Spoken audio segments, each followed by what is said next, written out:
Good afternoon, guys.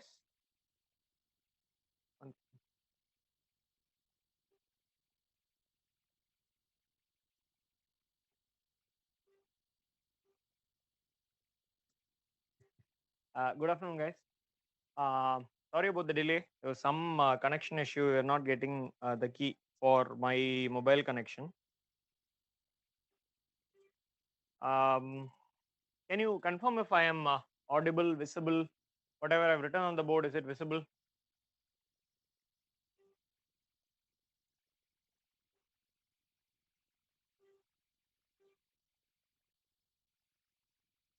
Waiting for a response in the chat box. Yes. Okay. Perfect. Thank you for your response. May I also know your class strength in general? What is the number of people? What's the strength of your class? 30. Okay. Perfect. So we have close to strength. Yeah, approximately. We have close to strength. We have about 24 as of now.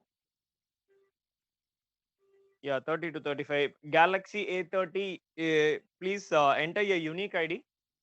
You've been attending the class for a while now. Please enter your unique ID and if you're comfortable, enter your name so that I can refer to you. Anyone who has not, who has entered only your unique ID, please rename with your name also, unique ID plus your name, so that when you ask questions, when we interact, I get to know who I am addressing, who's asking me questions. So that will be easier for me to identify. I'll also get to know who's active in the class, who's participating in the class. It'll give me an idea about the class in general. But unique ID is compulsory. If you could do that, that will be good.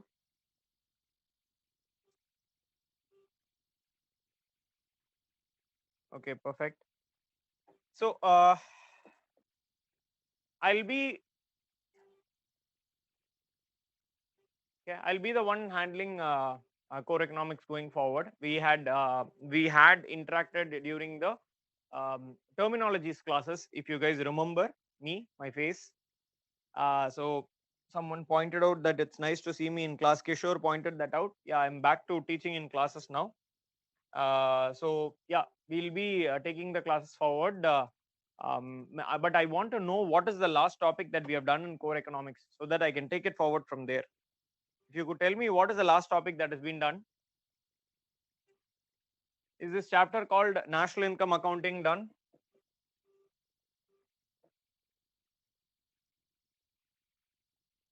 Ji.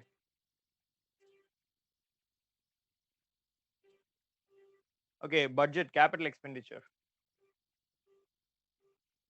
Okay, so National Income Accounting is done.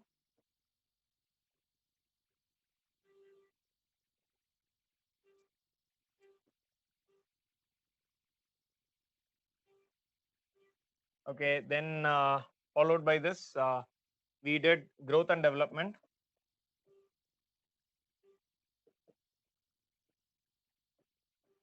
So this is also covered. Then subsequent to this, public finance is the topic that is currently happening. So this is where a couple of people have Ashwin, Magesh, they have responded saying expenditure is the one which is done. So let me just try to understand. We run classes slightly differently, Vaishnavi ma'am and I.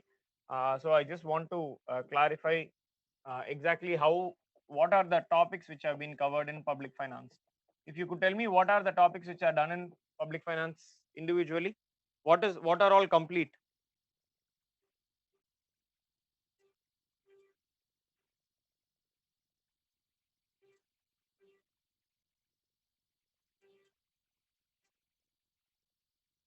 Okay, the budget structure,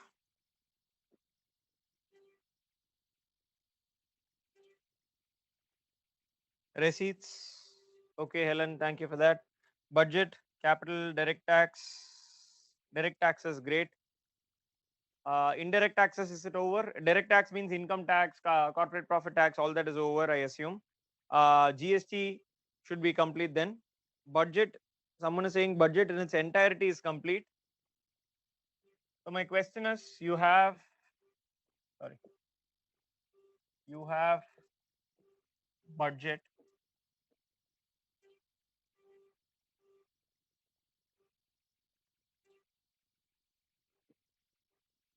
So you have revenue expenditure, sorry, revenue budget, revenue account, capital account.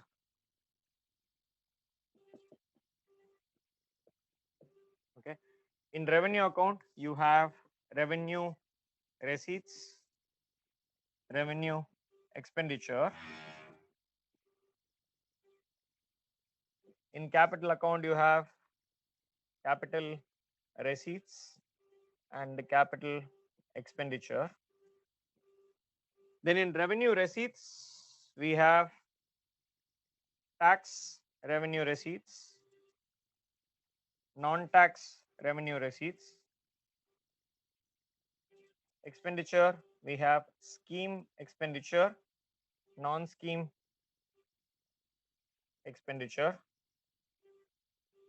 Similarly here in capital receipts, we have non-debt capital receipts, debt capital receipts, and in capital expenditure we have scheme capital expenditure and non-scheme capital expenditure. Okay, so I just want to know inside this, okay, inside this tax again can be split into direct tax and indirect tax. Just answer this part. Is the direct tax complete? Income tax, corporate tax, minimum alternate tax, and associated taxes? Just you can answer yes, no. No, I understand you are. I understand what you're saying. So tax is over. Non-tax receipts. It would have been a very small topic saying grants from other places and all those fees. Fine. So that should also be over. Yes. Okay. Great. Now, coming to capital receipts, non-debt capital receipts, disinvestment, recovery of loans, right? And in debt capital receipts, you would have had various sources of loan, internal borrowing, external borrowing. Internal borrowing itself is classified into borrowing from the public, borrowing from the financial institutions, borrowing from RBI. So GSEC, T-bills, was that done? GSEC, T-bills, and ways and means advances. All right, so that is also done.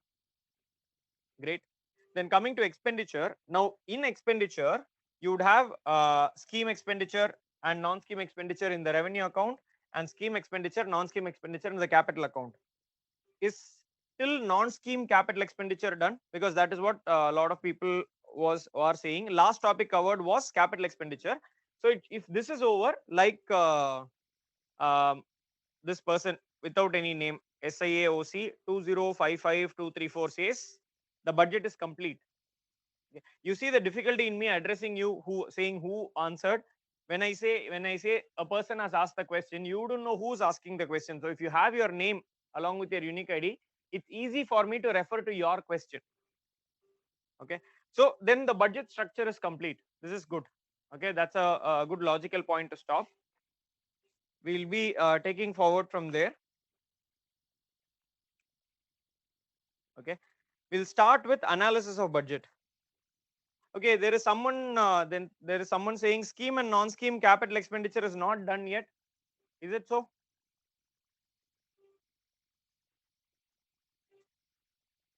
Okay, have you been told what is capital expenditure? Helen, if you could answer, have you been told what is capital expenditure?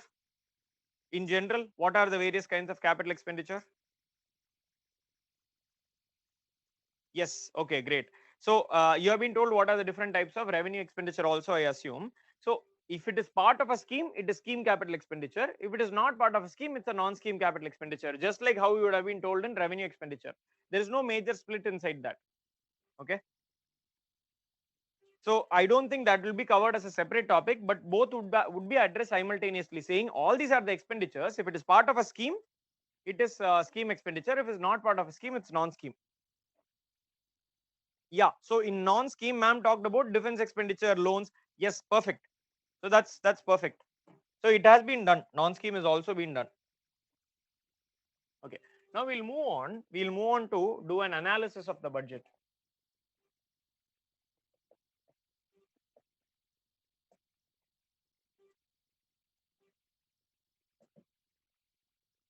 Okay. We'll move on to do an analysis of the budget. See, I'm sure that you are familiar with how I do classes. Is there anyone who's attending my class for the first time? Just respond. Is there someone who's attending my class for the first time? Terminologies class you didn't attend. Is there someone like that?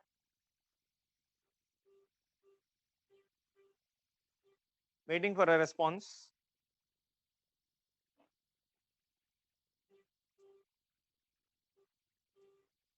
All right. So all of you know how I run my classes. I'm open to your questions, but since I'm not doing it from my laptop like I used to do, I'll not be responding instantaneously. Instead, what I do is I take up a topic. I'll have a logical point where I'll take a look at the mobile phone, where I'll be getting all the doubts that you have. The chat box is open in my mobile phone. So at the end of the topic, I'll wait and see if you have any questions in that particular topic. Okay.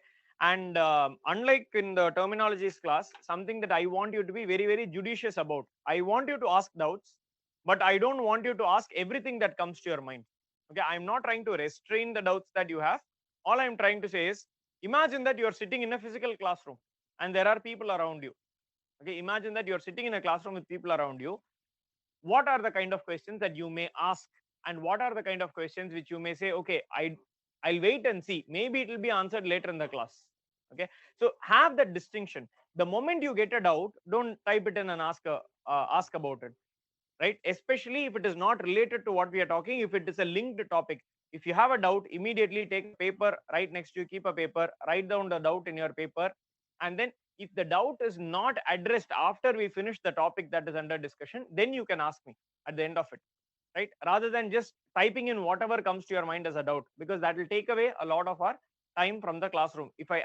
I would ideally want to address every single question that is asked over here. So if you ask me say relevant questions, it makes it easier for me to answer relevant answers as well. Okay, so that is something that I wanted to say. Hope we are all in good understanding of that aspect, and we'll move on to the class then. Okay, just in case you guys have forgotten, my name is Sharath. Okay, so this is my name. Sure that most of you remember, or at least you remember my face, even if you don't remember my name.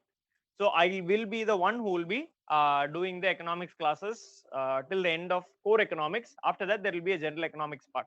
Okay. See, the original idea was that ma'am would finish till public finance, and from money onwards, I would be doing. That was the original plan. But then she's held up with something. So from this part onwards, I'll be doing just a small part which she was supposed to do, that I'd be finishing. The rest of it, anyway, we normally split the topics among ourselves in some batches, and that is how we do things.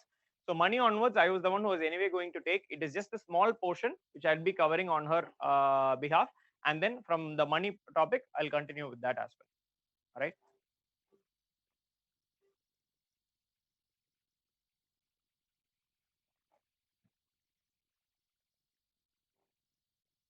All right. So when we talk about analysis of a budget, what do we mean by analysis? Think of a home budget. Okay. To understand this, think of a home budget. You are running a household. Let's say you are the one who's in charge of the finances of your household. You will take a look at what are the various things. How much money did we receive? Do we receive at the beginning of a month? How much money do we receive at the beginning of a month? What are the projected expenditures? We don't do it at the end of a period, we do it at the beginning of a period, so that we have a clear idea. We receive, let's say, 20,000 rupees or 30,000 rupees. How are we going to spend it in the upcoming year? That is how we discuss it. That is how every budget is done. It is not that we do all the expenditures and at the end of the month we do it, we do the calculation. That the second one is what we call as an analysis that we do. Initially, when the budgeting is done, the budgeting is done for the upcoming period. In the case of a government, it is done for a year. In the case of households, we tend to do it for months. Okay, so we do it as receipts and expenditures. Okay. There are two types of analysis that we do. Here itself, we ask a question. We receive a certain amount of money. We have certain amounts of expenditure. Is there a match between them? For example, if we receive 20,000 rupees here, our expenditure cannot be more than 20,000 rupees. It has to be 20,000 rupees max or less. If you have less, you can use that money for savings. Okay, that is how ideally it should be. Okay, find out whether these are in sync is what we call as the analysis of a budget. Why do we do it?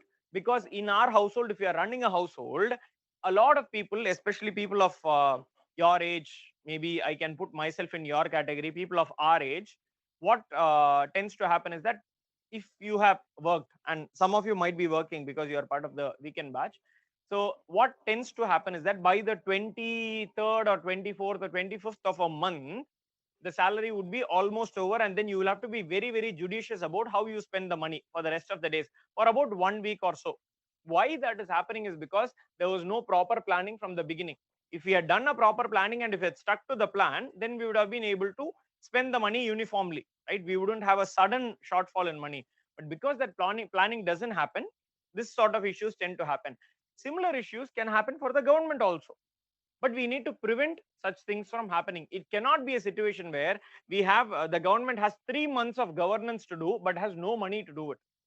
Then the government should find a way to deal with that situation, so they should be prepared beforehand itself. That is why we do an analysis of the budget from a government's perspective as well, to ensure that there is no shock in the expenditure patterns or receipts. And we have already seen in receipts, government receives money in the form of taxes, government receives money in the form of fees, fines, profits, interest earnings, and all those. Similarly, government gets money from disinvestment, government gets money from getting back the old loans. All these are the receipts. Remember this very carefully. In receipts, we have on the one side, we have receipts like tax, okay, tax receipts, non-tax receipts, okay, tax receipts, non-tax receipts, both of these are revenue receipts. And then we have disinvestment, then recovery of loans,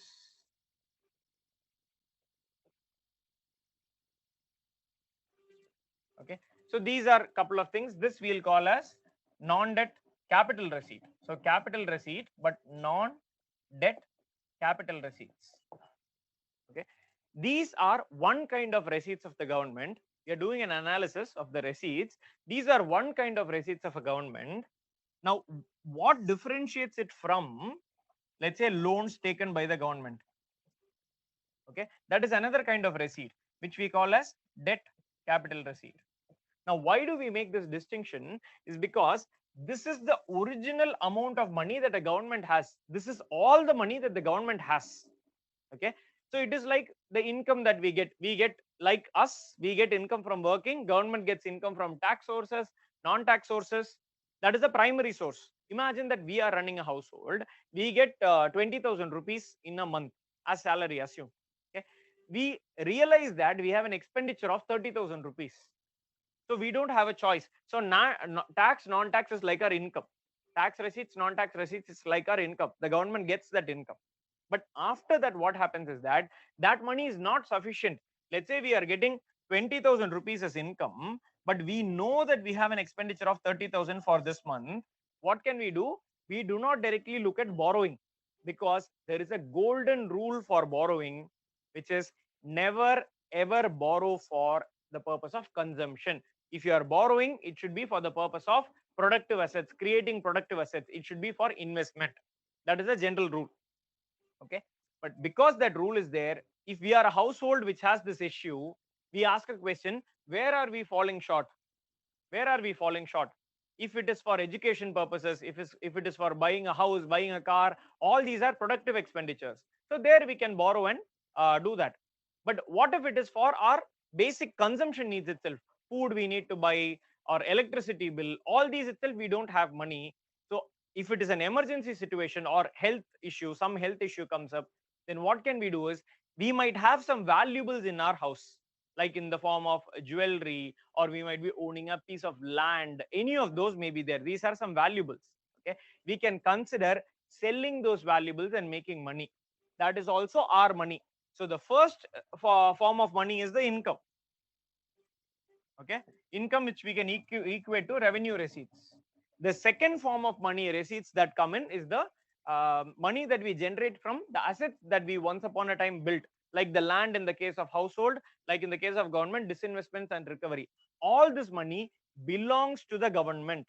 This money belongs to the government. Whereas what happens, even after selling, what we get is we get only 25,000 rupees. Now we don't have any option at all. We compulsorily have to borrow because we are not able to reduce the expenditure any further than this. The expenditure, after reducing it to the maximum extent possible, look at it from a government's perspective. Government has to give salary to its employees. Government has to give subsidies to where it promised. Government has to repay loan. Government has to make some expenditure like building of roads and construction of new roads, setting up of companies, giving them more money. All those are compulsory expenditures. The government cannot run away from it. So government's expenditure is pretty much unchangeable, which means that there is still a shortfall. In order to meet that expenditure target, government is forced to borrow money. So that is the loan part. This is not government's own money, not government's own money, whereas this is government's own money.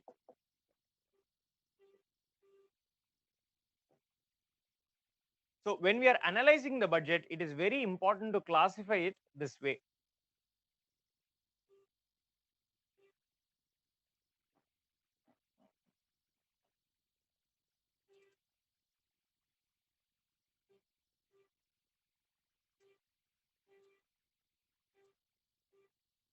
Right? Any questions on what I have told you so far? Is it easy to understand? Is there any question on this? If you have any question, you can ask me. If you don't respond, I'll assume you don't have any questions.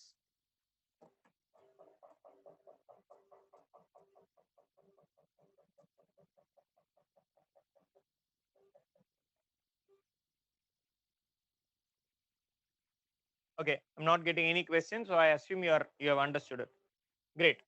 Now coming to the when we say analysis, we talk about when we analyze, we come to a conclusion that in this case there is an expenditure need of 30,000 rupees. Even after, see, the income is 20,000 plus selling our assets we get 5,000. Even after doing all those, what is the total receipt that we have in our hand? We only have 25,000 rupees, which means that we have a deficit in our budget. Similarly, the government also has a deficit in its budget. So we are going to measure the deficits. What are the deficits in a budget? And these deficits can be measured in different ways. So the most basic one that we are going to measure is what we call as fiscal deficit.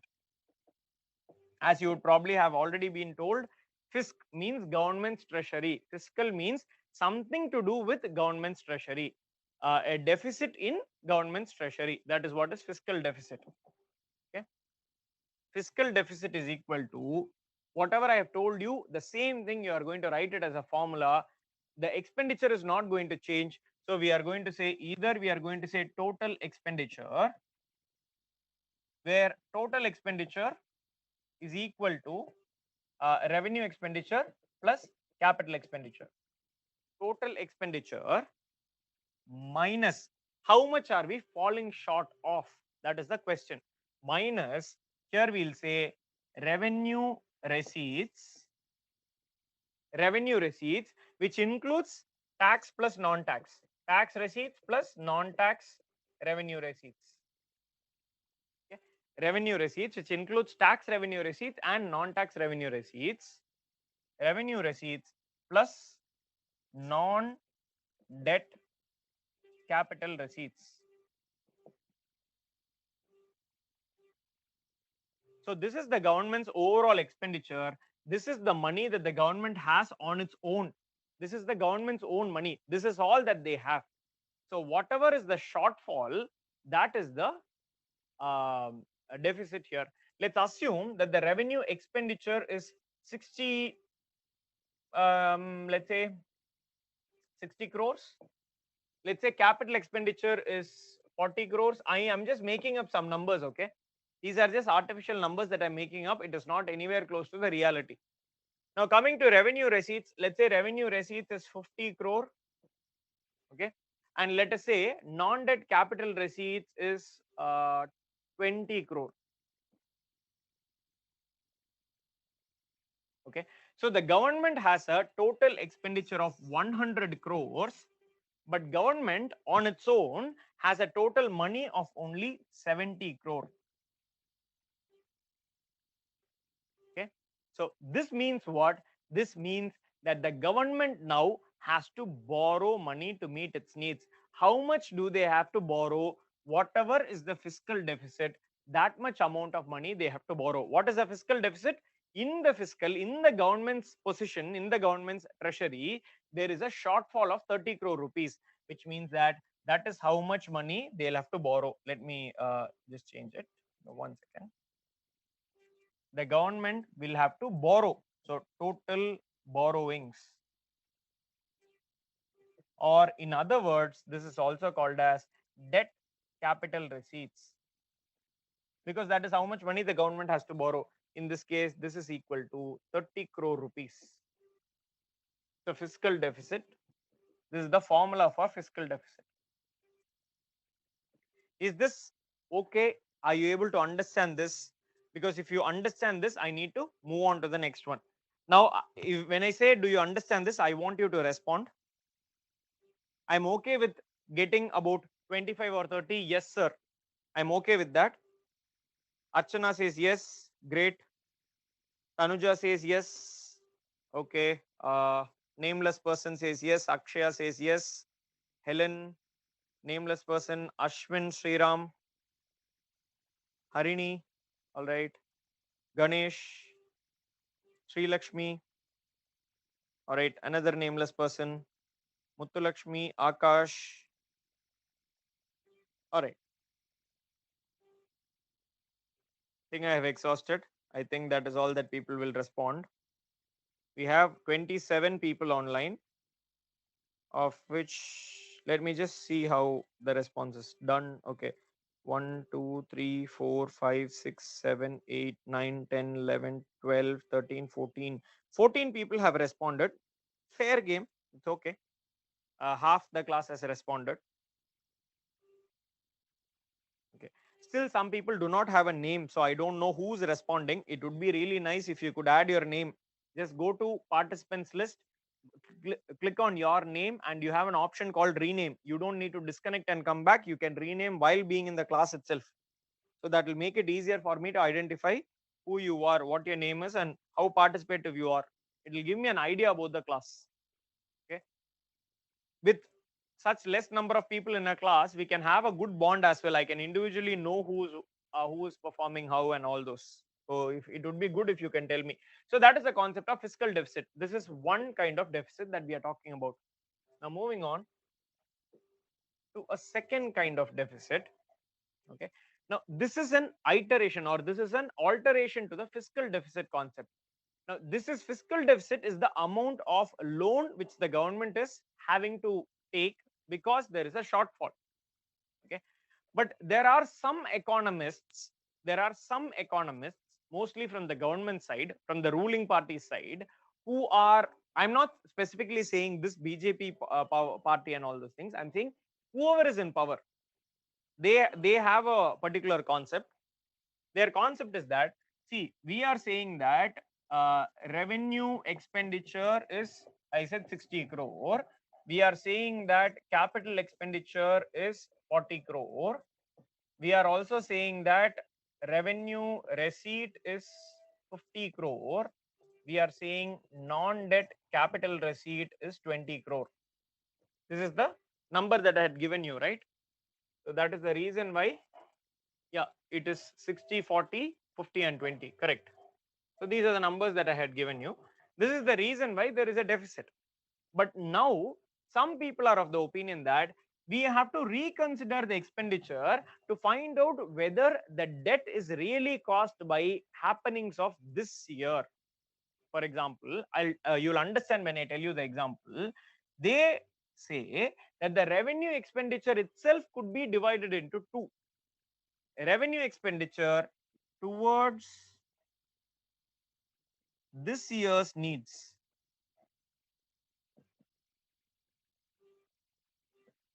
and towards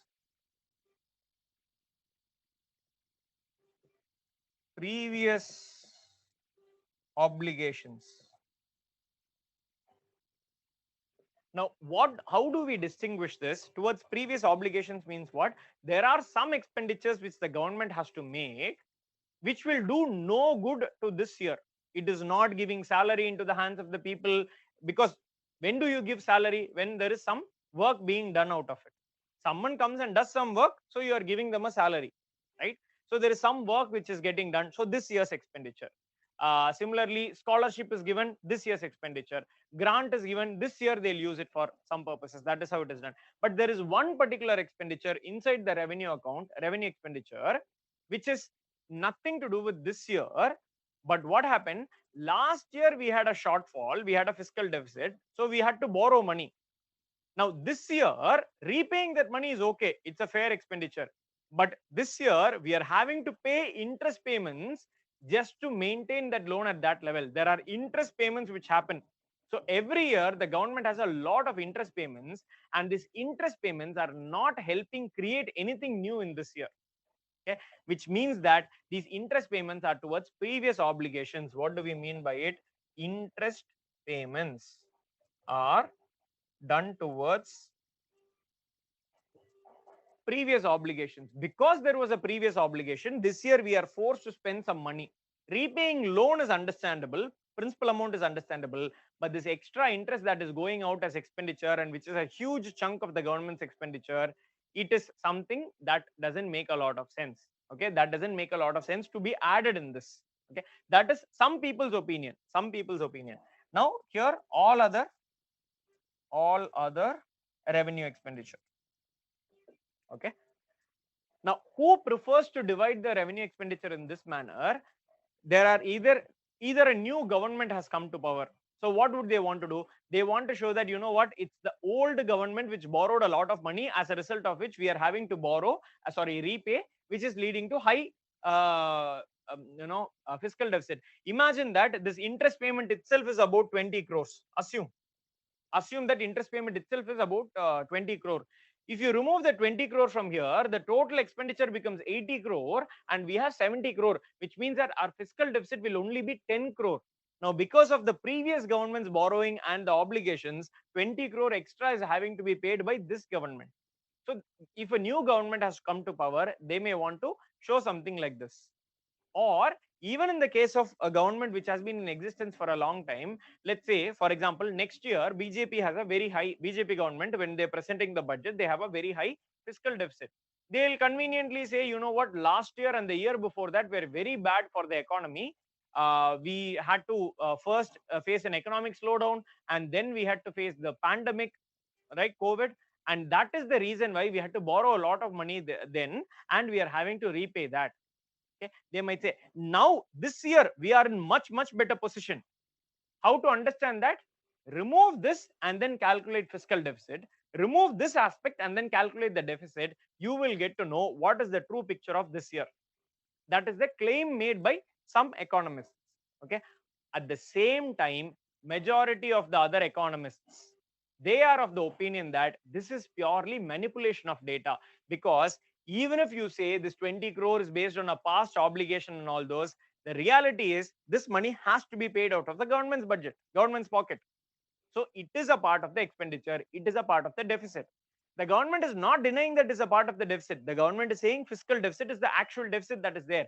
But the government is trying to show that, you know, this high fiscal deficit is not a reflection of our poor governance in this year. It is just a poor reflection of the previous, something went wrong in the previous years. Either the previous government or the previous year we had some issues. This year we are doing better. To show that, they come up with a new concept, which is what we call by the term primary deficit.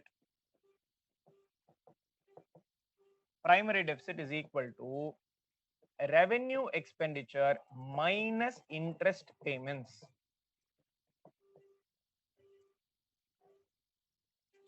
Okay, revenue expenditure minus interest payments plus capital expenditure. Now, instead of writing it as total expenditure, I'm writing it this way. Okay, minus everything else is the same.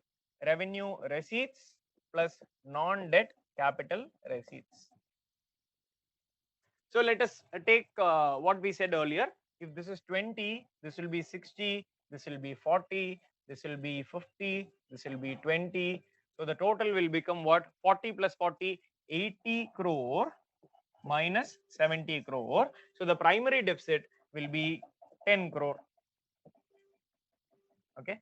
We have, in other words, you can also write this as, we can write it as primary deficit is equal to fiscal deficit, which is how much? 30 crore minus interest payments,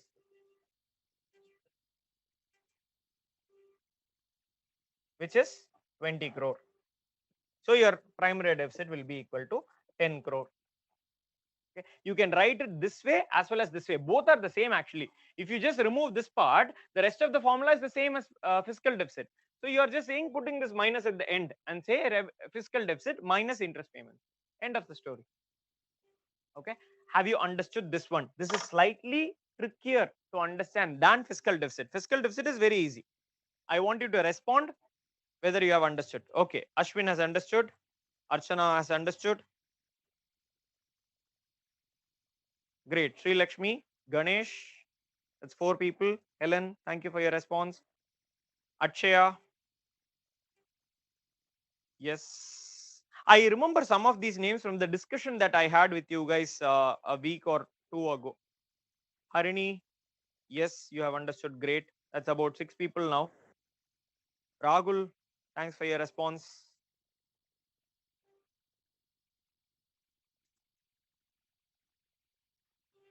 Yes. Akash has responded. Mutalakshmi has responded. Jawahar has responded. Brilliant. Anu has responded. Karan has responded. Now it's easier. I can identify people with because you have added your names. Raj is asking a question. This interest payments, what about it, Raj?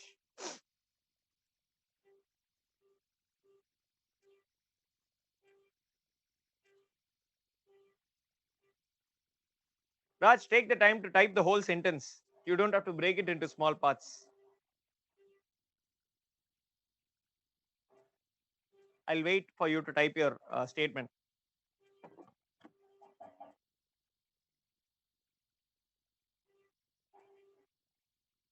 See, these numbers are not important. UPSC is not going to ask you with numbers and sums and all those will not come in. But the formula based questions can come in the examination. It has come in the past. Formula based examination.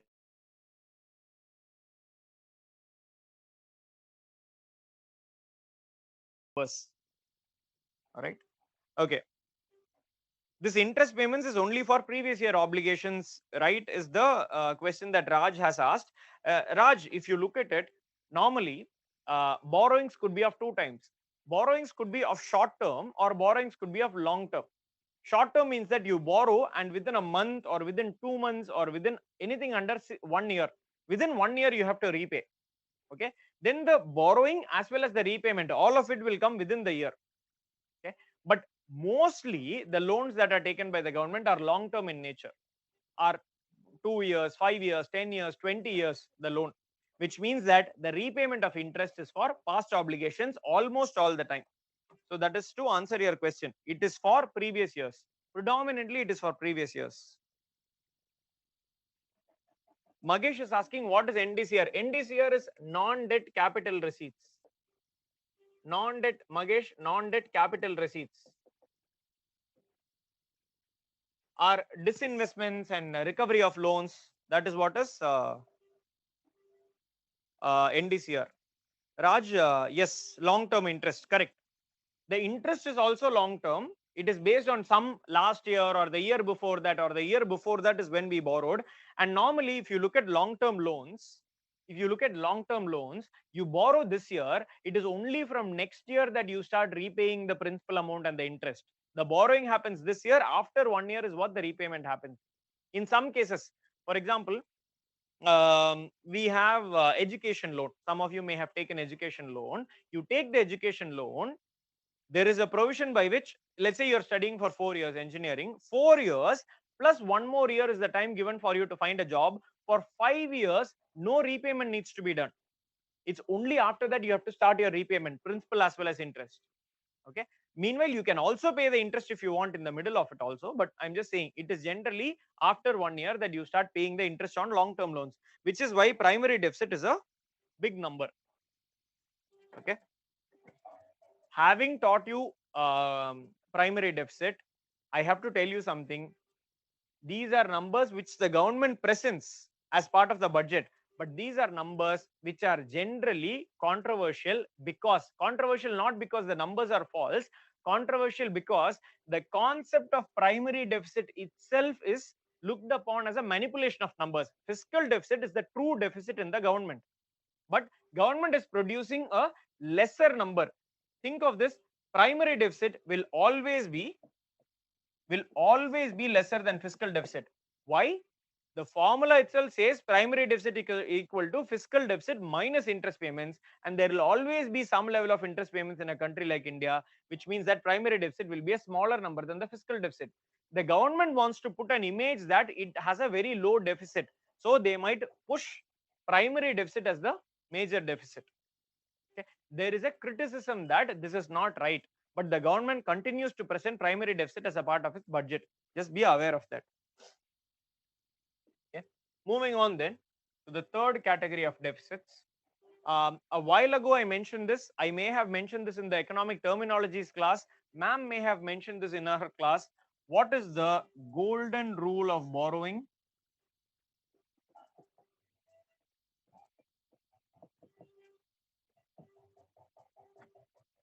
Anyone can answer. What is the golden rule of borrowing? I mentioned it today. Earlier in the class, I gave you an answer to that. I'm right here. Yes. Archana has answered. Spider-Man has answered.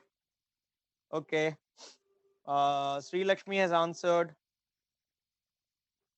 Rahul has answered. Akash, Jawahar, Gobi, Ashwin. Yes. Never borrow for consumption purposes. Always borrow for investment purposes. Rini has answered. Okay, Rini also was part of the test discussion, I remember. Akshaya was also part, not for consumption, correct.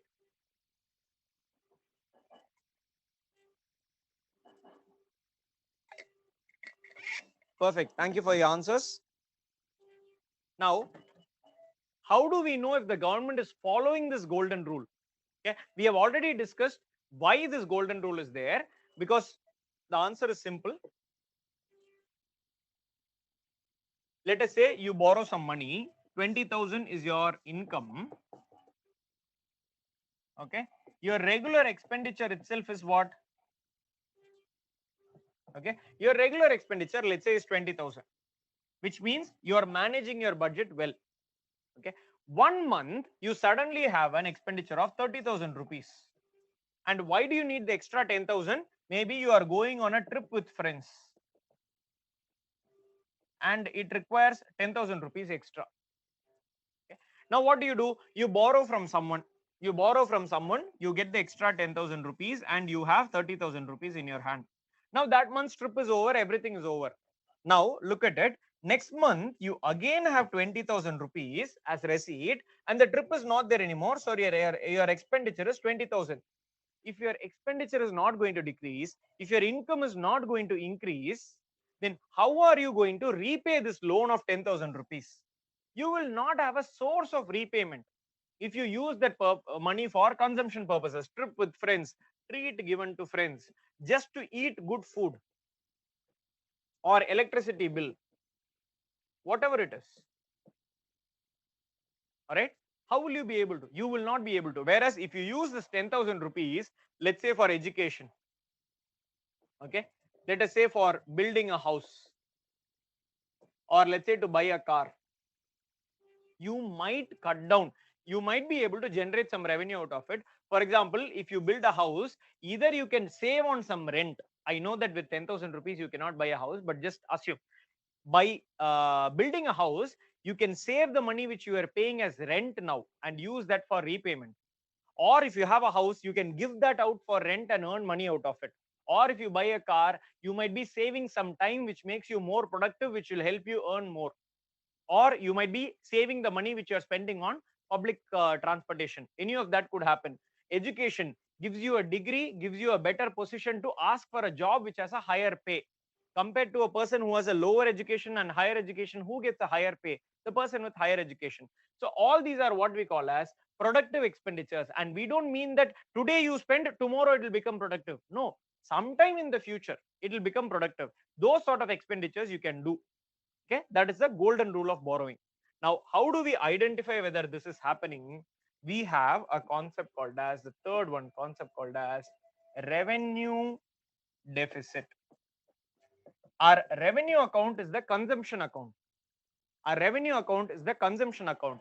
In the consumption account, there should ideally be no deficit at all. It means that whatever money that we are borrowing, it is because in the capital account there is a shortfall.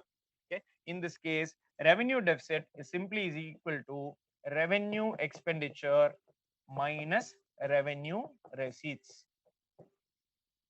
Okay, so in our overall budget, we have a deficit of in the example, we have a deficit of 30 crore.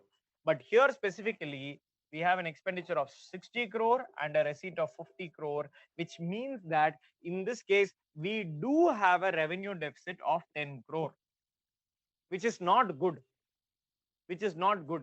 Revenue deficit is not good based on our golden rule. But the government doesn't have an option. It needs to spend money. It has to borrow money. So the government does borrow that money.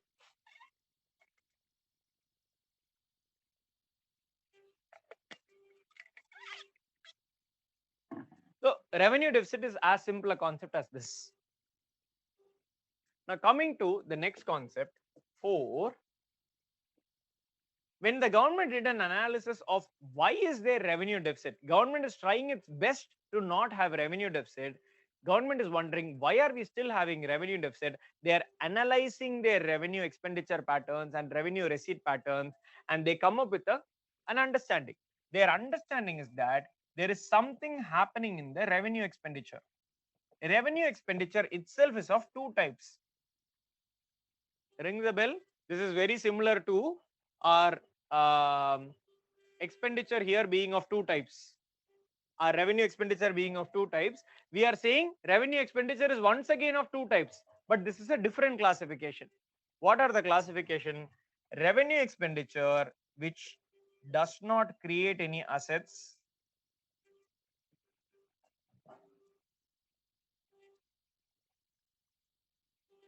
Revenue expenditure which does not create any assets. Now you'd wonder what would be the other one, because if it's revenue expenditure, it just cannot create assets. If it creates asset, it will be a part of capital expenditure. The definition of capital expenditure is itself is any expenditure which leads to an asset creation, okay, or a liability loss. That is how you define the capital expenditure itself. Then what is the second part? Revenue expenditure which creates, which indirectly creates assets, which not directly. An expenditure which directly creates asset is what we call as capital expenditure. But here we are saying an expenditure which indirectly creates assets. Example, grant given to states. Grant given to state, is it revenue expenditure? Is it capital expenditure? Can you respond? Grant given to state, is it revenue expenditure or capital expenditure? Not a loan given to a state. Loan given to a state is different. I am not asking about a loan given to a state. I am asking about grant given to a state, which means that they are giving the money to the state and saying you use it for whatever you want. You don't need to give it back. Archana has given me the right answer. Waiting for, yeah, grants need not be repaid. Correct, Rini. So is that a revenue expenditure or a capital expenditure? Archana has given me the answer. I'm waiting for 2 or 3 people to respond. Okay, Anu has given me the answer. Just one more person responds. Yes, Okay, Sri Lakshmi has responded. So this is an example of revenue expenditure. Now within this, the government is making a classification: grants to states used by them to create assets. So center is giving a grant to the states. After that, from the center's account, it is revenue expenditure. But it is discovered that the state is using it to build assets, which means what? Indirectly, this expenditure by the center is leading to asset creation in the country. But the center cannot claim it in its account because it is not directly creating that asset. So they are once again artificially creating a classification in the revenue expenditure, one where they say which does not create any assets, and another type where they say it indirectly creates some assets. So what they do is they have created a fourth type of deficit called as effective revenue deficit.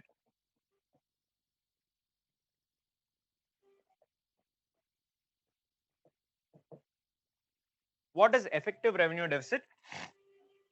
This is where we say is equal to revenue expenditure minus grants to states used for asset creation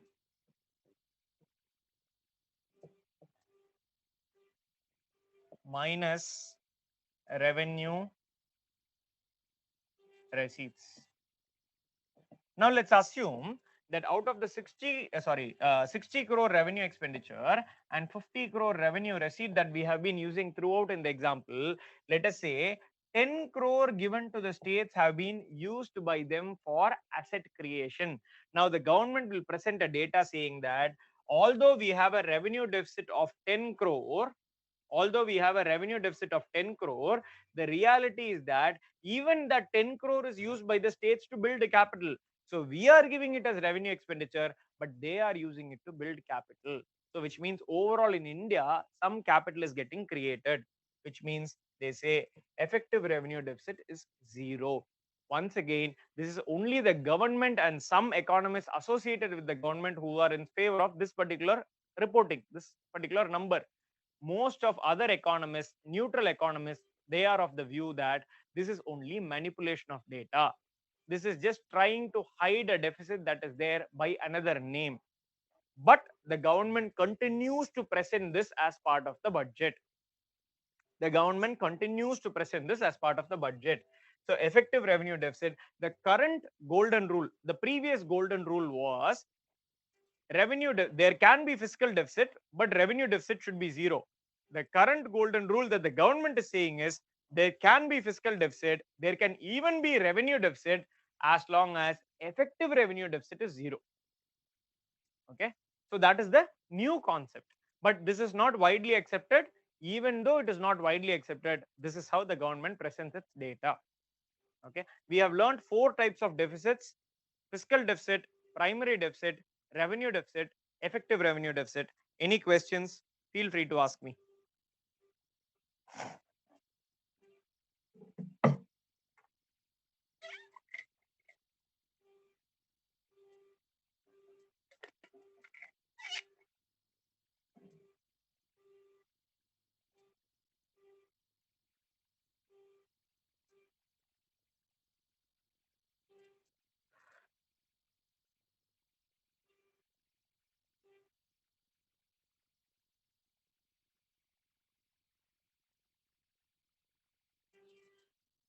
Rahul is asking, can you explain why grants come under revenue expenditure? Okay. Can someone tell me, if I give you a particular expenditure, how do you classify whether that expenditure is revenue or capital?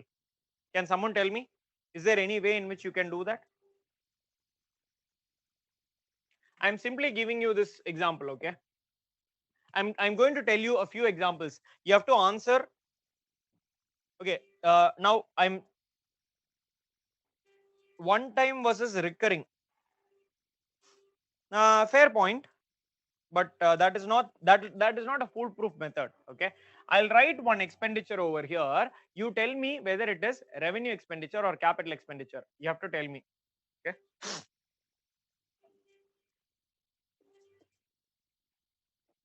loans given by center to states. Is it revenue expenditure or capital expenditure? Karan has answered saying it is capital. Archana says capital. Sri Lakshmi says capital. Rahul says capital expenditure. Harini Party says capital expenditure. Kerini says capital. Good, good. Number 2, loans given by center to foreign nations.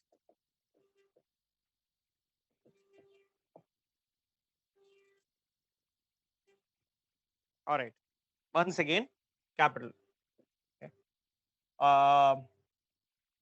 Expenditure on building dams. DA. Okay.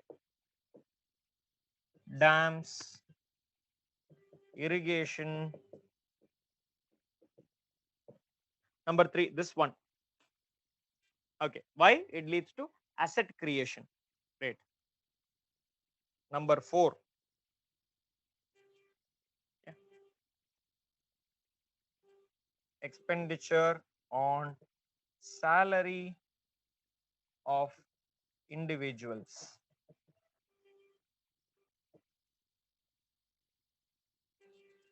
Working under the government. Individuals is government servants, government employees.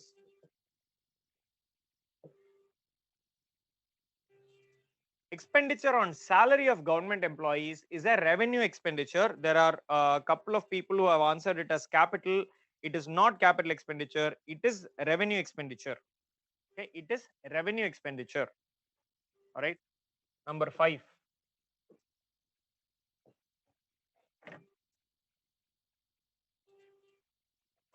Okay.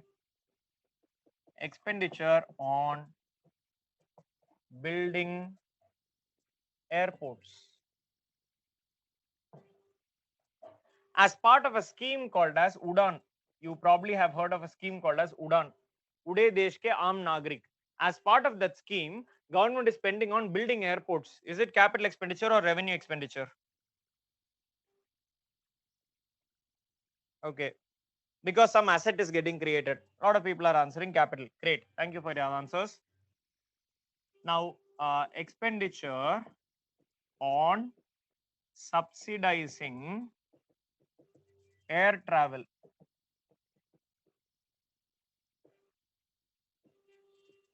Air travel again under the scheme called as UDAN. So this UDAN scheme says that regional connectivity has to be established. People who are from tier 2, tier 3 smaller cities also should be able to fly. For that, 2 things are required. 1, there has to be airport connection there. 2, the transportation has to be cheap. The air tickets have to be cheap. For the first one under UDAN, airports have been built. For the second one under UDAN, subsidies have been given. Is this capital expenditure or revenue expenditure?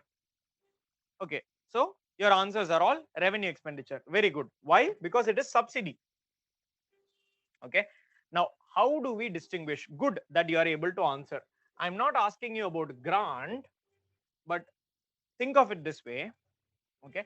The easiest way in which you can identify whether an expenditure or a receipt is revenue or capital is by asking one simple question. What is the direction of flow of money? Direction of flow of money. So within which there is a question. Is it one directional or is it two directional? What flow of money? Is the money flowing in one direction or is the money flowing in two directions? Can the money flow in two directions? One directional flow, example, salary given to an individual.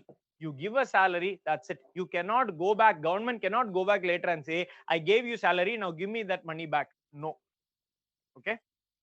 Now, this is expenditure. With respect to receipt also, government is collecting tax. Government saying, give me tax. Okay. Now, some of you may say, government gave salary and is taking the tax out of it. Not necessarily. It is not only government servants who are taxed. Other people who get salary from outside the government are also paying the tax. Or tax is not only for government servants. So you cannot say government gave salary and so they are asking for a tax. These are two independent expenditure. These are two independent movement of money. So you give a tax to the government, let's say, can you go to the government and say, I gave you tax, remember? Now give me that money back. Can you go to the government and say, I gave you tax, now build a road for me? No, government will build a road where they think a road is necessary. You cannot go and say because you gave money. Okay, so this is one directional flow of money. Similarly, grants given by center is granting some money, which means that it will be given and the government cannot ask for it back. Grants, what are the examples of grants? Grants can be given to individuals in the form of scholarships, in the form of subsidies, okay, in the form of grants itself to the states, in the form of funds to states, or international organizations. All these are called grants. Grants could be for the purpose of aid. Grants in aid. Some state is reeling from cyclone attack. Central government may give some money saying, for your recovery, I'm giving you this money. Grants could be of that sort. Grants could be conditional. I'll give you money, but you have to use it in this particular way. Grants could be statutory. Constitution says center has to transfer certain money to the states. So statutory grants are also there. It could be any type of grant. So one directional flow. Money goes, money will not come back. You pay a fine to the government, you cannot go and say, I gave you fine that day, give it back to me. No. Okay. Also, this is what is revenue. So this is what is revenue account. Remember, this does not create any physical or financial asset or liability. Okay, because of the expenditure here or because of the receipt here, no asset will be created, no liability will be created. Neither of this will happen. Okay, and asset and liability is purely in terms of physical and financial. Your non-tangible assets, for example, government spends some money on education, in educating some children. Okay, not in building schools, that will be capital expenditure, but as school fees, towards their books and all those, government spends money. And then you might argue, because of that expenditure, people's knowledge is increasing. Isn't that capital? Yes, it is an asset that is getting created. I agree. In the modern sense, people look at humans also as assets, but that is not how the budget is divided. According to the budget, an asset is something that is either physical, like buildings and dams and car and your vehicles and all those, or it has to be financial, like loan, like a loan which is given or taken. So those are the only examples of assets there. So all this is revenue. This side is revenue. Now, how do we distinguish a capital expenditure or capital receipt? Anything which leads to either an asset creation. What is the example of asset creation? Buildings, okay, roads, okay, or it could be loans given. How are loans and loans asset? Number one, loan is an asset because one, you give it, you are going to earn an interest out of it. That is why it is an asset. Loan is an asset because it has a potential to earn you money. Second, how are buildings and roads assets? Buildings and roads don't say that tolls can be imposed on top of it and you can earn money. That is not the reason why buildings are assets and or roads are assets, because not every road has a toll on top of it. That is not the reason why it is an asset. It is an asset because one day, if you want, you can sell that road and you can get money back. I know that it is an absurd concept to think that you can sell a road and make money. Just hear me out completely. It is asset primarily because it reduces the transportation time of the people, which increases the productivity of the people. So in the nation overall, people are going to earn more money. People are going to end up producing more. as a result of a building or a road or a dam or an irrigation project or anything that is being built over there. Plus, if the government wants, take loans for example, they gave a loan, they can get back the loan. Two-way transfer of money, two directional flow of money. I give loan, I get back that loan. Similarly, I build a road. If the government wants, the government can sell the road. If the government today makes a declaration that the Mount Road that we have in Chennai or Mahatma Gandhi Road, whichever state that you are in, there will be a Mahatma Gandhi Road there. That is for sale. Imagine that the government says, you think the private party will not be interested? They'll be queuing up to buy that road. Why? Because by managing that road, they can charge a toll on the people and they can make a money out of it.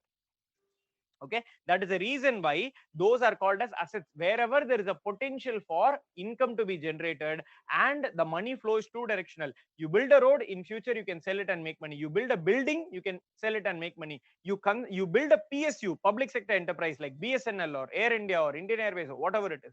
You can sell that, disinvest it and make money out of it. That is what we call two directional flow of money. That can never be done in the revenue.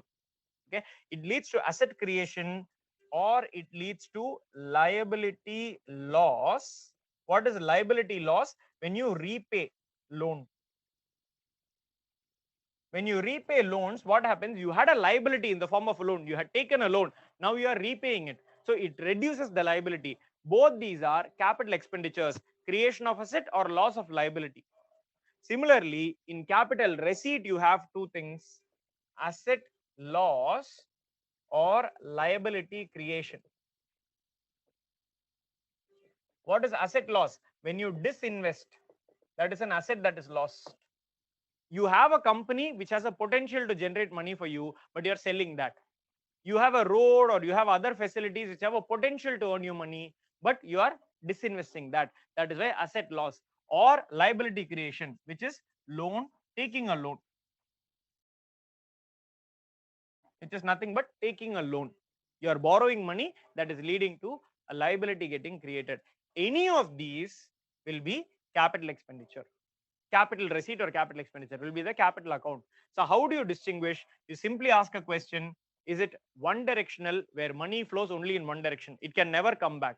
Or is there a possibility that the money will come back? If there is a possibility that the gone money will come back, or the money which has come in has to go back, then that will be two directional, that will be capital.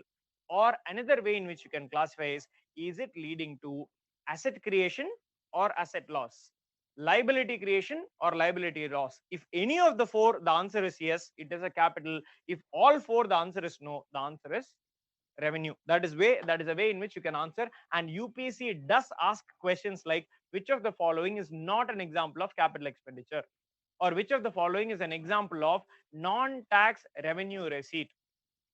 Okay. Any of these sort of, and they'll give four options and you'll have to choose the right answer. These are possibilities. I hope this classification is clear. I'm sure that it would have been done in the earlier class itself, but I'm just revising because there was someone who asked me a question: why are grants revenue? I hope I didn't waste all of your time by explaining this concept again. The 4 points I've written here: asset creation, I'll mark it in a different color. See, if an expenditure leads to asset creation or a liability loss, these two are examples of capital expenditure. An expenditure leading to asset creation, like buildings and where you're building a school or a college or all those, that, or it has to lead to a liability loss, which means you had a liability in the form of a loan, you are repaying that and you are spending. These are both examples of capital expenditure. These are both examples of capital receipts. What are the examples of capital receipts? You had an asset which you are selling, so asset is getting lost. You had an asset which you are selling, or you are taking a loan. Either of those is happening. If these four are happening, then it is capital.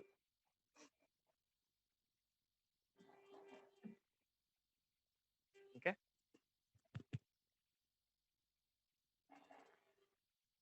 If this is clear, what we'll do is we'll take a short break. We'll take a 2-minute break or so. Okay, just relax. We'll continue after that. In 2 minutes time, we'll continue. If you want to just step out of your in front of your system and go and come back, you can do that. Just 2 minutes, we'll be back. Okay, we'll be back with another topic called as an extension of the deficits. That is what we are going to do.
All right.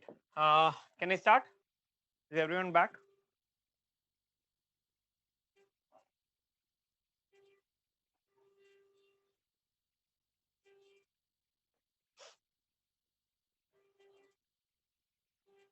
Can I start?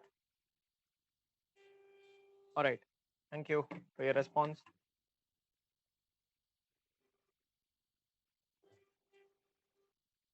Okay. So we looked at, we deviated a little to learn about this because there were some doubts that were asked. But this is what we were talking. The last topic that did was effective revenue deficit. So something that we need to understand, first of all, we need to answer this question. Can someone tell me what is the duration of a budget? What is the time period of a budget?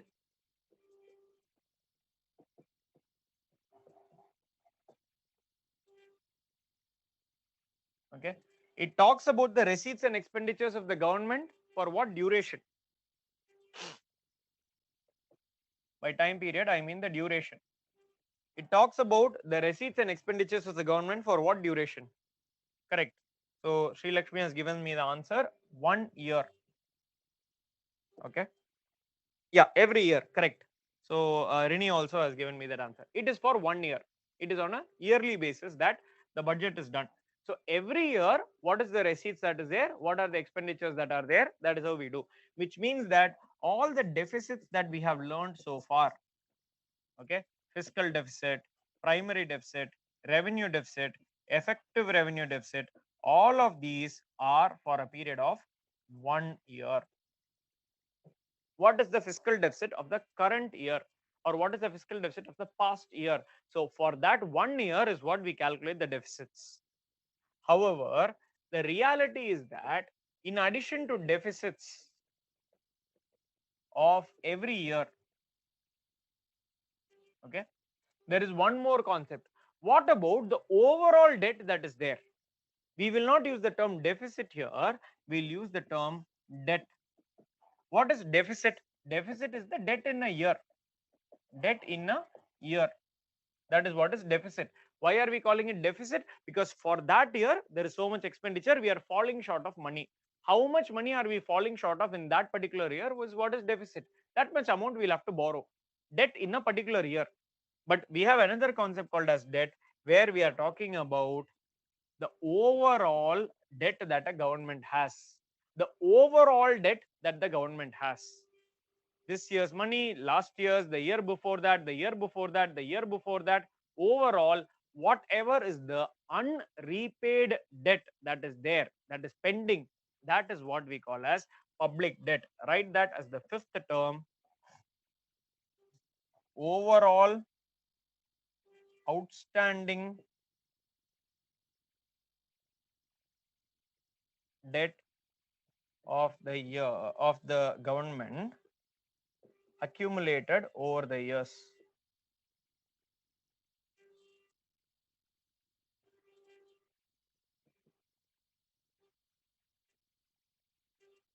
What do you mean by outstanding? Unrepaid. Outstanding means unrepaid. That is what outstanding means.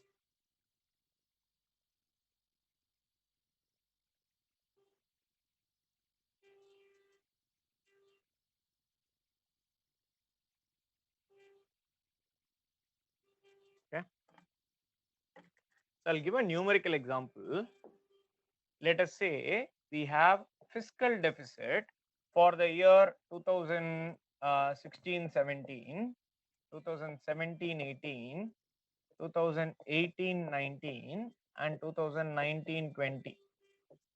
Okay, let us say in rupee terms, we say we have a fiscal deficit of 10 crore rupees here, we have a fiscal deficit of 12 crore rupees here, we have a fiscal deficit of 15 crore rupees here, we have a fiscal deficit of 20 or 18 crore over here, and 20 crore over here. Okay, let's assume these are the numbers, 18 crore. Okay, let us say none of it is repaid. So we ask a question, and let us say prior to this there is no debt, no debt, and during this period no repayment has happened. then public debt is equal to, this is fiscal deficit, then public debt is equal to, during 2016-17, assuming there is no debt prior to it, it will be 10 crore. 2017-18, no, nothing has been repaid, so this is 22 crore. 2018-19, nothing has been repaid, so this is 40 crore. How did you get it? 10 plus 12, 22 crore. 22 plus 18, 40 crore. And 40 plus 20, 60 crore. What is the fiscal deficit in 2019-20? We'll say 20 crore. What is the public debt of the government when you measure it in 2019-20? It is 60 crore because it adds all the outstanding debt of the previous years. Let us say this 10 crore has been completely repaid. Which year did we repay? 2019-20 we repaid. So what we'll do is we will not add that. We'll do minus 10 crore which we repaid. So public debt becomes 50 crore. Let us say out of this 12 crores, let us say out of this 12 crores, all 12 crores have been repaid. So this also will not be considered. So minus 12 crore, which will leave us with 38 crores. So 18 plus 20, 38 crores. That will be the public debt. The fiscal deficit will not change based on repayment, because that year how much is the deficit. But once you start repaying that loan, the public debt keeps reducing. Okay. Have you understood the concept of public debt? Fiscal deficit is a yearly concept. Public debt is an accumulated concept. Okay. Fiscal deficit is something that you measure for a duration of time. During this start and end point, how much did I have to borrow? Public debt is something that I mentioned at a given point. At this point, how much is there? Not during a point. At this point, from the beginning of time, how much is outstanding liability? So that is how we measure. Sir, in fiscal deficit, Sri Lakshmi, in fiscal deficit, every year we consider the repayment as well, right? Repayment will be considered, but that year's repayment will be considered as part of expenditure, capital expenditure. Okay, that is also considered as part of expenditure. But after all those expenditures, how much are we still falling short of, or due to those expenditures, how much are we falling short of? That is the case. Okay, when we say 20 crore is the fiscal deficit of a year, we are saying that that year, after considering all expenditures, which includes repayment of loans, everything, after considering all those, how much money are we falling short of? That is what is that number for that year's budget alone. But when it comes to public debt, we'll say how much do we owe. Today you are just taking your accounts and saying how much money do I owe. I have to give this much to this person, this much to this person. Okay, this person I've already repaid, I don't have to add that. This much is owing here, this much is being owed here. That you add all those. That is all it is. Okay, hope that is clear, Sri Lakshmi. In that case, the 12 crore in 2017-18 is after repayment of 10 crore from the previous year. See, if depends on when this 10 crore is repaid. This 10 crore may be repaid only in 2018-19. That is why 2019-20. That is why I gave the example here. It is getting repaid only then. Okay. If it is getting repaid late, this year's 12 crore wouldn't come in at all. This year is a fresh account. In this fresh account, the old numbers don't matter at all. And this entire 10 crore wouldn't have to be repaid at one go. Okay. Hope that is clear, Sri Lakshmi. If you have further, okay, great, you got it. Ashwin, you want the previous slide? Yes, I can show you the previous slide.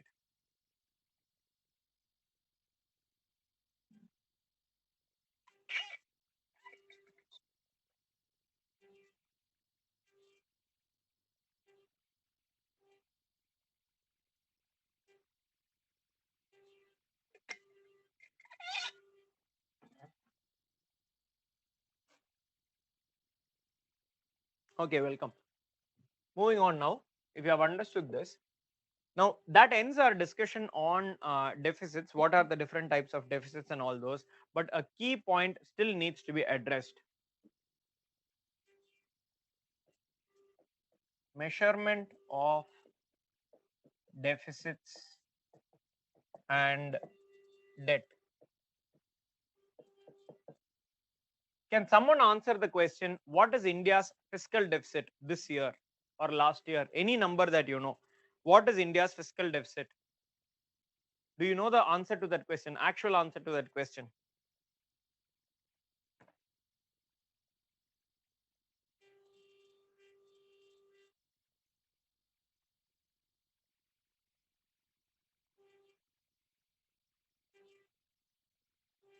Rini, okay, good.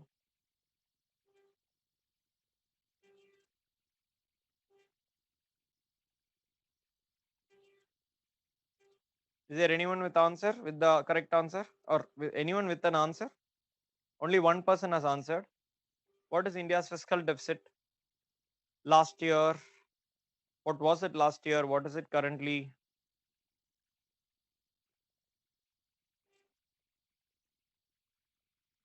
I don't think the public debt answer is 13 trillion. What?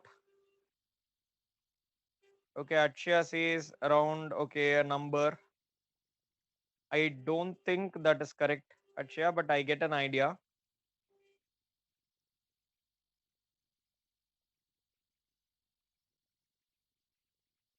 Any other answer? Three people have answered.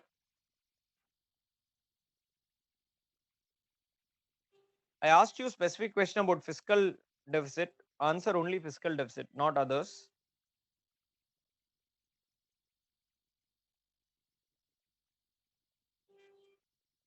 Or you can quickly Google and tell me also. I just want you to respond. Just quickly Google India's fiscal deficit and tell me the answer. Harini has an answer. Okay. Jawahar has an answer, which is very similar to Rini's answer.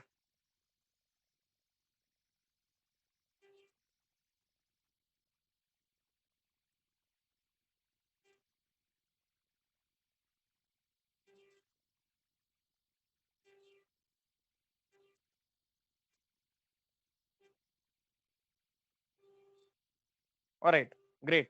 Thank you. Thank you so much for your answers. Okay. There are two types of answers which I am getting.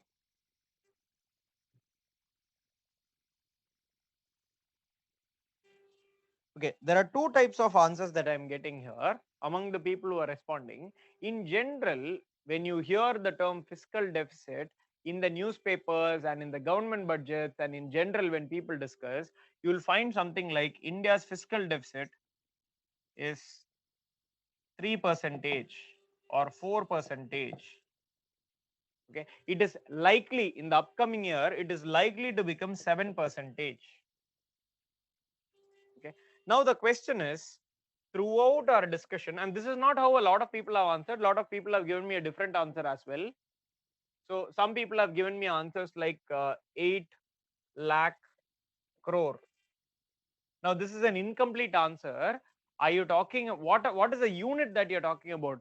Are you talking about rupees? Are you talking about dollars? Because someone told me an answer of 13 trillion, but that is for public debt 13 trillion. Now once again 13 trillion what? So this is an incomplete answer. You need to fill what is a unit. You have to say it is rupees, whether it is dollar. Now you cannot think that dollar cannot be measured in lakhs and crores. It can be. It is about putting a comma there. How you put the comma determines whether you call it as lakh crore or million or trillion and all those things. Okay. You have to clearly mention what currency you are talking about. Okay. It would be in rupees. So there is one answer which came around 8 lakh crore and a couple of others who answered that it is 7.96 lakh crore. For me, an approximate value is enough.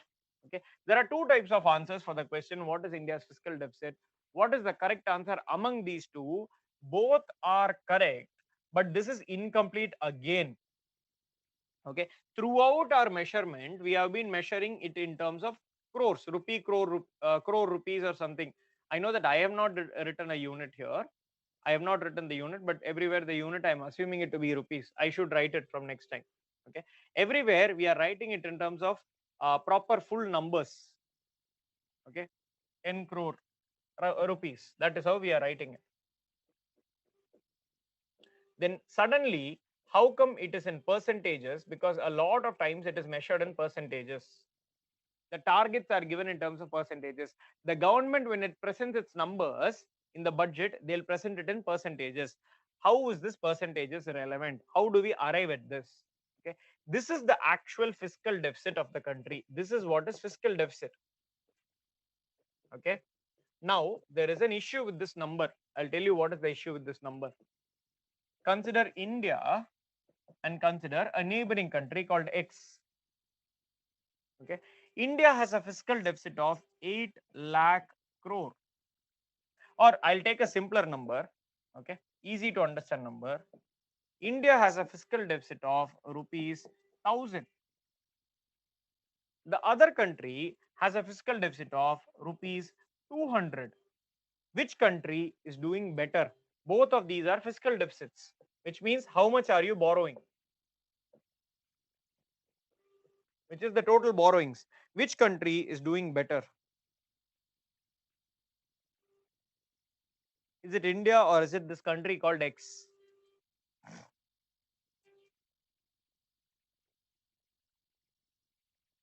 Anu, Jawahar, you need to expand on that. Sri Lakshmi, expand please. Not necessarily Achya, maybe yes too. Arini has given me an answer. No, Helen, it does not. So Akash has given me the answer. Archana has given the answer.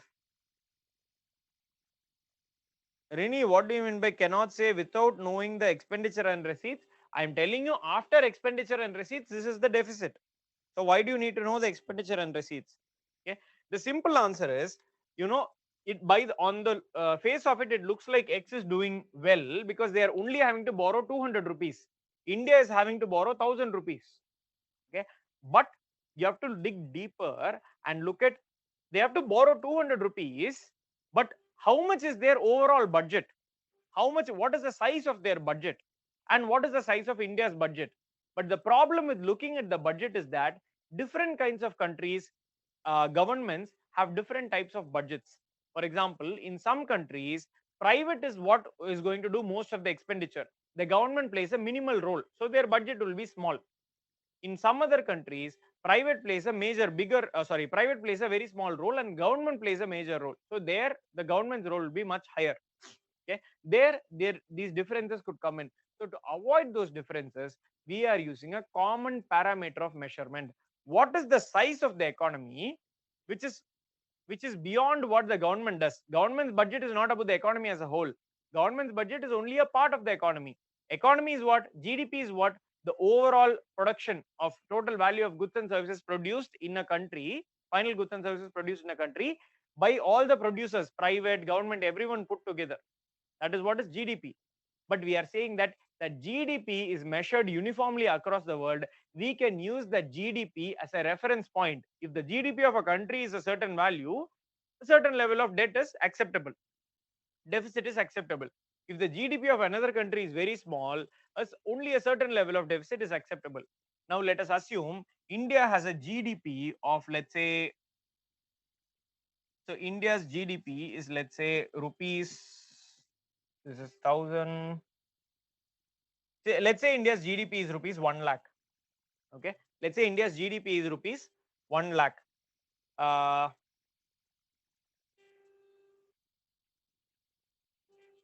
Which means what is the percentage of no, the deficit here? 1000 as a percentage of the GDP is a question. Let's say the other country has a GDP of rupees 1000. These are two countries. A country, India, has a GDP of 1 lakh, and the other country has a GDP of only 1000 rupees, let's say. Here, you are going to say this is accounting to only 1% of the GDP. Okay, this is accounting to only 1% of the GDP. Whatever is the deficit, 1000 is 1% of 1 lakh, correct? And here we are going to say this is accounting for 20% of the GDP. 20% of the GDP. Now tell me, so this is the fiscal deficit. Fiscal deficit, the actual fiscal deficits are 1200. But now we are representing the same fiscal deficit as a percentage of GDP. The fiscal deficit is 1% of GDP. Whereas in this country, fiscal deficit is 20% of GDP. Now, relative to the size of the economy, the borrowings of India is very small. It is acceptable. It is within the acceptable parameters. Whereas if you look at the size of the country called as X, for the size of their economy, even 200 rupees borrowing is too much. Okay, so if you see in the news that India's fiscal deficit is 8 lakh crore, we cannot really make any sense out of it. Is it good? Is it bad? We cannot say. Okay, so to understand it better, we take this 8 lakh crore, India's GDP, which is approximately 200 lakh crores, we do a percentage on that.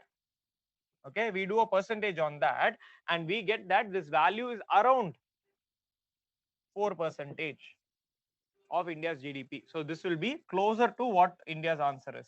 India's actually last year, the India's GDP was, or fiscal deficit was 3.8 percentage of the GDP, if I'm not wrong. 3.8 percentage of the GDP. But this year, when the budget is going to be presented, the expectation is that it could be as high as 7 or 8 percentage. We'll have to wait and see. The government may find some other revenue sources and reduce it, but it is likely to be around 7 or even 8 percentage of the GDP is the expectations of some people or the prediction of some people. But this is how the percentage is calculated. I hope this is clear. You need to understand when you read the newspapers and other sources, why is it that the GDP, the fiscal deficit is presented as a percentage of GDP. We need to understand that.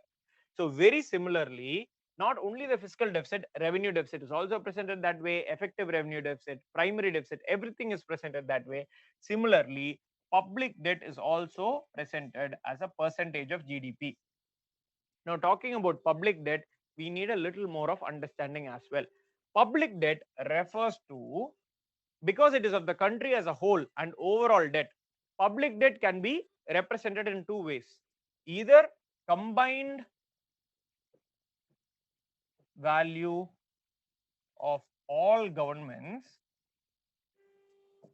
or separately as central public debt and state public debt.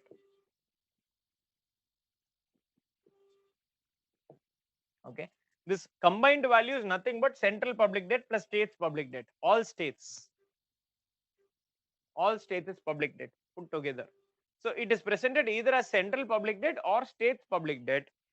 Generally, what you will see in the news is that is the combined value of all governments, central plus state. So center plus states. That is what you will see in the news. This is also presented as a percentage of GDP. It is also presented as a percentage of GDP. Okay, but these numbers will be very, very surprising for you. You will find numbers like 70% of GDP. India's public debt is equal to 70% of GDP. Why you find such huge numbers is very simple. We spoke about public debt over here. Let us say India's GDP in this particular year is 100 crore. You will say 10% is the fiscal deficit. If it's 10 crore, let's say it is 200 crore GDP, you will say 6%. Okay, and so on. Let us say it is the GDP is, let's say, 500 crore. Okay, 500 crore is the GDP, which will make it 4% of the GDP. Fiscal deficit would be 4% of the GDP, if I'm not wrong.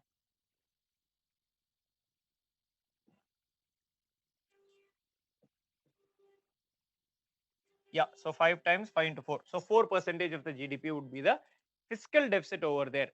But at the same time, what you do is this entire 60 crore that we have, we'll represent it as that year's GDP as a percentage of 500 crore. So what you will do, 60 divided by 500 into 100, which means 5 times 5 into 12. So this will become, whatever the fiscal deficit is only 4% of the GDP, but your public debt becomes 12% of the GDP. If public debt is that value, automatically, because you are adding all the previous year's value and measuring it as a percentage of only that year's GDP. Okay, which makes that number looks like a much bigger number than the fiscal deficit. Okay, so India's fiscal deficit or India's public debt is about 70% of the GDP currently. India's fiscal deficit is somewhere in the range of around 4%, but we'll have to wait and see in the next month, end of next month, January end, February first week, you will get to know what is India's fiscal deficit position for the current period. And public debt also, you will get to know. It is likely to be more than 70. It is likely to be 75% or so because of the huge amount of borrowing that the government is having to do.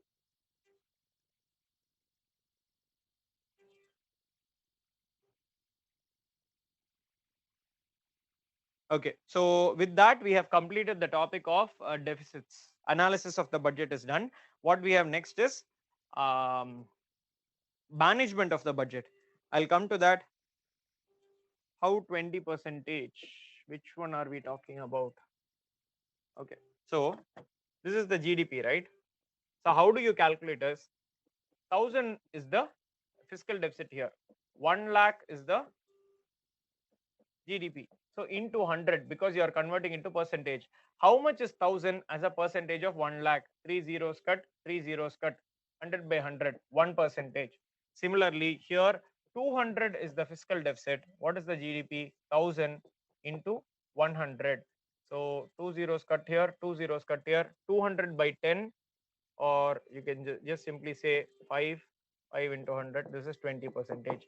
Hence 20 percentage. Hope that is clear, Rini.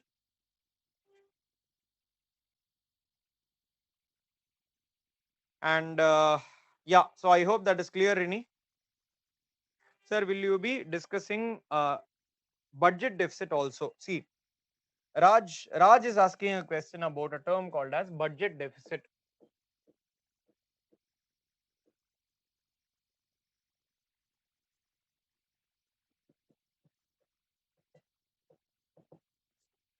See, the government does not declare anything called as budget deficit. If you look at the government data, government document, they will not give anything called as budget deficit, which is why I did not discuss it.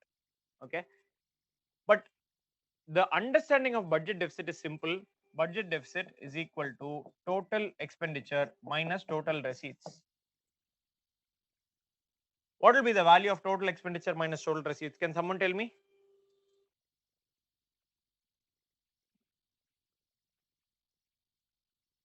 Can someone tell me what will be the value of this? The capital, yes, correct, Sri Lakshmi. The answer will always be 0. Why? Because total expenditure is revenue expenditure plus capital expenditure, and total receipts is revenue receipt plus capital receipts, where capital receipts includes non-debt capital receipts and debt capital receipts. Now, debt capital receipts is what? Is the money that you are borrowing because you are falling short of money. So how much will you borrow? Whatever the deficit, that amount you will borrow. Once you borrow the money, will there be any more deficit? There will be no deficit. So the value will always be 0. Okay. Now, this is a sort of a redundant concept, because when you are presenting, when the government is presenting a budget in the parliament, do you think the government can go there and say, we have an expenditure of 100 crore, but we only have 70 crore? No, the budget will not pass. In the budget, you are saying, the government is saying, I am making promises to the people that I'll spend 100 crore towards them, but I don't have that money. The government just cannot say this. So while presenting the budget, they'll have to say, I have 100 crore as expenditure, 70 crore I have of my own, 30 crore I am going to borrow from this particular place. This is my budget. In the budget, there will be no deficit. That is a concept of budget deficit. It is given as 0.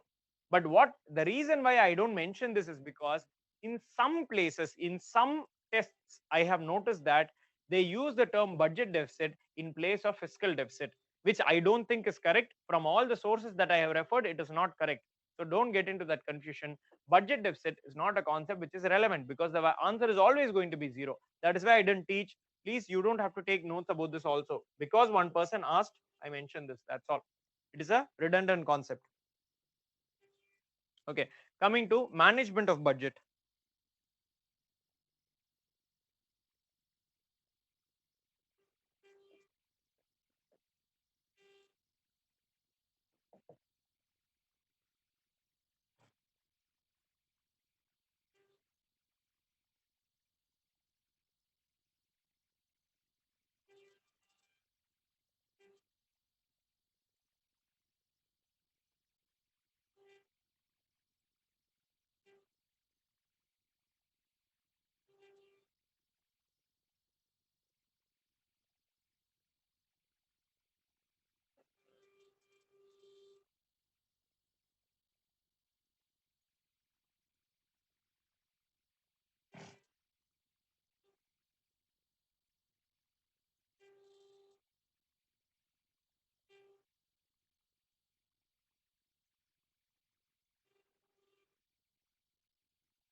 All right. So when you talk about budget management, there is a particular council about which we need to talk, a committee about which we'll talk, but we need to understand why are we talking about this concept called as budget management or management of budget. Okay. So during the 1990s and early 2000s, okay, the Indian government, because we had opened up our economy in 1991, because the economy was growing at that point of time, the government was trying to spend a lot of money. Also, we had borrowed a lot of money during that 1991 crisis and subsequently also. So the government had a lot of loan obligations, which meant that the government was spending a lot more money. The government was borrowing even more money to repay the old borrowings and all those. So this meant that government's fiscal deficit position kept on increasing. Government's public debt kept on increasing. Government's revenue deficit position kept on increasing. Revenue deficit increase, fiscal deficit increase, public debt. This is not primary debt. This is public debt. Public debt kept on increasing. So these were not good signs for the economy. The health of the economy itself was suffering because the government was not able to spend towards constructive purposes. We said borrow only for productive purposes, but the government was not able to do that. So in this backdrop, and because during that period it was a coalition government which was there, not one party rule but multiple parties coming together. Now the biggest advantage of coalition government, okay, the biggest disadvantage is also the same thing, but the biggest advantage is that right there in the partnership there are other coalition partners who can keep the government accountable. They may say, if you don't do this, I'll withdraw my support to your government, so the government may collapse. So the majority or whoever is the superior party there always has to listen to its partners, okay, and whatever unpopular decision it takes, it will have to justify or it will have to convince the other partners, which is not always possible.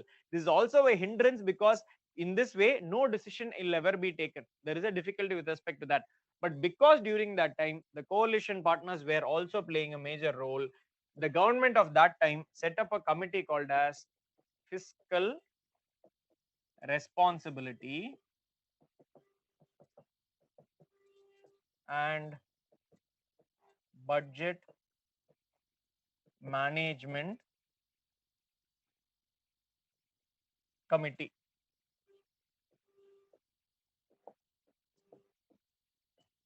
Okay, this is FRBM committee. FRBM committee.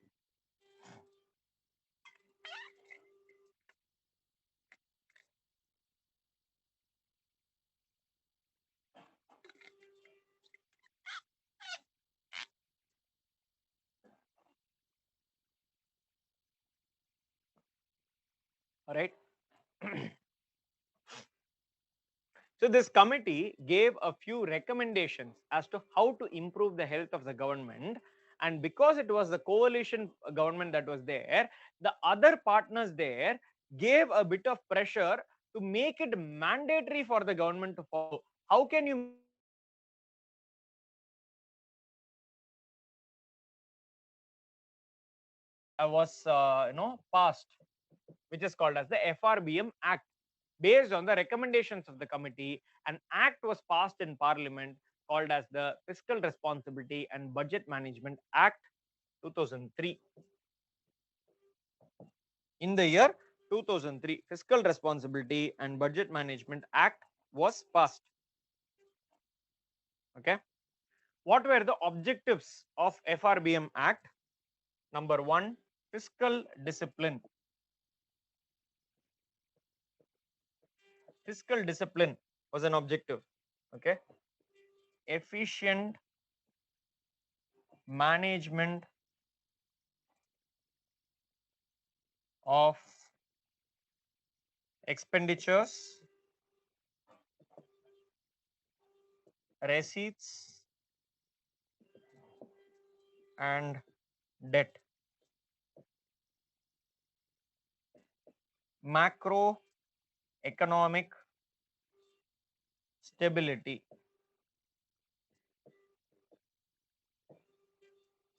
Okay. better fiscal and monetary policy coordination.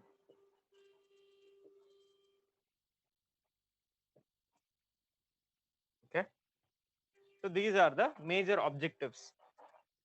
Fiscal discipline, which means that having some sort of control over how money is spent, efficient management of expenditures, receipts and debt, macroeconomic stability, which means that overall in the economy there has to be some level of stability, and better fiscal and monetary policy coordination. Fiscal policy is the policy of the government with respect to money. Monetary policy is the policy of the RBI with respect to money. There has to be a better coordination between them, because during that time there was often a situation where the RBI was working in way, the government was working in a different way, or whenever the government needed, the government would go to RBI and say, I am in need of money, print some money and give it. So all those were happening, so that was a bit of an issue. Okay, now how was this to be achieved? How was all these were the objectives. Okay, how were these objectives to be achieved? By giving certain targets to achieve as per this act. Okay, number 1, the target is eliminate revenue deficit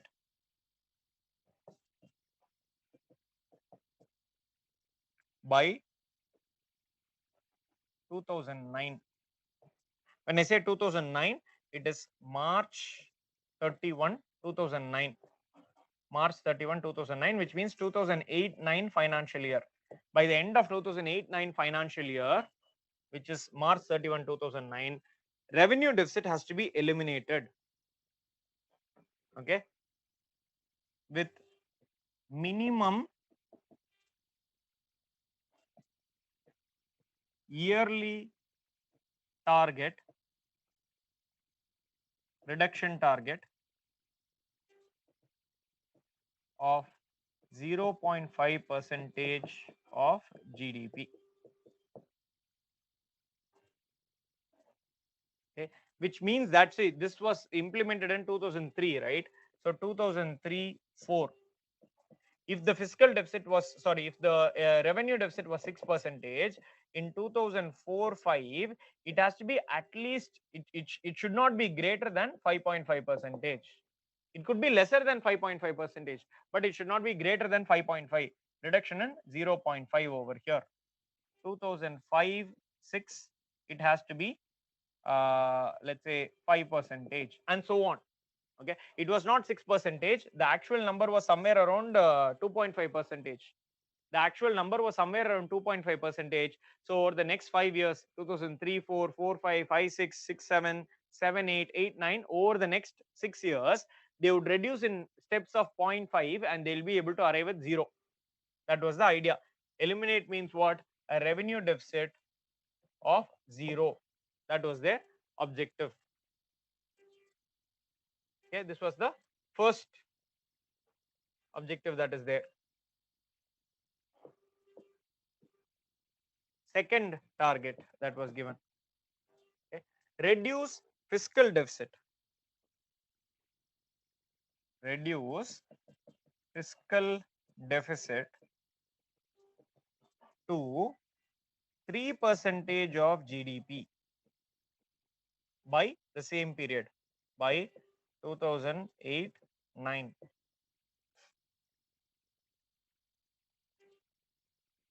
Yearly reduction target minimum 0.3 percentage of GDP. Minimum 0.3 percentage of GDP.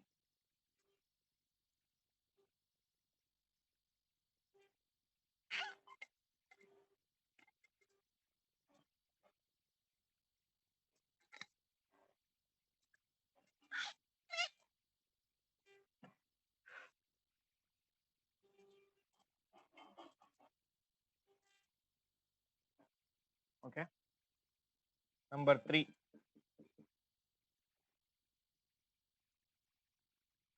public debt to be reduced by 1% of GDP every year.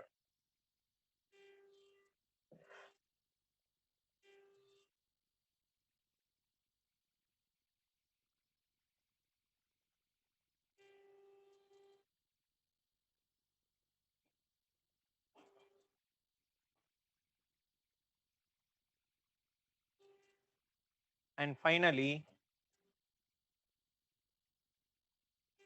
RBI should stop purchasing government securities G6 directly from government.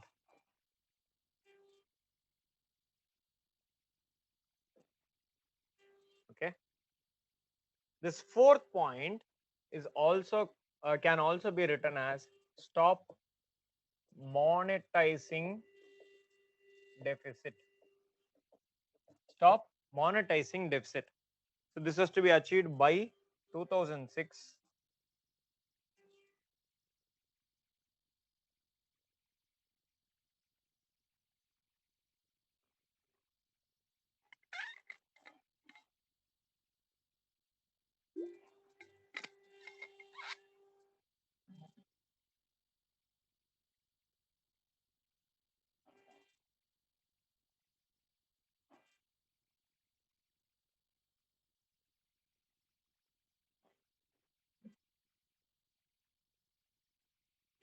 Right. So these were the targets. I'll explain these targets. Then if you have doubts, you can ask me those doubts. So eliminate revenue deficit, you know the golden rule of borrowing. So this was prior to the concept of effective revenue deficit on all those coming into the picture. So they simply said revenue deficit should be 0. Find a way to achieve that. That is the first target. And then they say fiscal deficit can be there, but only 3% of fiscal deficit. So 3% of GDP as fiscal deficit. Now, if fiscal deficit of 3% is allowed and revenue deficit is 0, what does that mean? Every money that is borrowed is used for capital expenditure. Because in the revenue account, there is no deficit at all, which means that every amount that is borrowed is towards building capital. So that is allowed. Public debt to be reduced by 1 percentage point. At that point of time, it was somewhere around 80% of the GDP. Bring it down by 1 percentage point every year, 79%, 78%, 77%, so on. And the last point is the one which requires maximum explanation. RBI should stop purchasing government securities directly from government. Okay. Now, the government issues government securities when it is in need of money. Okay. If the government securities are issued in the market to the public, to businesses, and to other governments, what they do is that they give their existing money to the government. That is all that happens. The existing money that is there in their hands, they'll give it to the government. Now, if RBI were to purchase from the government, what tends to happen is that RBI, if it doesn't have enough money, see, if people don't have money, they will not buy government securities. That's all. If people don't have money in their hands, they will not give a loan to the government. That's all. But government, if RBI were to buy from the government, even if the RBI doesn't have money in its hands, RBI can easily print new money and give that to the government. Okay, that is what is called as monetization of deficit. The deficit has to be financed. Someone has to give money to pay for the deficit. But if the RBI says, what will happen is that the deficit will be monetized, which means that the deficit will be converted into new freshly printed money, which means that there will be far too much money in the economy. Every time there is money required, the RBI will print money and the government will use it. What happens when there is too much money? Just think of this. If you get a lot of money in your hand, normally you get 20,000 rupees in your hand, let's say, as income. Suddenly you are getting 40,000 rupees in your hand. What are you likely to do? You are likely to go to the market and buy more and more stuff. But the problem is The number of things in the market is still the same because money is just printed and given into your hands. The number of items in the market is the same. Now, if you have extra money, and similarly, a lot of people have some such extra money, there will be competition among you guys. Who is going to buy the thing? Ultimately, what will be the result is that the same product which you were buying earlier for, let's say, 100 rupees, you might now be paying 150 rupees to buy. Why? Because you have more money and you are willing to offer more money. Let us say this pen is available in the market. You are going to buy this pen. This pen is charged at 10 rupees, let's say, and someone else comes and says, I want that pen also, but only one pen is available. If there is more money, what will you do? You will say, I'll offer 11 rupees. That person says he'll offer 12 rupees. You say 13 rupees. That person says 14 rupees. And finally, you say 15 rupees. That person doesn't have any more money. The same pen which you were earlier buying for 10 rupees, you are now buying for 15 rupees. Why? Because you have extra money. That other person also has extra money. So if the RBI just simply prints currency without proportional increase in the goods and services in the economy, it will lead to the prices of products skyrocketing. It could lead to a situation called as hyper levels of inflation, hyperinflation. So the FRBM committee said, stop monetizing deficit, stop buying government securities directly from the government. So these are the 4 conditions which were laid. Any questions on this? You can ask me. I'm looking in the chat box now.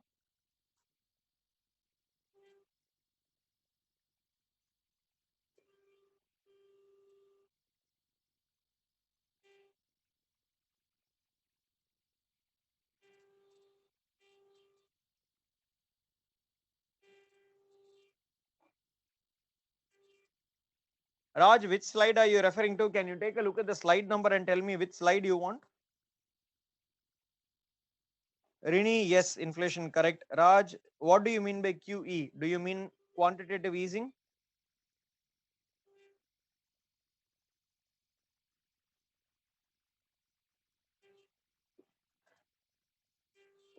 Quantitative easing is a different measure. It is a measure that is taken by the Reserve Bank or the concerned bank to increase the money supply in the economy. It is not this. Let us talk about topics that we are discussing right now. Quantitative easing and all those is not relevant for us right now. I know, Akash. Inflation is the topic that will be, see, next we'll be discussing a topic called as money. After that, we'll be discussing a topic called as inflation. After that, we have banking. After that, we have external sector. Okay, and then financial markets. 5 more topics left after public finance. We have money, we have inflation, we have banking, we have external sector, and we have financial markets. 5 topics are left.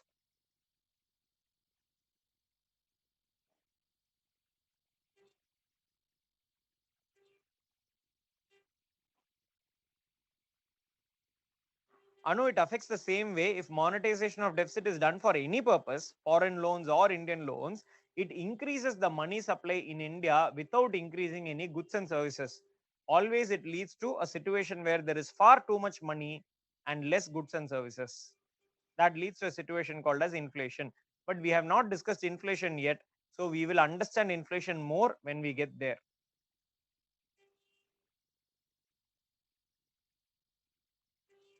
All right, perfect. Any questions on this? I hope this is enough, Raj. Any questions on this?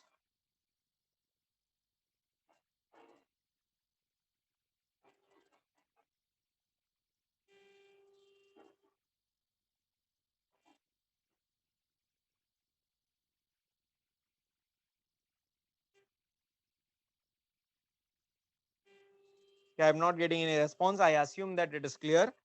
I'll proceed then. Okay.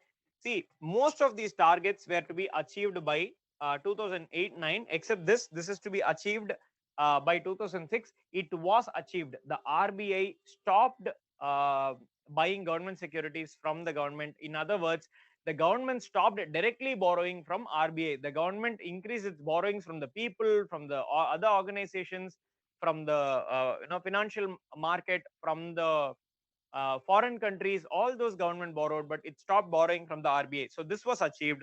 The second was not a time bound target, so it just said 1% reduction every year. That was also more or less happening.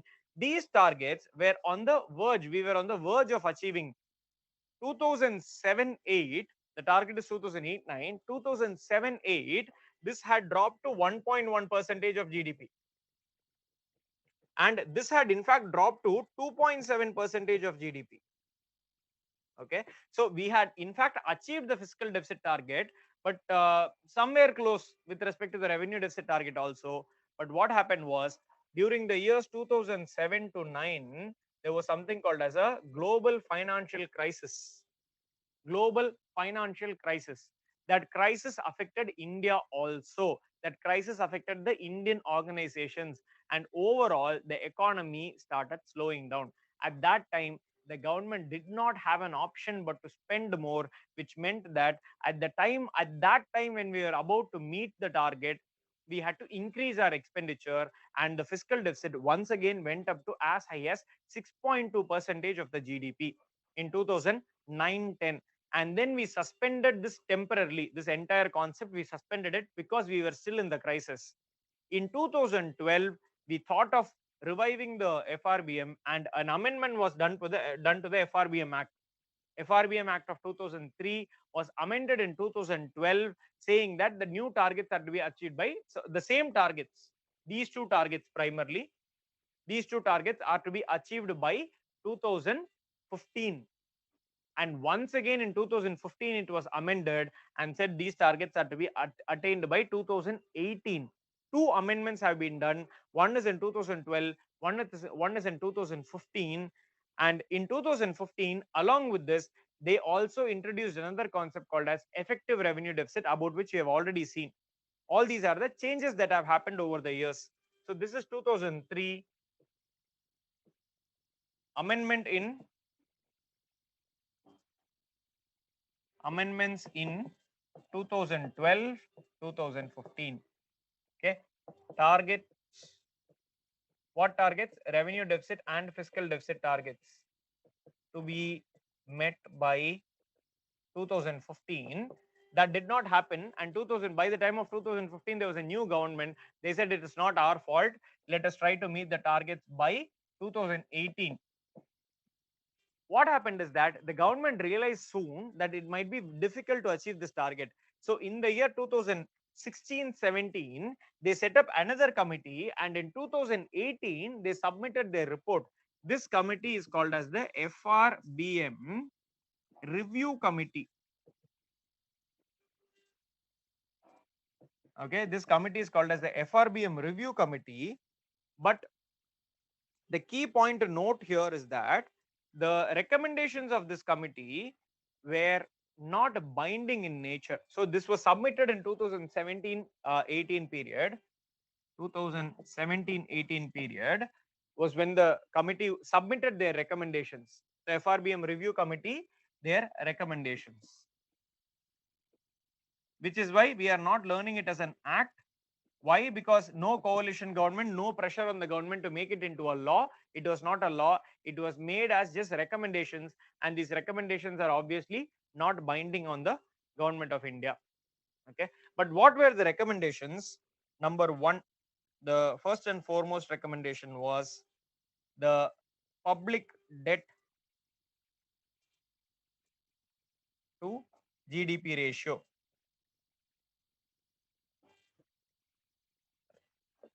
Public debt to GDP ratio should be reduced to, they gave a target to this, should be reduced to 60% of GDP, with central government's target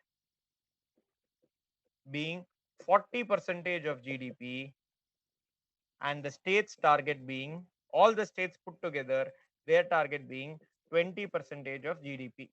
So cumulatively 40% of GDP. Remember, all these are GDP of the nation, GDP of the country. Okay. So this ratio at that point of time in 2017, this was 70%. This was 70%. They had to reduce it to 60% by 2022-23. This is the first recommendation, which means that by March 31, 2023, this target had to be achieved. This is the number one target.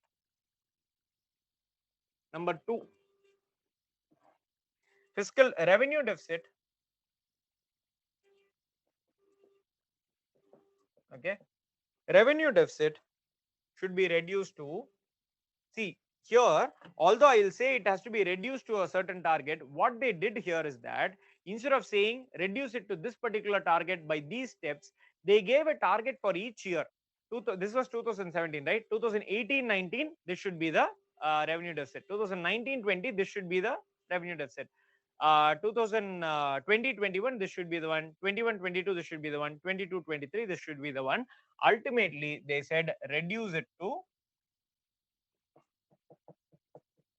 0.8 percentage of GDP by 2022-23. So this was in a way an acknowledgement of the concept of effective revenue deficit, where they are saying you need not eliminate it. A revenue deficit of 0.8 percentage is okay, because that might be used by other states for their asset creation, by the states for asset creation purpose. Okay, but they do not say effective revenue deficit concept explicitly here, but implicitly it is understood when you say that revenue deficit of 0.8 is accepted. Okay, and they said fiscal deficit, okay, fiscal deficit should be reduce it to 2.5 percentage of GDP by 2022-23. Okay,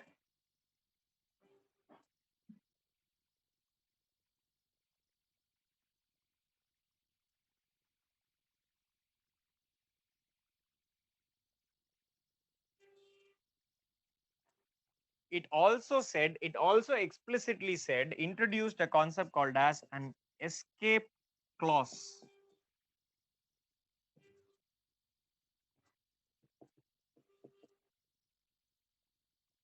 What is an escape clause? Under exceptional circumstances, where a couple of circumstances were mentioned, like sudden drop in economic activity in a particular year, sudden drop in economic activity beyond below a level, or some sort of a natural disaster, something of that sort happens, then you can use this escape clause to not meet those targets. Using the escape clause, those targets need not be met.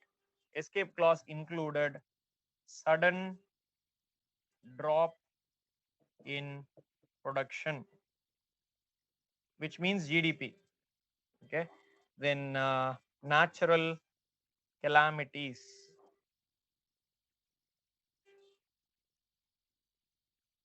global recession, etc. Okay, so these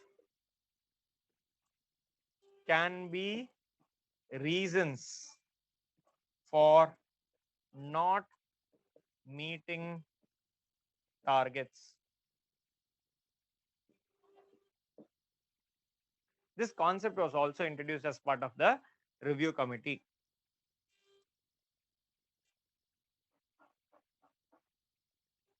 Okay, that concludes our discussion on budget management. Okay, that concludes our discussion on budget management.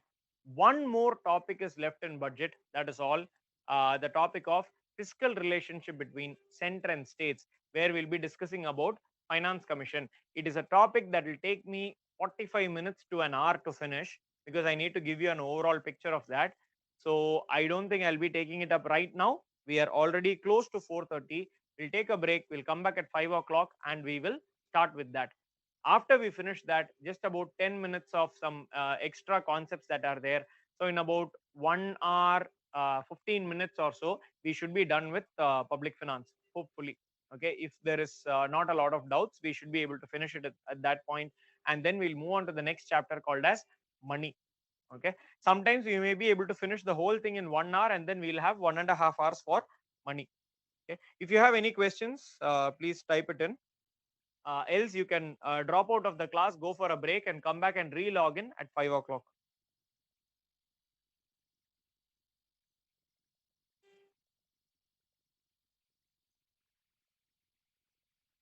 Is there any noise which you have been hearing as part of the class? Is something that is disturbing you? Some noise? Any sort of noise that is disturbing you? No. Okay, perfect. Good then, good then. Because there is some construction work going on nearby. I am able to hear slight noise there. As long as it is not affecting me, but as long as it is not affecting you either, then no problem. Okay, great. So since no one is asking a question, I assume that you don't have further queries on this topic. Take the half an hour break, and if you have questions, I'll address it at the beginning of the next class, and then we'll proceed with the next topic. So I'll disconnect the class for now. I'll come back while you're re-logging in. Please make sure to disconnect with or reconnect with your name and unique ID. Thank you. Okay, Kishore has a question. Yes, Kishore. Go on. Sir, good evening. I have been trying to text you, but I don't know whether it is reaching you or not. Okay, my it's a simple doubt only, sir. Which book would you prefer to use for economics, sir? Core economics and Indian economics. Yes.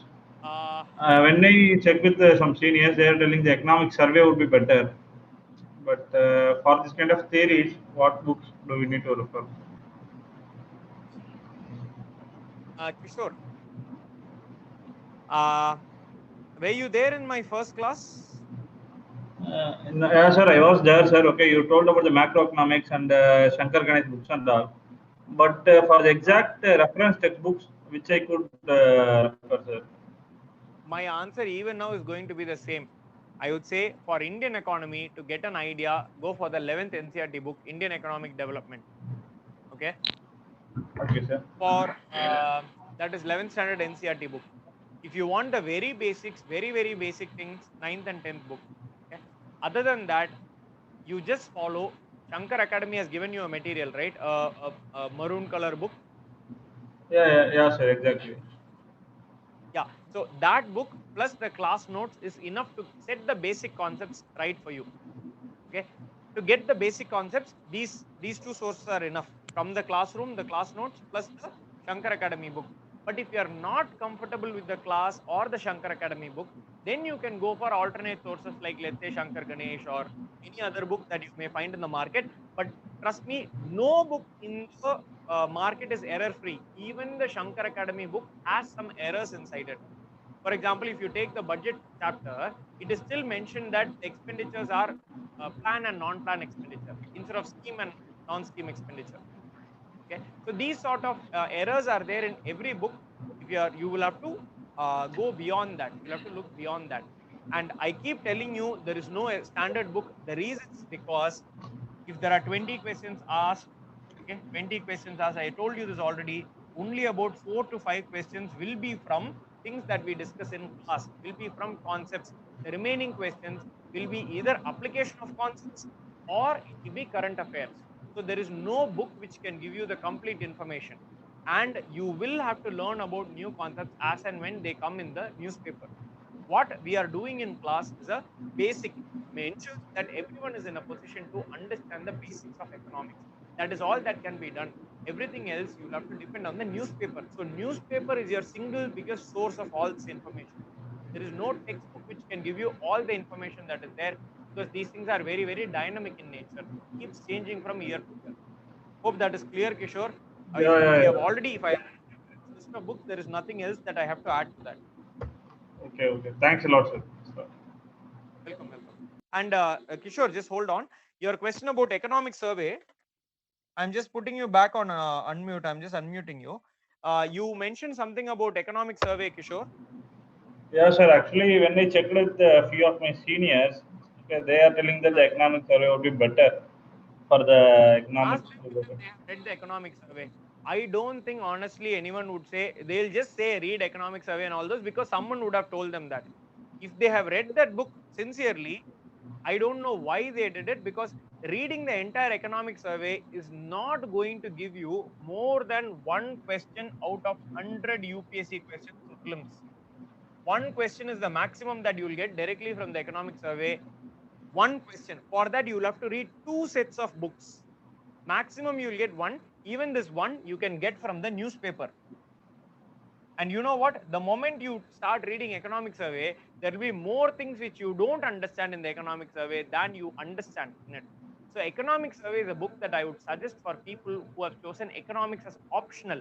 For people who are studying it for general purposes, whatever economic survey is important, you will find it in the newspaper, or specific chapters which you can pick and choose from the economic survey and read from there, because it might be some new concept that they are giving, plus some statistics which are required. What is the fiscal deficit trend been? What is the budget trend been? What is the external sector trend been? Those things you can find in the economic survey. Reading the entire economic survey from start to end, I wouldn't suggest. And don't go and ask multiple people what to read and what not to read. Just focus, have some clear idea. Your objective is you should understand economics. It doesn't matter which book you read it from. If you understand economics, it's good enough. Okay, and Okay. most of your learning is going to be from the newspaper. I hope that gives you some clarity, Kishore. Yeah, sir. Got clarity, sir. Thanks. All right, welcome. All right, so the others you can disconnect and leave. I'll be back here at 5 o'clock. All right, I'm disconnecting and leaving.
All right, start now.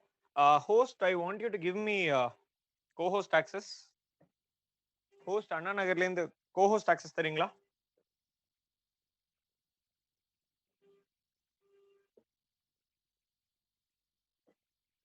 Co-host access கொடுக்க சொல்லு.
All right, I have not been given co-host access yet, so I'll not be able to read your messages if you do send me any. I'm just waiting for that to be done.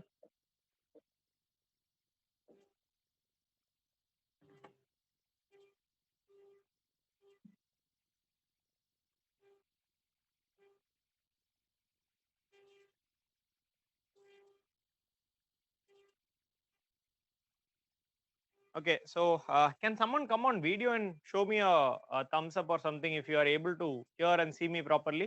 The connection is good. You can come on the video. I'll be able to see you. Just that I won't be able to see your chats or comments. If you could come on the video, I'll be able to see you.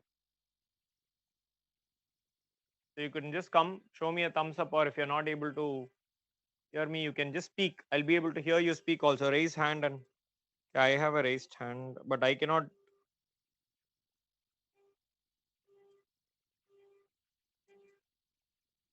There's no one.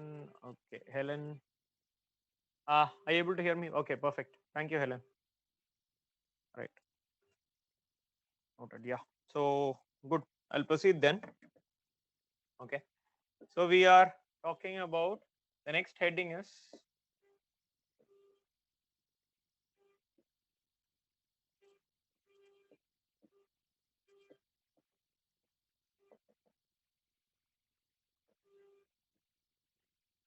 fiscal relations between center and states. Okay. So while dealing with this fiscal relation between center and states, see, some of you may have doubts from the previous topic. I will address it. You can send it to me once I have the co-host access. Then I'll respond to it subsequent to that. Okay. So while talking about fiscal relation between center and states, there are some parts of the constitution which I want you to go through compulsorily. I want you to go through it, not memorize it or anything, but I want you to read. I'll tell you what part it is. There is a part called as part. There is a part by the number 12, part 12, with articles, okay, 264 to 300A. Okay, 264 to 300A. Specifically, I want you to just read through, say 264, from 264 to 200 and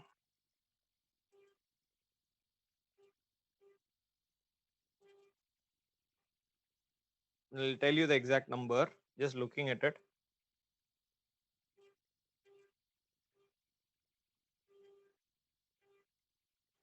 Okay, till at least 293, 264 to 293, I want you to read.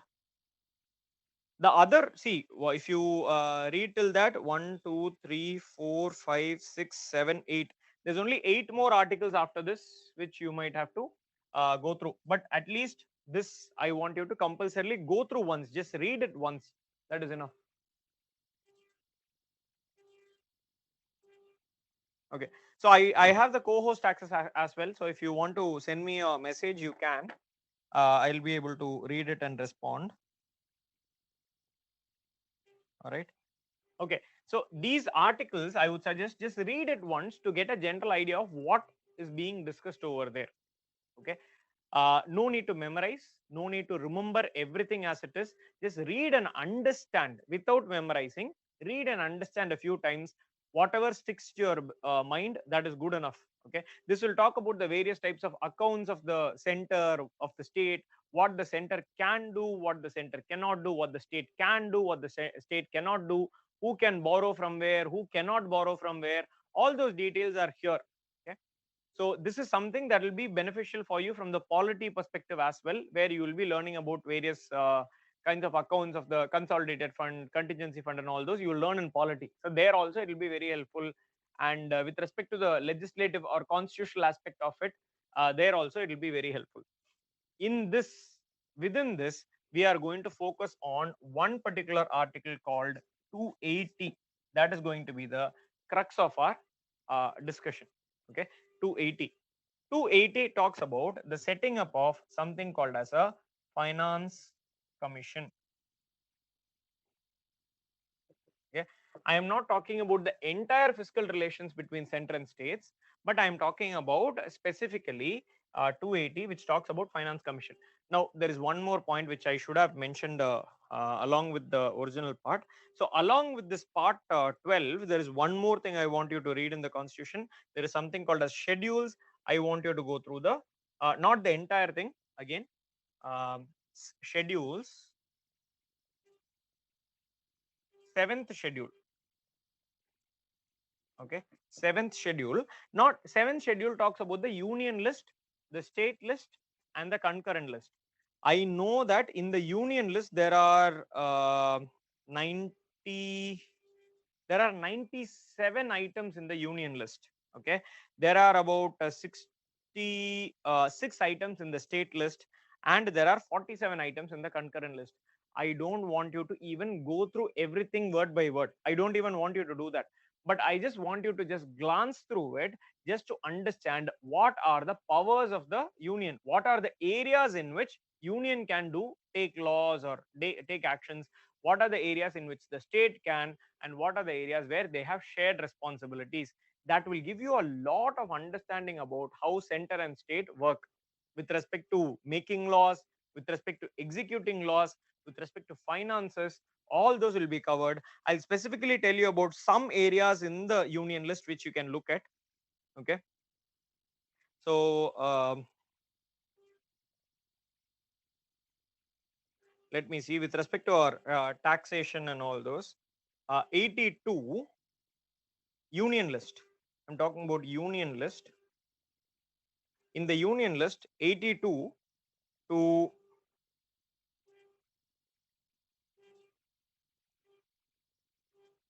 82 to 92, 92B. Okay, there are some items here in the union list. In the state list also, just for you to read, not for you to memorize or anything. So there are 46, no, 45 to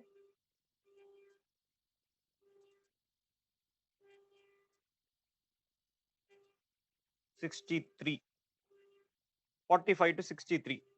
Okay, so these are certain areas that I want you to go through, not for any reason other than the fact that you will get an idea about what is under the purview of union, what is under the purview of state. And here what you will find is that there will be a frequent reference to schedule 7.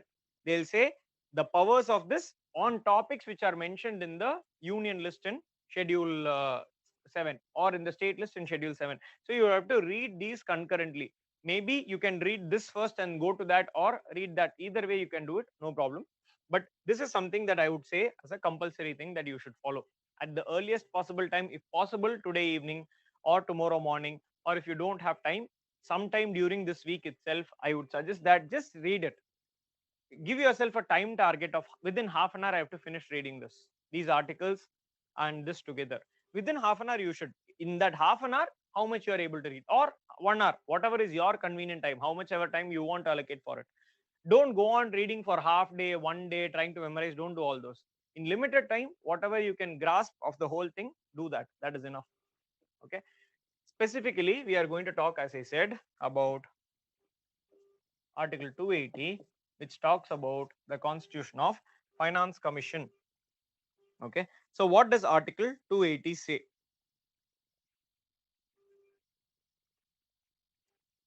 So Article 280 says that a finance commission shall be constituted by the president. The president shall.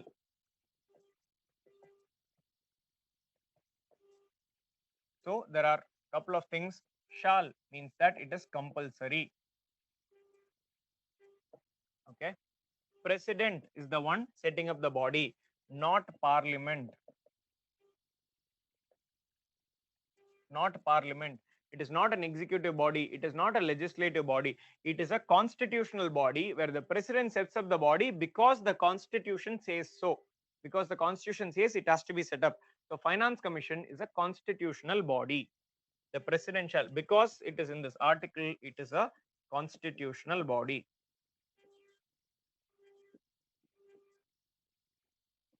Okay.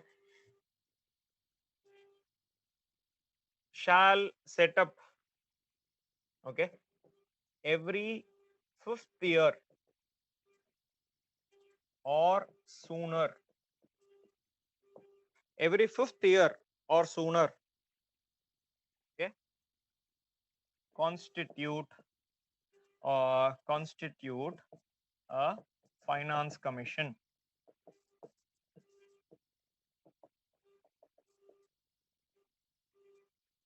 Consisting of a chairman and 4 other members.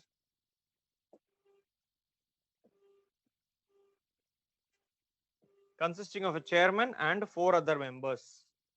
They are also appointed by the president. Okay. So this is what the article first part of the constitution article says. Okay. The president shall every 5th year or sooner constitute a finance commission consisting of a chairman and 4 other members to be appointed by the president. The second part, this is the first one in that article. The second one says what are the qualifications the president may decide.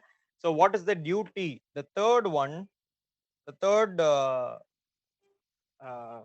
no part of this clause of this article talks about the duties of the finance commission. Okay. Now coming to the duties, before I explain that, I want you to understand something. Okay. With respect to taxes, this is where the 7th schedule comes in handy, and the articles also come in handy. So according to the articles, okay, which articles am I specifically talking about? There are articles like 268. Article 268. It talks about a concept called as levy of taxes, okay, collection of taxes, and appropriation.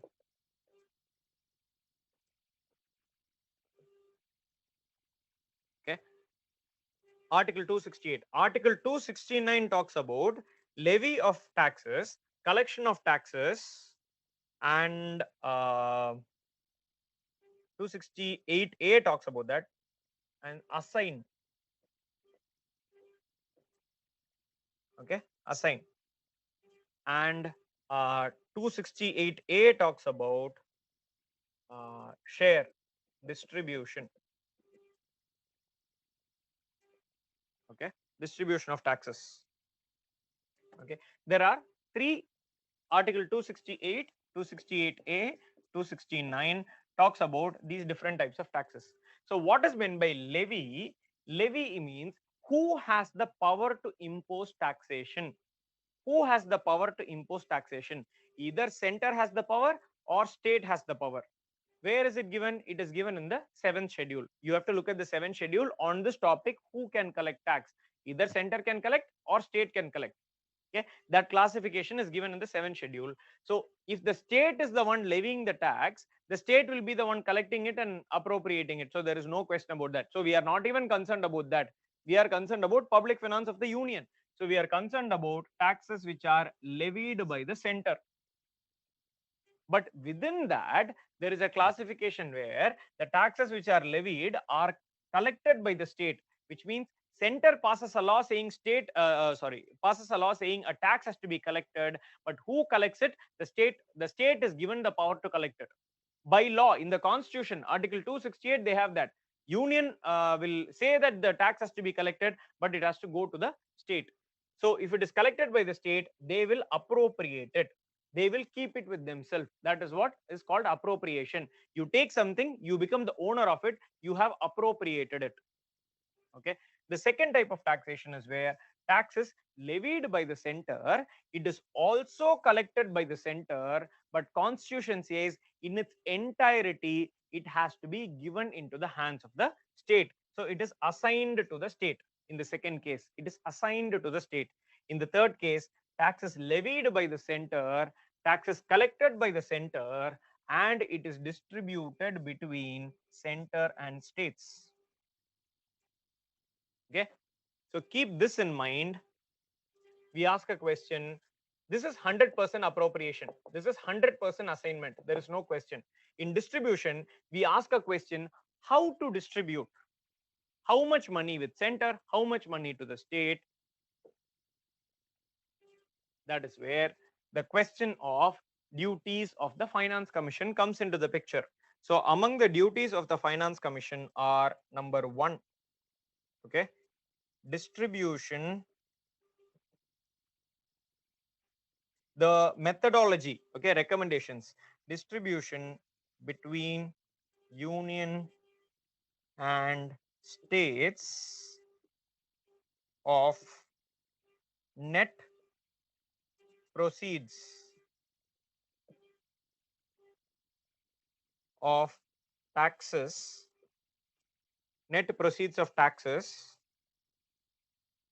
which are to be shared.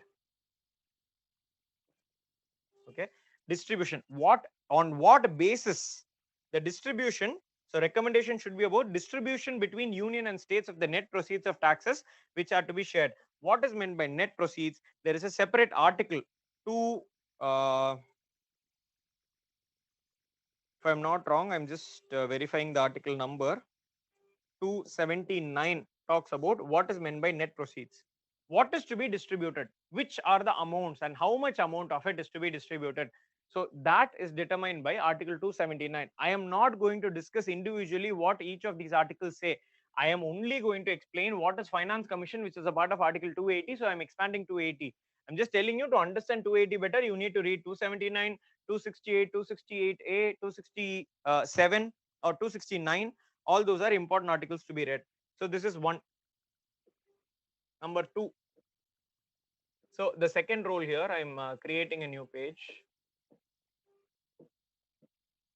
Okay, the second role in article 280 of the finance commission is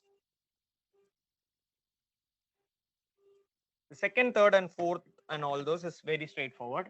See, earlier while talking about grants, I told you certain grants are based on what the constitution says. Constitution says certain amount has to be given as grant to the states. Okay, so these are grants, these are also grants plus other grants, those are called as grants in aid. Okay, principles governing grants in aid from center to states.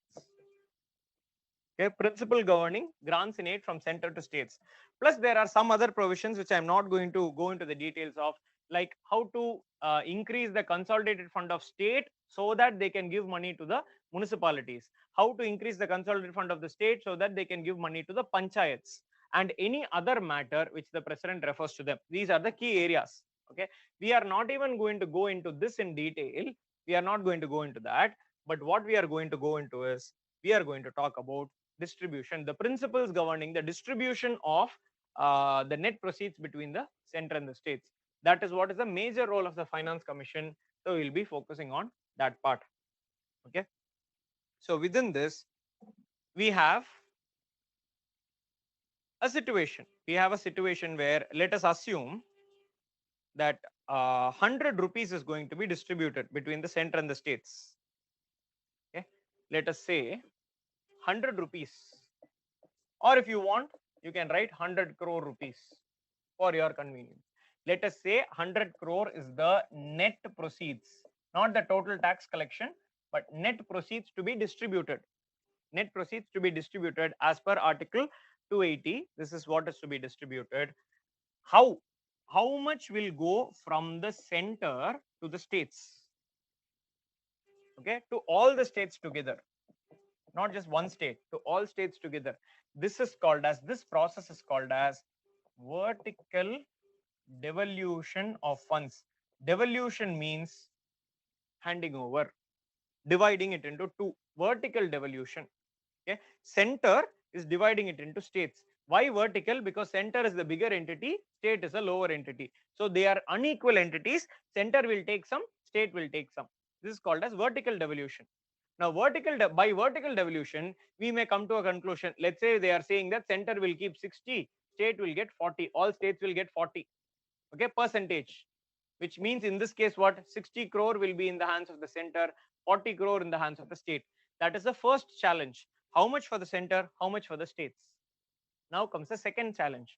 Once 40 crore is allocated towards the states, how do we divide it among the states? We cannot simply say 40 crore divided by 28 states in the country. 28 plus 3 other states with legislature. Puducherry, New Delhi, this your National Capital Region of Delhi, NCT Delhi, and then you have your Jammu and Kashmir as well. Okay, Jammu and Kashmir as well, which has a legislature, which is a union territory. So 28 plus 3, 31 states which have their own finances. Okay, 31 regions which have their own finances. How to divide this 40 crore among them? You do not simply do divided by 31, because these states have their own individual requirements. The requirement of one state is different from the requirement of another state. Okay, so you need to have a formula to decide how to distribute it among the states. It is not going to be equally, but it is going to be equitably distributed. Equitably means what? According to your need, you will get more money. If you have lesser need, you will get lesser money. Equitably. Okay, so this is called as horizontal devolution.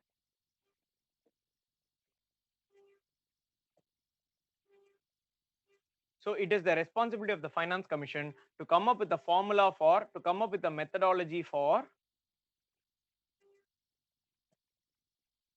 or at least a percentage for vertical devolution and a methodology for horizontal devolution. Okay. Any questions on this so far?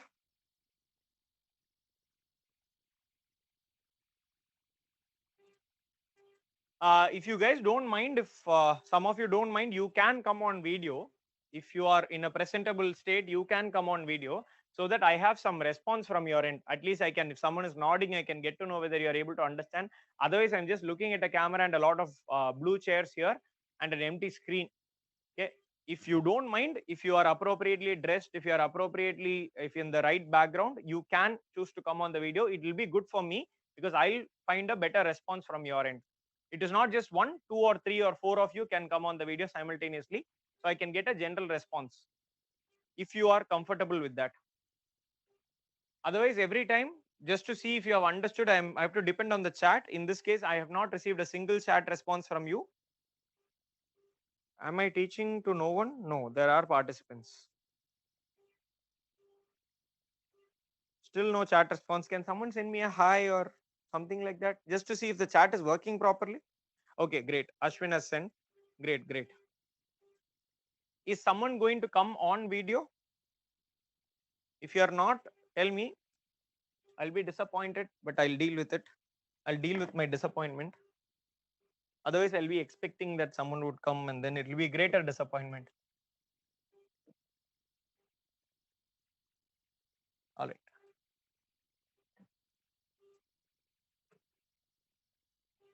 Okay. So First, we'll talk about vertical devolution.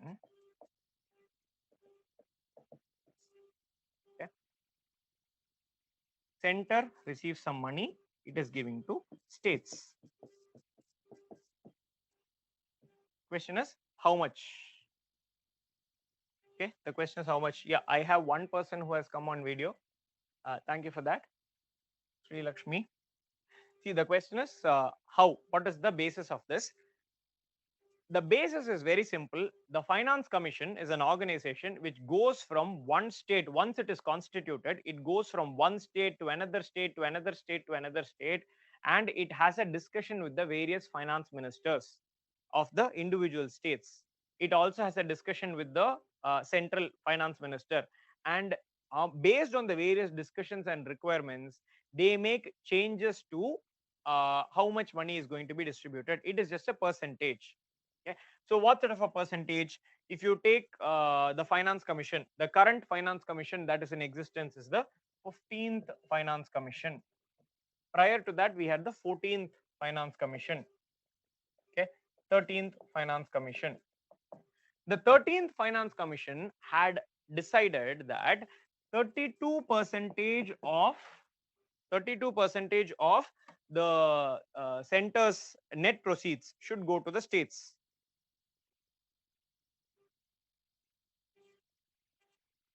Okay, that was the decision, 32 percentage. Now, how was it 32 percentage? Because the 12th Finance Commission had said 30 percentage and the 11th Finance Commission had said 28 percentage. It was a gradual increase from that. Every year, based on the requirements of the state, gradual increase was there. But the biggest change to this happened in the 14th Finance Commission when this was suddenly increased to 42 percentage. This was suddenly increased to 42 percentage, which means that 42 percentage of the center's net proceeds revenue has to be distributed to the states. Now, let us just quickly try to understand one more aspect. Net proceeds includes what all? All or all distributable tax revenues. All distributable tax revenues minus the expenditures. There are some expenditures involved in tax collection, minus those. So examples of this is income tax collected by the center, corporate profit tax collected by the center, CGST collected by the center. Already SGST goes directly to the center. In addition to this, CGST is also something that goes into the hands of the center, which goes as part of net proceeds, okay, to be distributed. CGST, any other customs duty or anything else which according to article 279 can be distributed. 279 says these are the taxes which can be distributed to the, which have to be distributed to the states. So that is what is net proceeds. Okay, so out of these a certain amount has to be given. Remember very carefully, the constitution says certain taxes are to be collected by the state itself. For example, in GST, GST is collected together by the center and the states. CGST plus SGST. Okay, it is to be collected together by the center and the states. But at the point of collection itself, the CGST will go to the center, the SGST will go to the states. Individually, whichever state is concerned, it goes to them. So that is states' money. No one has claim on that. But even the CGST, a percentage of that has to be distributed among the states. That is what the constitution says. Income tax, which is collected by the center, has to be distributed among the states. Corporate tax, which is collected by the center, has to be distributed among the states. But not 100% of it, a percentage of it. That percentage is what we call as vertical devolution. Okay. So during the 14th Finance Commission's discussion with a lot of the states, they were of the opinion that, okay, a lot of the money given by the center to the states, a lot of the money given by the center to the states in the form of grants in aid were conditional. What conditional? They said if you achieve these targets or if you were to use your money for these purposes, I'll give you the money. Take for example a state like Tamil Nadu or Kerala. where the education and the health levels are significantly better than some of the other states in the country. Okay, there if the government is going to say, if you are going to spend towards health and education, I'll give you this much money, the scope for such expenditure is limited for states like Tamil Nadu and Kerala. They might want to use the money for other purposes, but the center says no, the condition is common for everyone, you have to use it for these purposes. So that created a difficulty for some states. Similarly, some other state might be there, their priority might be something else which is unique to their needs. It is up to them to decide how they want to use the money, but the center made it conditional. So the state said, reduce the conditional grants and give us more unconditional grants, where the center cannot say how to use the money. Center just gives the money and ends it there. Okay, so prior to the 14th Finance Commission, the conditional grants were high in number, but the unconditional grants, so these are the first topic here, these are unconditional grants. These are unconditional grants. There is no condition associated. Center gives money to the state, end of it, end of the story. States can use it in any way that they want.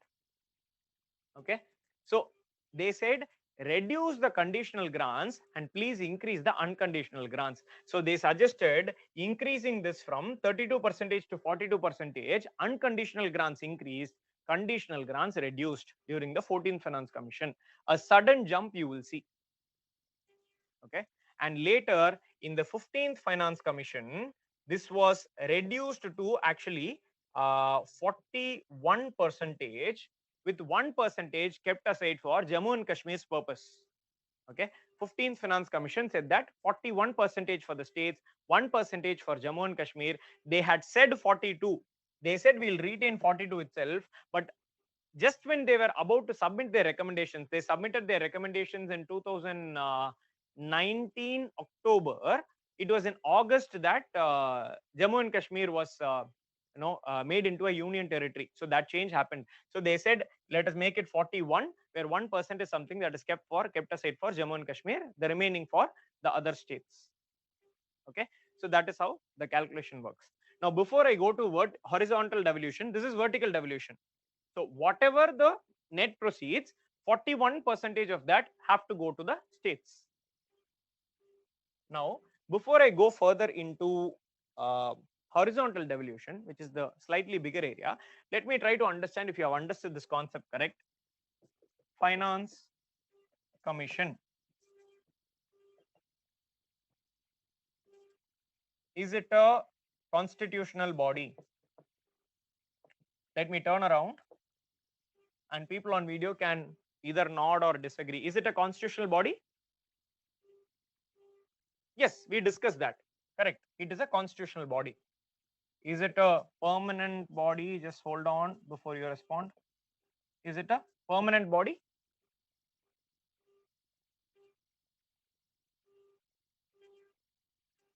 Okay, not sure. Very good response. That is the response that I was looking for.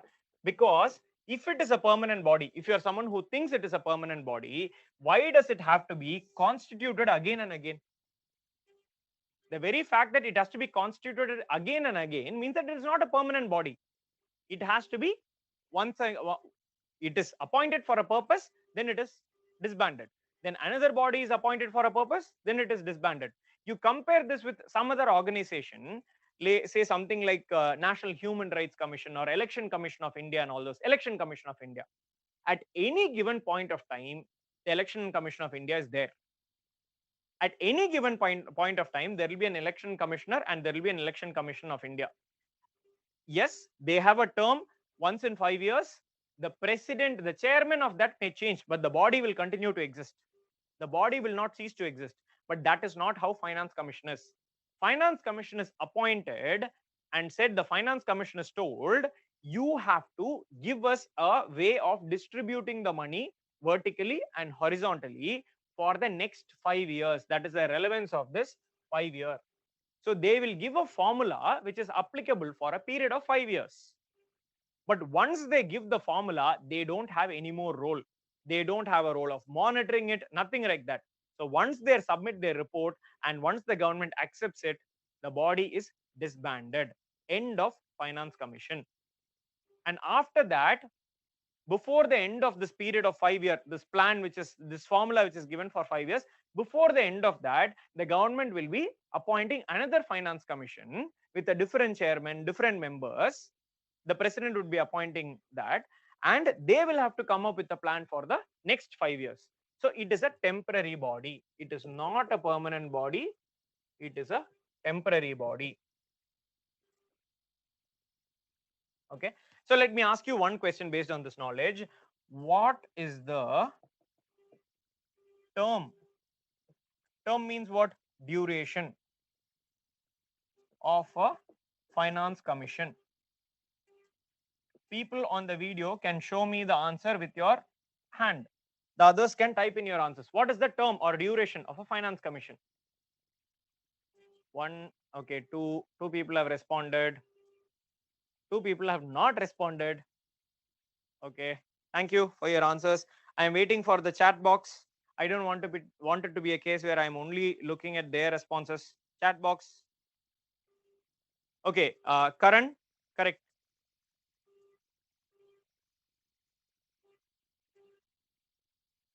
Yes, Sri Lakshmi, correct. Correct. Rini, somewhere you have given a safe answer. It is not wrong, but I don't think you're saying it because you understood it correctly. Anyway, so what is the term? The moment you say it is a temporary body, how can you have a term? Okay, the moment you say it is temporary, how can you have a fixed term? How can you say that it is 5 years? The finance commission does not have a term at all. So the answer is, as rightly pointed out by Karan as well as Sri Lakshmi, and Rini also said this, till they submit their report.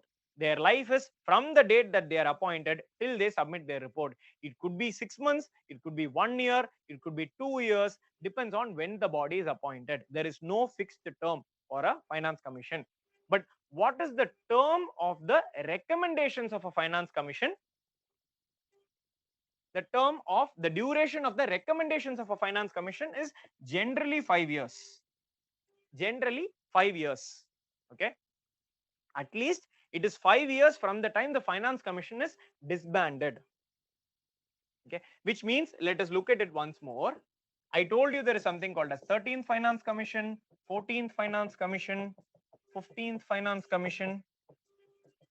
Okay, 13th finance commission. So 13th finance commission's report was applicable from 2011 to 2015. 15th finance commissions from 2016 to 2020, which means that when was 13th finance commission set up? 13th finance commission was set up and disbanded before 2011. So maybe they were set up in 2009 and by 2010 they had submitted their report and their job was over. Maybe they were set up in 2008. We don't know. Okay, that is not important. Similarly, 14th finance commission was set up in 2014, let's say. They submitted their report in 2015, let's say, and they are disbanded. Now they are not required anymore. What is required? Their report. Their report has a validity of these 5 years. Their report would be used for these 5 years. Okay. Now there is a reason why I keep going to 13, 14. Normally we just require 2. 15th is already out. Then why am I still talking about the 13th? Because 15 is a sort of an exception. Okay. They submitted their report in 2019. They were appointed in 2017 or 18 period. 2018, let's say. Early 2018 they were appointed. Okay, 2018 to 19, 2019 October they submitted their report.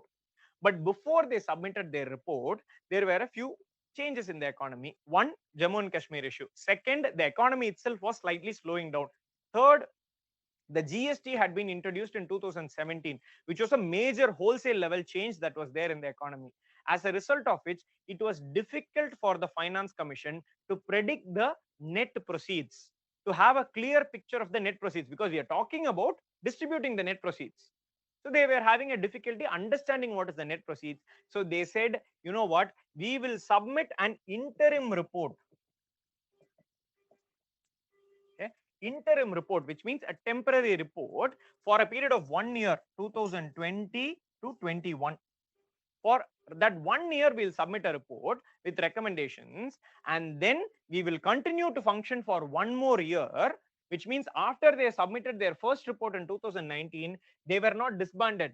They only submitted a report for 1 year with the government's, with the president's approval, of course, and they were given an extension of term where in 2020, now in October, they have already submitted their report, which we think it is likely to, we are not sure because we have not seen the report.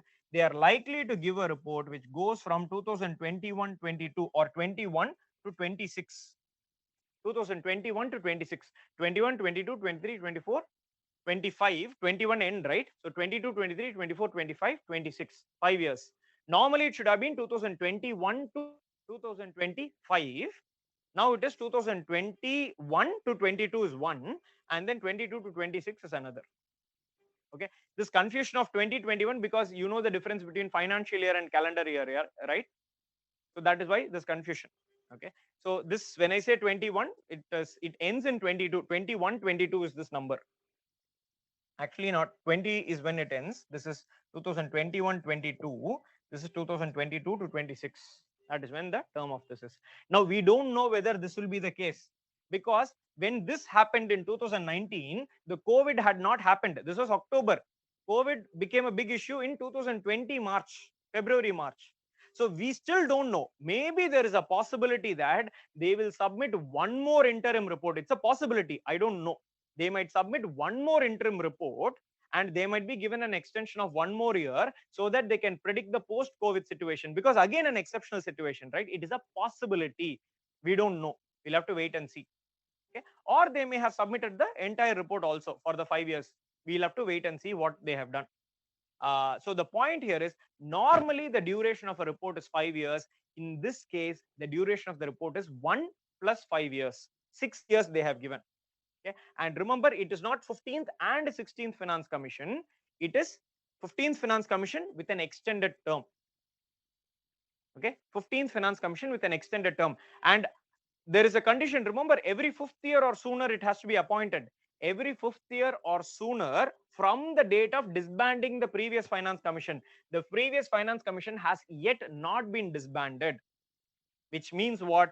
Which means the new 5-year duration within which another body has to be set up will only be counted from the date in which this old body has been disbanded. From there, within the next 5 years, the next Finance Commission, and from here the report is also going to be for 5 years, right? So within that, they have to appoint another body, and they'll be giving their recommendations, which will be applicable for a further period depending on what the situation is at that point of time. Okay, so this is a general idea about how the Finance Commission works. Finance Commission submits its report before the period during which their recommendations are applicable. So when we say 14th Finance Commission, 14th Finance Commission's report is working during this period, you have to understand that 14th Finance Commission was appointed and disbanded before this period itself. Only once they submit, only once they are disbanded, their recommendations will be taken up and the government will implement it. Okay, all right. Assuming that that is clear, if you have any questions, you can ask. Okay. Assuming that it is clear, we'll move on to horizontal devolution.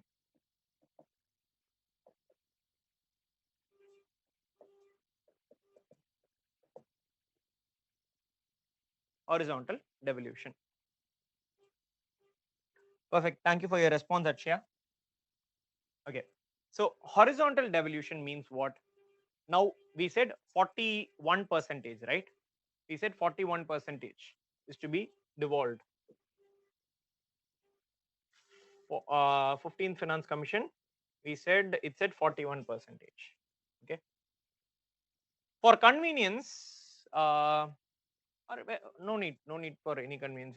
Let's avoid confusion. So let us say 100 crore was the center's net proceeds, out of which 41% means what? 41 crore has now been allocated to the states. How to distribute this 41 crore among the 28 states and 3 UTs that are there? That is the question that comes in now. Okay. So we said all the states are different. Not all states have the same level of development. Not all states have the same requirements. What are certain factors which determines the requirement of money? Can you type in your answers? What are certain factors which determine whether a state needs more money, less money? Can you think of some factors and type it in?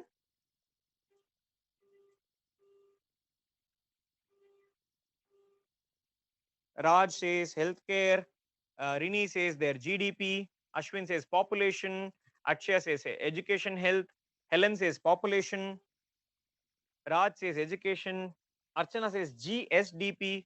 Good. That's the state version of GDP. State's budget, state's economic plan. Fair enough. Okay. So I think I've exhausted basically economic development. So I don't want basically one word because I told you what the basically word is. Different states have different requirement. I wanted the individual things. Correct. More or less correct. I've covered all the, you have covered all the basic points. So the factors based on which the money was divided is to be divided are number one, population. Okay. And number two, also I am writing it as population. I'll tell you the reason for this. Okay, this is 1971 population, this is 2011 population. Why 1971 and 2011? It's a 10-year intervals that census is taken. Census is taken in 1971, 81, 91, 01, 11. That is why those 2 years. Okay, why those 2 years? I'll tell you distinction. Why those particular 2 years? I'll tell you. Okay, so population. Then we have something called as income distance. See, this income distance is nothing but a measure of the income levels of that particular state, which someone pointed it out as GSDP, gross state domestic product, or GDP of that particular state, state GDP. So that is what is indicated by income distance. Because we already discussed in an earlier terminologies class, we had said that your GDP and national income are interchangeably usable words. We had discussed that. Okay, when we are not talking very technically, you can interchange it. If you are talking about specific formula, then you cannot, because I already told you there's a difference between domestic product and national product. That difference is there. Okay, then we have one aspect which none of you actually mentioned in the chat boxes. The size of a state also matters. The more the area of a state, the more the requirement for money. You had mentioned population, but area is not something that you had mentioned. Plus some other criteria like forest cover. Okay, so these are some areas. Okay, I need another page. So what I'll do is I'll just go to a next page and write the entire thing once again. I need the entire space. Please don't mind me repeating the whole process. Okay, so criteria number one, income. No, I wrote population first. Let me write population itself first. Population 1971. Population. I need a little more space. That is why I'm rewriting it. 2011. Number three, income distance. Wait, sorry. Just making a small correction. Apologies for this. You need not. It is not something that I want you to do, but I am just doing it for ease of teaching. Demographic dividend performance. See, you can write this in any order. It is not going to make a difference. It is for my convenience of teaching that I'm writing it this way. Demographic performance. The fourth one is income distance. Fifth one is tax effort. Sixth one is area. Seventh, forest cover. Eighth, forest and ecology.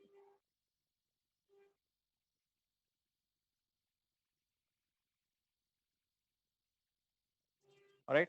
See, you will find a lot of repetitions like population 2 times, and demographic performance is once again about population. So that repetition. Then you talk about income distance, income of a state, and tax effort, which is once again income of the state. That is repeated. Forest cover and forest and ecology is a repetition. Looks like a repetition. It is intentional. I'll tell you what the distinction is between all these things. Okay. Then we'll, for the sake of comparison, we'll look at what was the case in the 14th Finance Commission and what is the case in the 15th Finance Commission. In the 1-year report that they gave, we are not discussing the new report because the new report we have no idea what the classification is. So even though I am teaching you this, once the new report is out, you will have to update yourself with that knowledge. Okay, please leave some space in your notebook so that you can update yourself with the newer knowledge once it is out. Okay. All right, the 14th Finance Commission said population of 1971 17.5 percentage, 2011 10 percentage of the money. Then demographic performance was not a criteria. Then income distance 50 percentage of the money. Tax effort was not a criteria. Area 15 percentage. Forest cover 7.5 percentage. Okay, so now if you look at it, you will get an answer of 100 percentage. So 27.5, 77.5, 85 and 100. So this is 100 percentage. Now what do we mean by this? Let me write the next one also, and then I'll tell you what we mean by this. So population of 1971 is not a criteria. 2011 is 15 percentage. Demographic dividend or demographic performance is 12.5 percentage. Then income distance is 45 percentage. Tax effort is 2.5 percentage. Area is 15 percentage, no change there. Forest cover is not a criteria anymore. Forest and ecology is 10 percentage. Once again, 15, 27.5, 30, then 75, 90 and 100 percentage. Both are 100 percentage. Now, what is the distinction between these two? Now, in both you add, you will get 100 percentage, which means that this 41 crore that we spoke about, 41 crore, this 41 crore is treated as the entire money that is available for the states. Okay, that is 100 percentage of the money. 41 crore is 100 percentage of the money. Our question is how to divide it among the various states. But before dividing it among states, our idea is let us divide it among the various factors based on which you are going to distribute it to states. Of the 100 percentage of funds available, which is 41 crore in this example, 17.5 percentage will go towards population and another 10 percentage towards another criteria called population. Okay, 50 percentage will go towards income distance. The idea is the poorer the state, the more money that they'll get. So out of the 41 crore in our example, 20.5 crore will be set aside for this classification called as income distance. And then we also have to say, okay, how is this 20.5 crore now going to be distributed among the various states? It's easier to calculate that. I'll tell you how to do that. But 20.5 crore or 50 percentage is set aside for this heading called as income distance. And then 15 percentage towards area of the state and 7.5 percentage towards forest cover. Okay. Similarly here in the 15th Finance Commission, these changes were made. Now, before for you to understand this whole thing, I need to individually explain these things. And while I explain each of these headings, I'll also tell you how the money is to be distributed among the various states. Okay. Let's take the easiest one first. And I'll explain that. I am explaining in a haphazard manner, but based on the ease. Let's take area as a criteria. So we are saying that in both the cases, 15 percentage, 15 percentage. 15 percentage of the money set aside for the states, which is 41 percentage. Okay, 15 percentage of the 41 crore or 41 percentage is to be set aside for the criteria called as area, with a simple calculation that the bigger the size of the area, the more money that state will get. But how much exactly? Let's assume, and please, without getting angry, accept this as India. Okay, don't get angry, accept that this is India. This is the best India that I can bring to life. So assuming this is India, this is the total area of the country. Okay, this is the total area of the country. We say, okay, which is Tamil Nadu. Now I don't know how to make Tamil Nadu out of this. Okay, this is Tamil Nadu. Tamil Nadu looks like Kerala now. Okay, so this is Tamil Nadu, let's say. All right, so this is Tamil Nadu. So let us say this is 100% of the area. Tamil Nadu, let's say, accounts for 10% of the overall area. Okay, right here, Kerala should be invisible then. So this is Kerala. I don't know what is the in-between area. There should be no in-between area. Please don't learn geography from me. So this in-between area is, let's say, 4%. Okay, Kerala accounts for 4% of the entire area. So this is the Maharashtra region. This is the Madhya Pradesh region. Let's say Madhya Pradesh. Okay, this is not Madhya Pradesh. Okay, live with me. Let's say this accounts for 14% or 15% of India's area. UP, which is now a very small region. Okay, let's say it accounts for about 20% of India's area. You add all of these together, you will get 100%. Okay, you are dividing the entire country into different states and saying what is the percentage area of this state, which is very simple. What is the area of this state divided by the area of the total country? Just like we did percentages earlier. Someone asked me how to say percentage of fiscal deficit and all those. What is the area of this state divided by the area of the country? You get percentage. Okay. Now, if UP accounts for 20% of India's area, then 20% of the money set aside for area will go to UP. I told you 15% is set aside for the criteria called as area, right? So 15% of 41% of net proceeds. In our example, 100 crore is the net proceeds, 41 crore is the distributable money here to the states. 15% of 41 crore will be set aside for the area. So if you calculate it, it will come to around 6.05 6.05 no 6.05 crore. Okay, because 10% of 41 crore is 4.1 crore, 5% half of that is 2.05, so 6.15. Okay, 6.15 crore. 6.15 crore is 15% of 41 crore. Okay, that amount of money will be given to what percentage did I say? 15%. So this state. No, this money will be set aside for this heading called as area. My apologies. This amount of money, which is 15% of the 41 crore, will be set aside for the criteria called as area. So based on area, 6.15 crore will be distributed among the various states. Let's say now Tamil Nadu is coming in and saying, I have 10% of the entire country's area, which means that 10% of this money, 10% of this money will go to Tamil Nadu. 4% of this money will go to Kerala. 15% will go to Madhya Pradesh, 20% to Uttar Pradesh, and so on. Okay, so this entire money will be distributed among the various states. Okay, and for the purpose of total area here, if UTs are not going to be considered, then they'll remove the area of the UT from this entire calculation. Then there will not be a question of, but there will be some UTs which is not accounted here. UT's area will be removed from the denominator itself. It will not be the entire area of India. It will be the area of all the states and UTs which are considered for this calculation. That is how it is done. Okay, this is the simplest one. This is very straightforward. This part was the initial part. So this is how it is done. Okay, that is how area, based on area, the money will be distributed. Okay, I'm just taking a pause now, and I want to see if there is someone who has not understood this, because this is the most basic thing. If you have not understood this, I'll have to explain it again, because if I don't wait for you to understand this and proceed, that might confuse you even more. So waiting for any questions if you have any. My beautiful map, you can take a screenshot and save it saying, and then you can draw a map and say any map is better than this map. So it gives you confidence. That is my objective.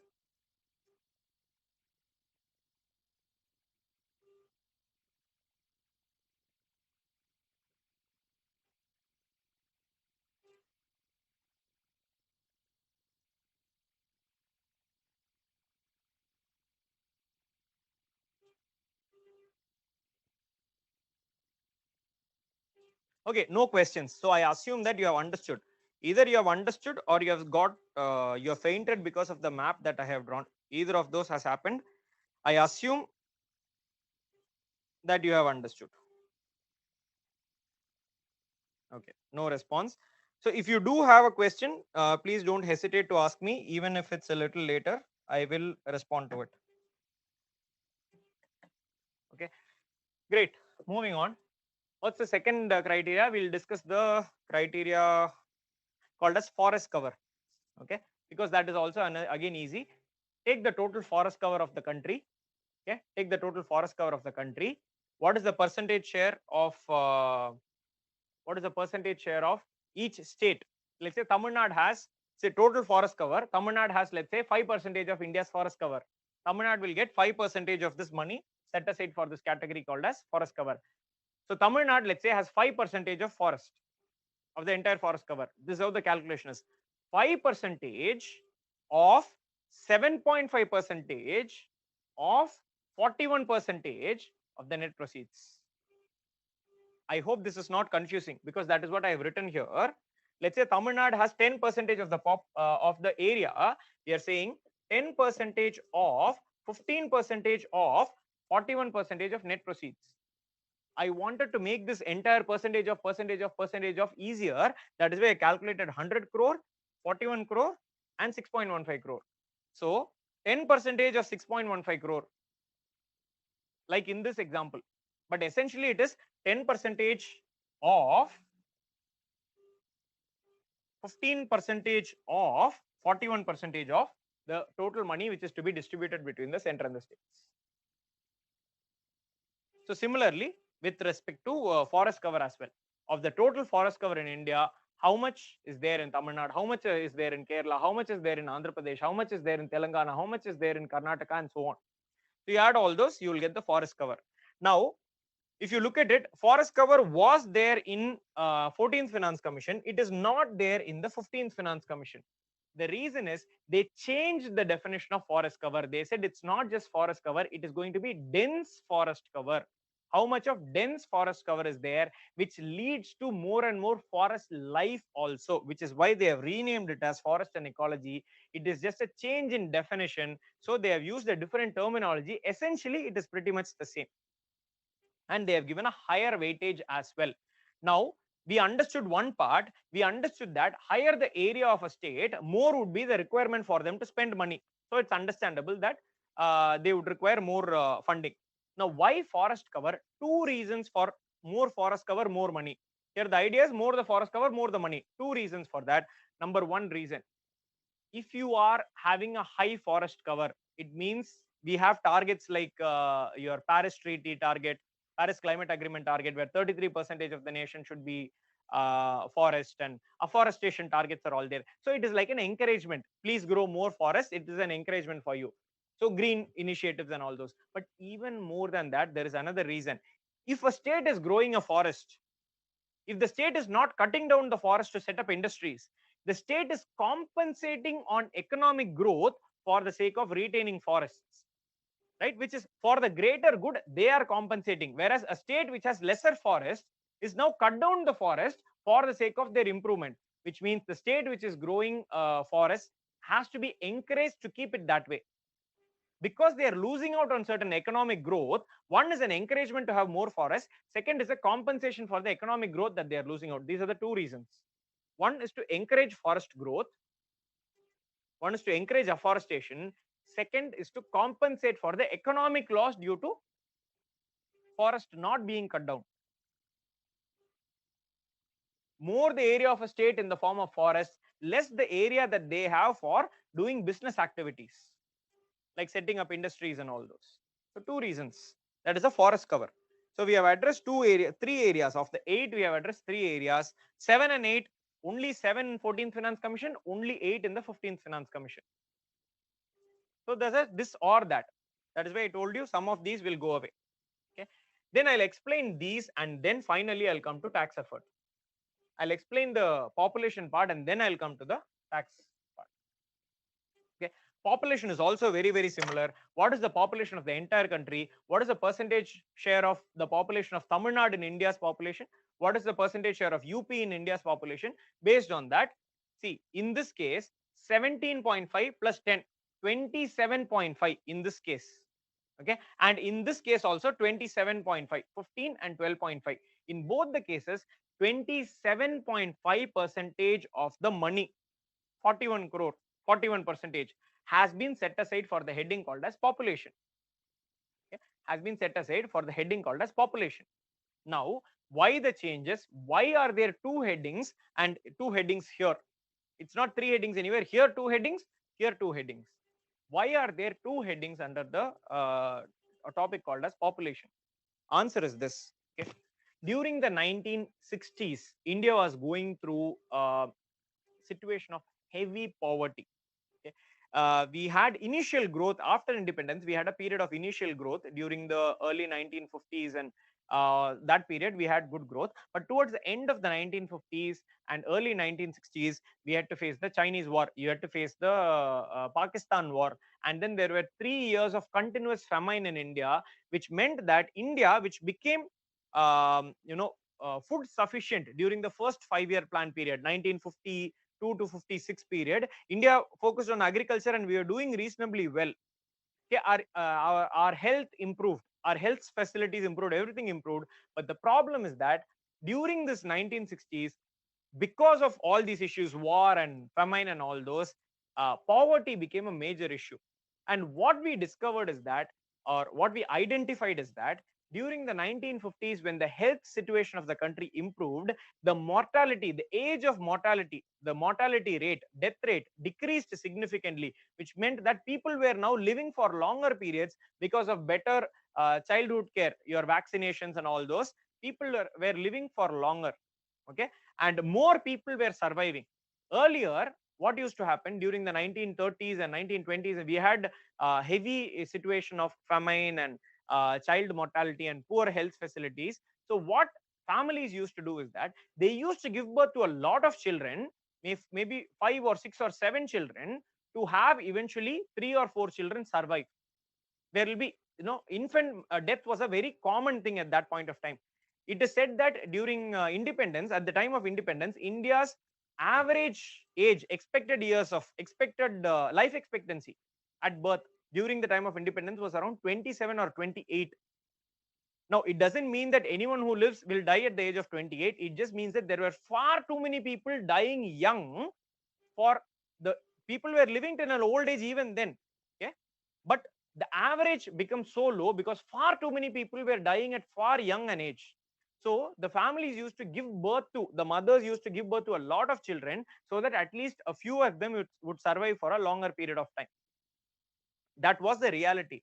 Now, because the health improved during the 1950s, the number of people dying reduced, but giving birth, became a matter of habit. It is not like they understood this is the reason why we are giving birth to so many people. Right? That did not register. They kept on giving birth. Birth control methods were not very efficient. All these resulted in population explosion during the 1960s, which meant that during the late 1960s and 1970s, when we were focusing on Garibi Hatao, eliminate poverty, elimination was the objective. Your green revolution, the objective was again poverty alleviation.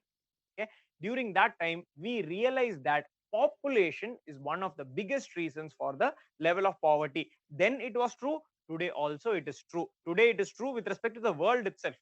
We don't have enough to feed the entire world. Okay, that is the problem, the huge population. This is something which okay, let's not get there, it is distracting. So which is a major problem across the world.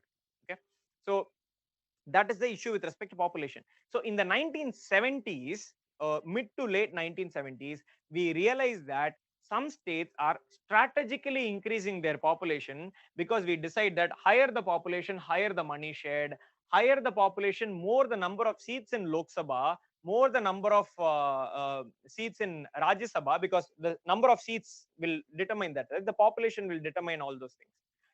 Because of that, the government put something called as a delimitation commission and put a freeze on these population based factors. That is why the year 1971. In the 1970s, when they took this decision, they said the most recent census is 1971. We want to freeze all the population dependent factors at the 1971 level. No more case of more the population, more the contribution, be it in Lok Sabha seats, be it in legislative, any other legislative house, or be it with respect to money distribution. We are going to say how much ever your population grows, we don't care. We are going to give it based on 1971 levels. So this acted as a disincentive for states for increasing population, or this acted as a boost for states to reduce their population and maintain, not reduce the growth of population, and at least try to maintain it that at the 1971 levels. Hence 1971. Hence not 1981 or 61 or 91. 1971, because those decisions were taken then. You probably have learned already, or you will learn about something called as a delimitation commission, 1971. So that is with respect to the parliament. Okay, there again you will come across the same thing. Okay, that is 1971. So till the 12th finance commission, till the 13th finance commission, actually it was only the 1971 population status which was taken. But by the time of the 14th finance commission, some of the states in which the population did not quite reduce to the desired level, something like UP or Bihar, they said that we understand your need of controlling population, but the fact of the matter is today we have a huge population who requires the money assistance from your end. If you are going to continue saying that, oh, we have a policy and we are going to stick to it, there are going to be people in our state who are going to die of hunger. Okay, and there are also arguments which said that the southern states which successfully controlled the population, take Tamil Nadu, it's around 2.1, the replacement, which means per couple there will be 2 children. So which means that 2 people produce 2 children, it will not lead to population explosion. So by the time these 2 people die, these 2 people will be there. So there is proper replacement rate. This is called as the replacement rate. But if you look at states like Bihar or Uttar Pradesh, it is in the 3 or 4 range, high 3 range. So 2 people will have at least 3 or even sometimes 4 children on an average. Okay, so that is something that is observed. But the argument of these northern states was, you know what, the southern states had an inherent advantage. They had education, they were well to do to begin with. So because they had education, the governments found it easy to convince their people about this population control.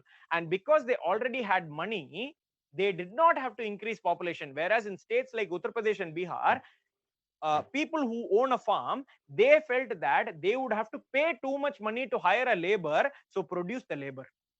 So they started producing their own labor. Their children would be for working in the farm a few years later. So that is the best way for them to get people to work in the farm. These are just different thoughts. So these thoughts were shared, and they said, you know what, it is unfair to keep on saying that it is our fault. We have reduced population levels from 7 children per family. We have reduced it to say 3 or 4, which is a significant reduction. Please grant us more money. 14th Finance Commission accepted and said 17.5 based on 1971, 10% based on 2011, which was an addition. For the first time ever, population data other than 1971 was taken in the 13th Finance Commission. And when the not the 13th, the 14th Finance Commission, I misspoke. 14th Finance Commission did that for the first time. Okay, and when the 15th Finance Commission was set up, the president is the one who gives a term of reference for this finance commission. President says these are the things that you have to look at before you frame the recommendations. The president said totally ignore the 1971 population data. Okay, to the finance commission. The finance commission could not say anything because that is the term of reference given by the president. When I say president, on the aid and advice of the council of ministers. Okay, that is the advice given. So there was a lot of hue and cry by the southern states saying that we did all this for all this while and reduced our population. Now you are going to say more the population, more the money. What was the point of us doing all it? You are punishing us for following something that you said.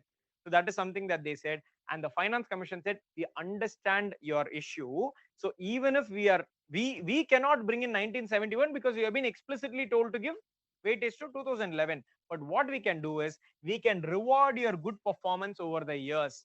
You have reduced your fertility rate, total fertility rate. So the lower the total fertility rate, the higher will be your contribution according to the demographic performance, and according to the population data, higher your population, more your money. So both are looked at. This more money for more population, this more money for those who have historically reduced population. Demographic performance. Both perspectives are considered here.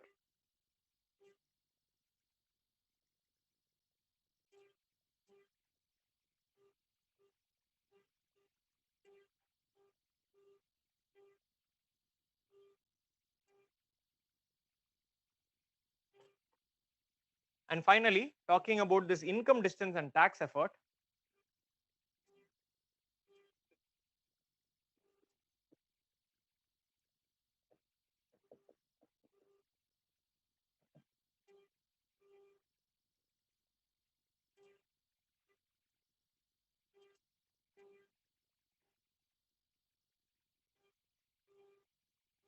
Okay, so income distance and tax effort, the idea is the poorer the state, the more money to be given to that state, because they are the ones in need of more money. Okay, so the idea is rank the states in India. Let's take 5 states. Okay, A, B, C, D, E, 5 states. The poorer the state, the more money for them. But how, what percentage to give? How do you know the extent of poverty? That is a question. To measure that, they said take every state's per capita state GDP or GSDP, per capita GSDP, gross state domestic product. Per capita gross state domestic product, which is nothing but gross state domestic product divided by population. That state's GDP divided by population.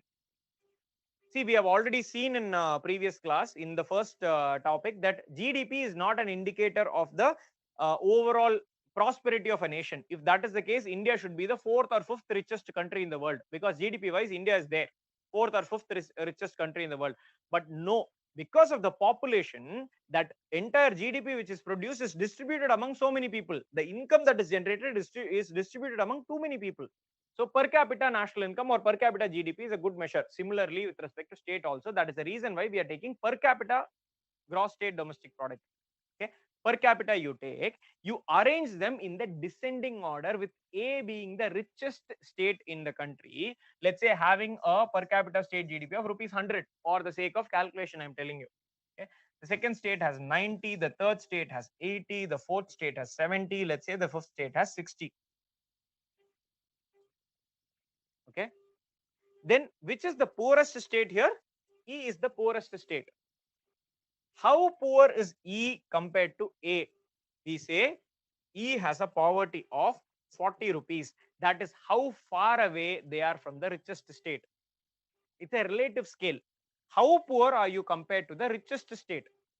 Okay, so 40, there is a distance of 40 between the income of A and the income of E, income distance.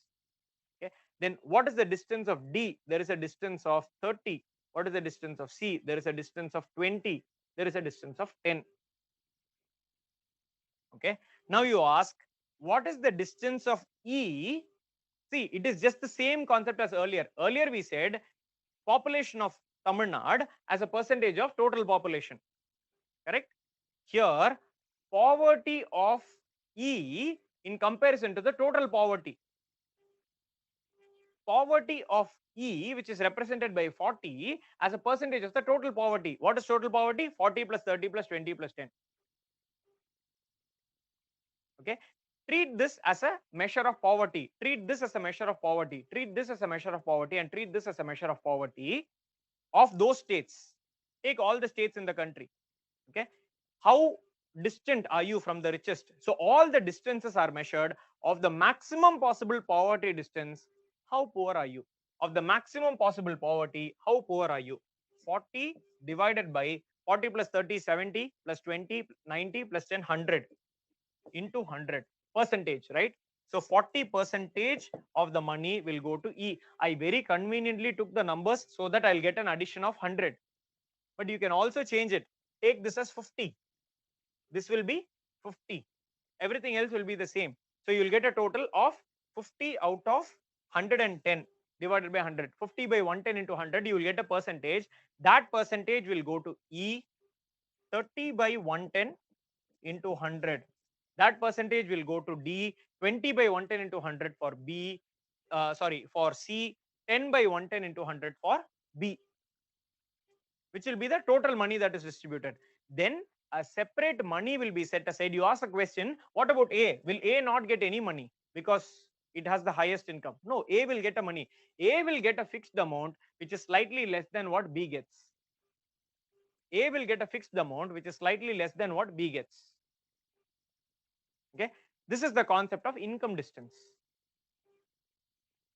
I hope this is clear. But the problem with income distance is it is almost like saying, please try to be more poor so that you can get more money. It is almost like encouraging poor performance, encouraging poverty, right? So there is a claim. Some people claim that it is an encouragement to remain poor, because if you remain poor, you will get more money from the center. It's a claim. It is not something that is everyone something accepts it, because if you continue to be poor as a government, your people will not vote you to power. They'll vote you out and some other party will come. So there will be efforts made to generate income, give more income into the hands of the people, which means what? There will be more and more productive activity. So these are two sides of a coin. Okay, depends on what side you fall on. That is income distance. But because there is a claim that good performance is not rewarded, bad performance is what is rewarded, they introduced a concept called as tax effort. Tax effort measures how much of a state's total expenditure,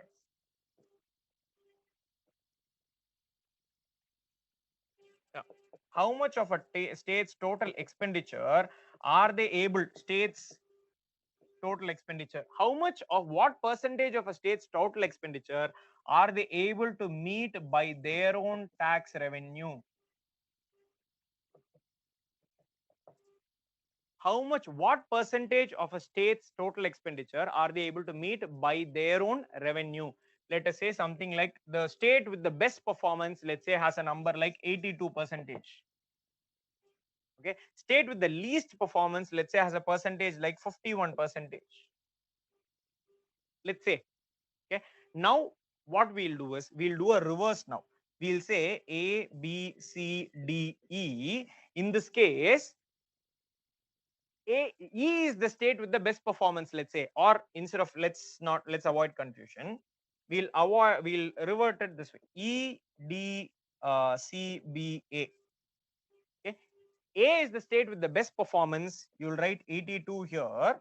E is the state with the worst performance, you'll write 51 here. What is the distance of A from E? E will be the benchmark now. The worst performing state will be the benchmark. How well have you performed with respect to the worst performing state? A will have a number, B will have a number, C will have a number, D will have a number. A will get a maximum share. A's best performance is rewarded in this manner. A will get the maximum share of the contribution, B second, C third, D last, and E will get a small amount, which is lesser than what D gets, because E is the worst performing state. But notice that only 2.5 percentage of the distribution is done that way. What is the percentage of tax effort? Tax effort only accounts for 2.5 percentage, and tax effort was not there in the 14th Finance Commission. They have introduced it to reward. So 50 percentage, it's 45 here, it's 2.5 here. Population remains at 27.5, area remains at 15 percentage. Here from 50 percentage, it has been reduced to 47.5. 45 for poverty and 2.5 for good performance, and 2.5 from here has been taken and given to forest cover. That is how the change has happened over the last two cycles. Okay, so that ends our discussion, but there is some more understanding required here.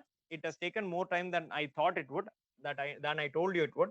So some understanding to be noticed here is that in spite of all this tax effort and all those, the fact of the matter is, the poorer the state, the more the money that they'll get. It is very evident if you look at it. Among the poorer states in the country, the countries with the the states with the higher population tends to be poorer states. Okay, the states, it also happens that the states with the greater area tends to be poorer states also. It just so happens. That is why there is more and more claim that states should be split into smaller entities so that they can work towards intensive development. That is one side of the argument. Okay, so that is the general trend of this Finance Commission's methodology. The poorer a state, the more money will be given to that state. Let us try to understand this logic a little further.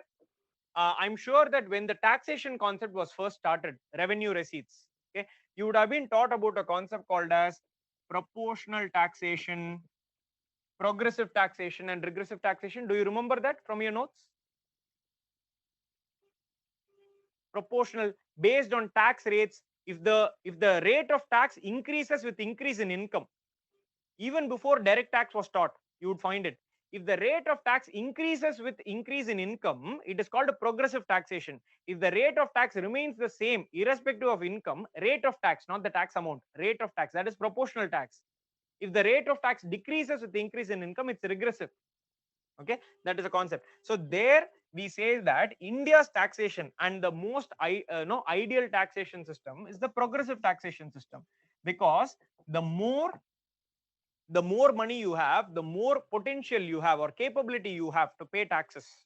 Okay, that is the progressive taxation system. So the idea is, why is more taxation done from rich people? The idea is that we take money from the rich people because they are the fortunate ones. Okay, we take more money from the rich people so that we can work towards the development of the country. People who are not developed, we can bring them up also, so that governments can spend towards them. So progressive taxation is only one side of the coin, getting money. We also have to talk about spending money. Income redistribution has to happen. Income redistribution has to happen for there to be equality in the society. We saw Gini index measures how income is distributed in the second chapter, right? So progressive taxation only leads to taking away money from the ones who have a lot of money. It is complete only when you give more money to the poorer states. The more the money spent on poorer states, the greater is the progressiveness there. Now there is, I'll tell you something very, very honestly. Okay, I call what the Finance Commission does as progressive expenditure.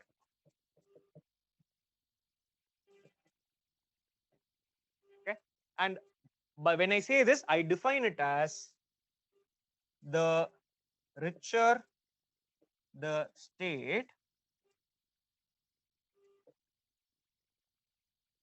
okay, I'll rather define it as the poorer the state, more expenditure towards them, more is the expenditure towards them.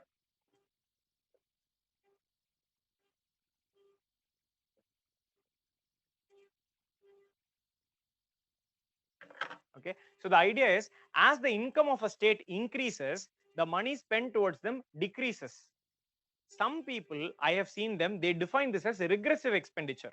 They say with increase in income, the expenditure decreases. You remember with taxation, this is what we said. If income increases and tax rate decreases, it's regressive.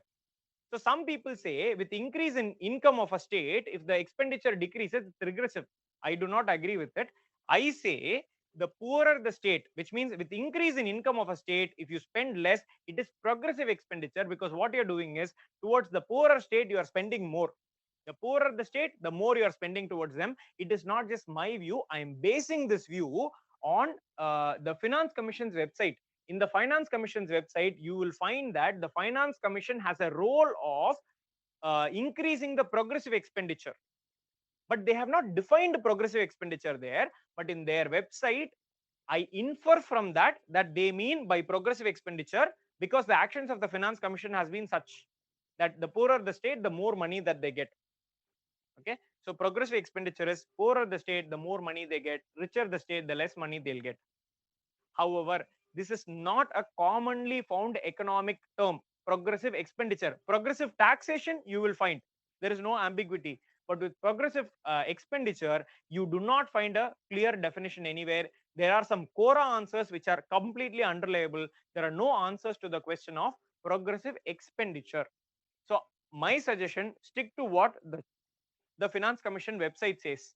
And even there, it is not explicitly said. I inferred it that way. And the some people that I know, we have had discussions. Vaishnavi and I, we have had discussions. Some of my other economics colleagues, we have had discussion. We come to the conclusion that by progressive expenditure, we mean with increase in income of a state, less will be the money that is given to them. Okay? You can choose to form your own conclusion. If in the exam a question comes, what is the definition of progressive expenditure, I would mark this. But because I don't have a clear answer anywhere else, I'll say you take a judgment call. Okay, that's an ambiguous area, but my belief based on what I have read up is that this is correct. There was a question in the 1990s in the UPSC exam about progressive expenditure and progressive taxation and progressive expenditure. Still not been able to find out the answer to that. There is no key which was provided during those days. So different institutes and different books have their own key. The UPSC never gave an official key to that. UPSC's habit of giving key is more recent. They have started giving key only in the last 5-10 years. This is 1996 or something. There is no answer to that. People give different answers, so that is all that you have. All right. So that is about the Finance Commission. I'm done with the Finance Commission also. Just the terms related to Finance Commission is left. I'll take it up now. A couple of doubts have come in. Akshaya says, sir, a small doubt. Is there any specific reason for the demographic performance to have lesser than population? Yes, the general reason is whatever I just discussed. The poorer states has to get more money. And who are the poorer states? The states which have not been able to meet their population targets. Those tend to be the poorer states.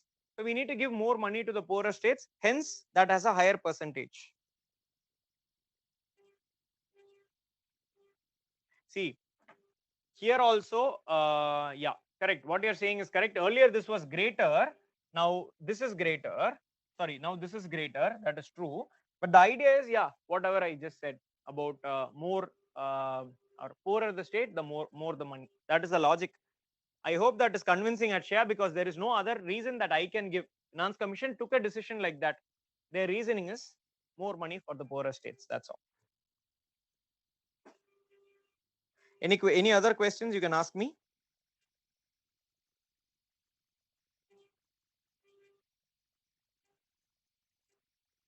All right, Akshay.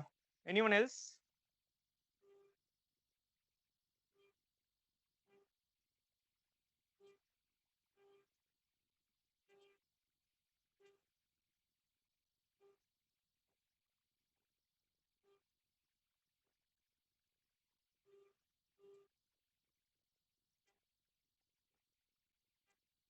Okay, no response. Break for 2 minutes, sir. Okay, fine. We'll take a 2-minute break. We'll come back at 6:45.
All right, moving on.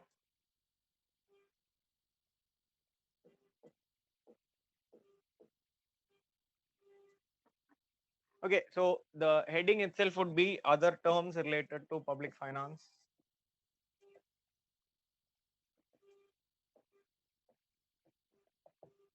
Terms related to public finance, that will be the heading. Okay, so something called as fiscal, just random terms. Okay, these are things that you might see in the news, you might be curious about. It is not directly linked, or it is not connected in any way. I'm just randomly telling you a few things which you might come across with respect to public finance in the news. That's what I'm doing. So something called as fiscal consolidation. What does this phrase mean? You know what is meant by consolidation. Consolidation means stabilizing. Fiscal, we know, governments, something to do with government's finances. Okay. Stabilizing the financial position of the government, that is called as fiscal consolidation. So how is this represented or understood? When we set fiscal deficit targets and meet them, we say in this year we are going to have a fiscal deficit of 3.3%, 3.2 percentage of GDP. So that is a target the government is setting itself. At the end of the year, if we are able to show that this was the target that we set, we have met the target of 3.2%. It is not greater than 3.2, it is not 3.3, it is not 3.4. If it is 3.2 or lesser, then we are meeting the fiscal deficit targets we are setting, and we are consolidating or stabilizing our fiscal position. Okay. So how is fiscal consolidation done? It is done through fiscal prudence. It is done through fiscal prudence. Prudence means prudent. Being prudent means being very careful, being very judicious or careful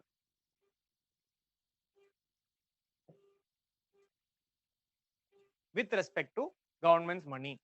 So if you are being very careful with respect to your expenditures, avoiding unnecessary expenditure and ensuring that the revenue is receipts is collected properly, then if you are prudent with respect to fiscal situation, fiscal position will be consolidated. Fiscal prudence leads to fiscal consolidation. Okay. What happens if we fail to meet the target? It is called as fiscal slippage. It is called as fiscal slippage. We have set a target, we are not able to meet that. For example, in the coming budget, we are going to see that we have had a fiscal slippage. Why? Last year we said we are going to have a target of 3.3 percentage of GDP or 3 percentage of GDP as the fiscal deficit. We are going to end up having 6 or 7 or even 8 percentage of the GDP as our fiscal deficit. That's a clear case of fiscal slippage. Yes, coronavirus happened, all those happened, that is true, but it is still fiscal slippage. We have not met our target. Okay, so that is these are some terms.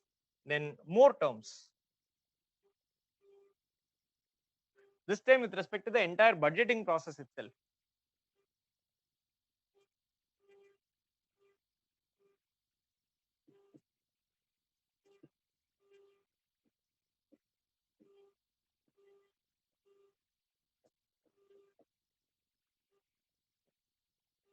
Types of budgeting, which means what are the ways in which a budget can be created.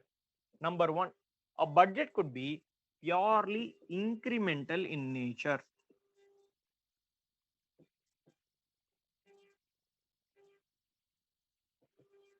What is meant by incremental budgeting? We know, right? Every year population increases or the size of the GDP increases. So obviously the requirements will also increase. So obviously the government would also increase the money that they spend.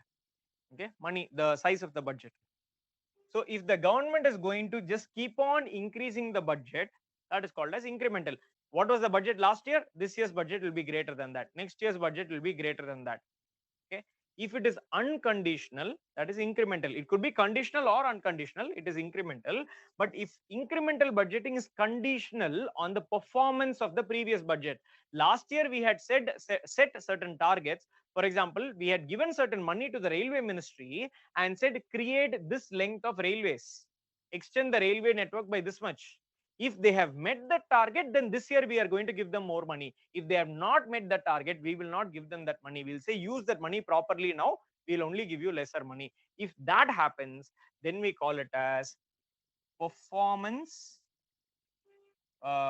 performance or output, or not output, outcome based, performance based or outcome based budgeting. It is also incremental in nature, but it is incremental upon meeting certain conditions. If those conditions, which is good performance, in this case it is good performance or a good outcome, if the good outcome is achieved, then there will be incremental budgeting, then more money will be allocated to them. Okay. Then we have something, the direct opposite of it, called as zero based budgeting.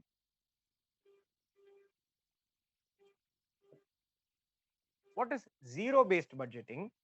Every year we'll treat the entire economy to be a fresh new economy.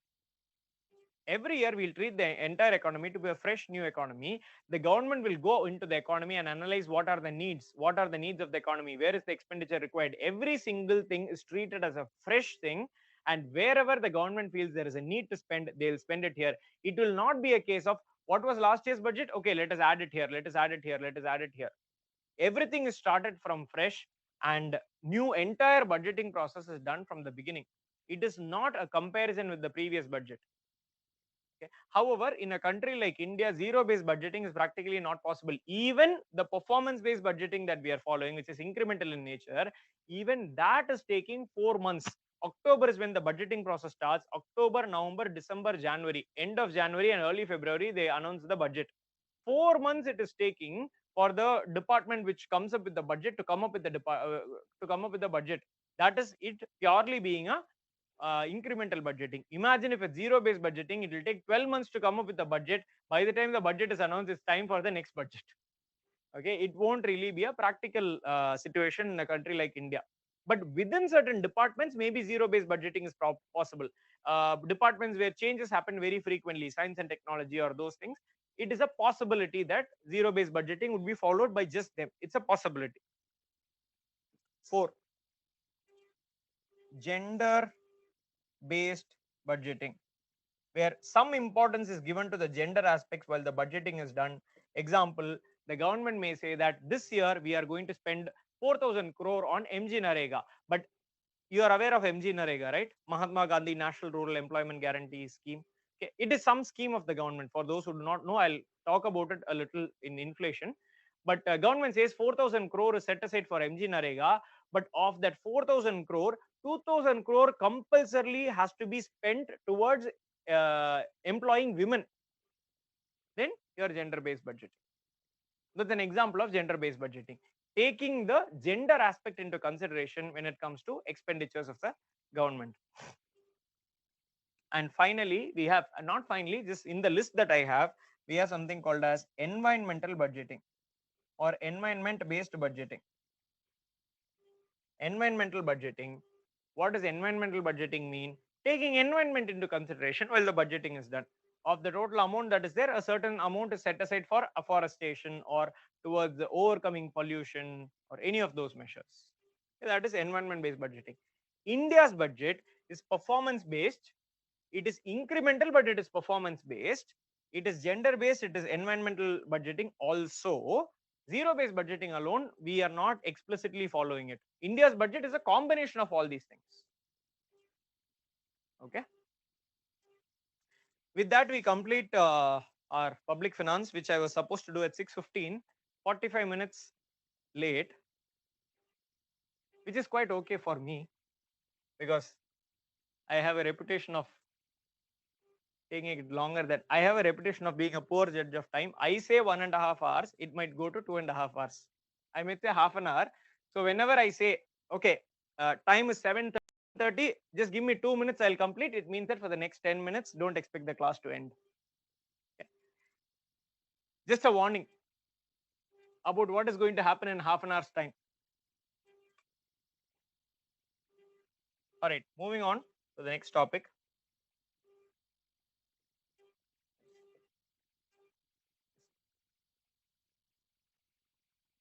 Money.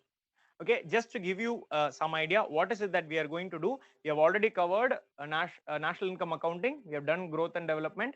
We have done public finance. Fourth will be money. Fifth will be a chapter called as inflation.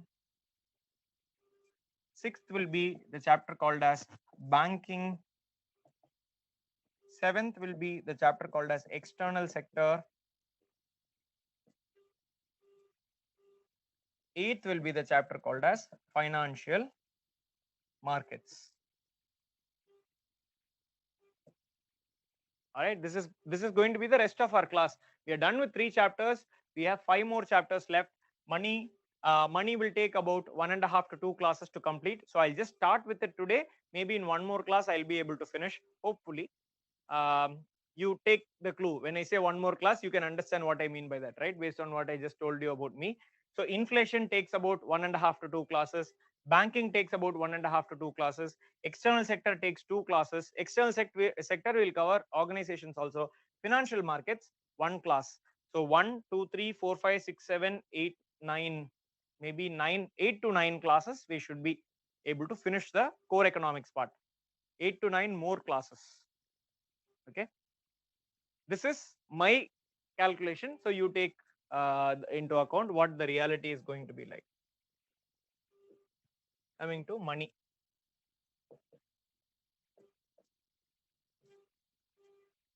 Okay,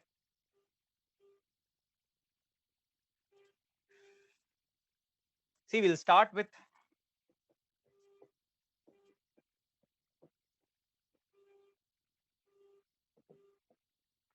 in the time that we have. I'll give you a brief idea of how money came into existence and what are the functions of money.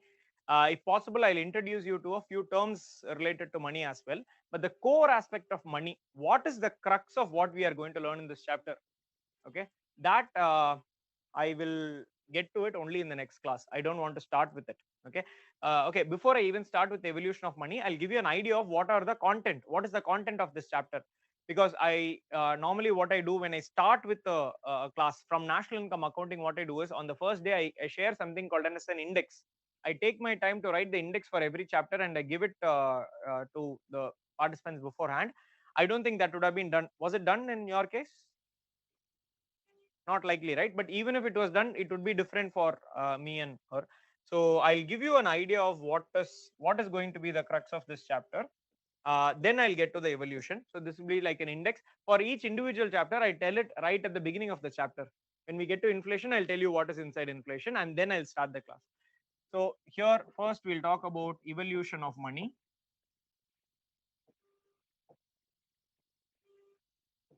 Then we'll talk about functions of money.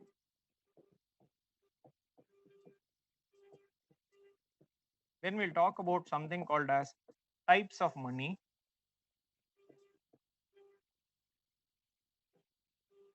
Okay, we'll talk about after types of money, we'll talk about the role of Reserve Bank of India.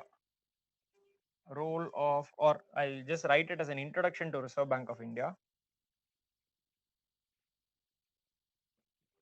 Introduction to Reserve Bank of India. Okay. Money management in this role of RBI, role of Government of India. Please note this down. There's more.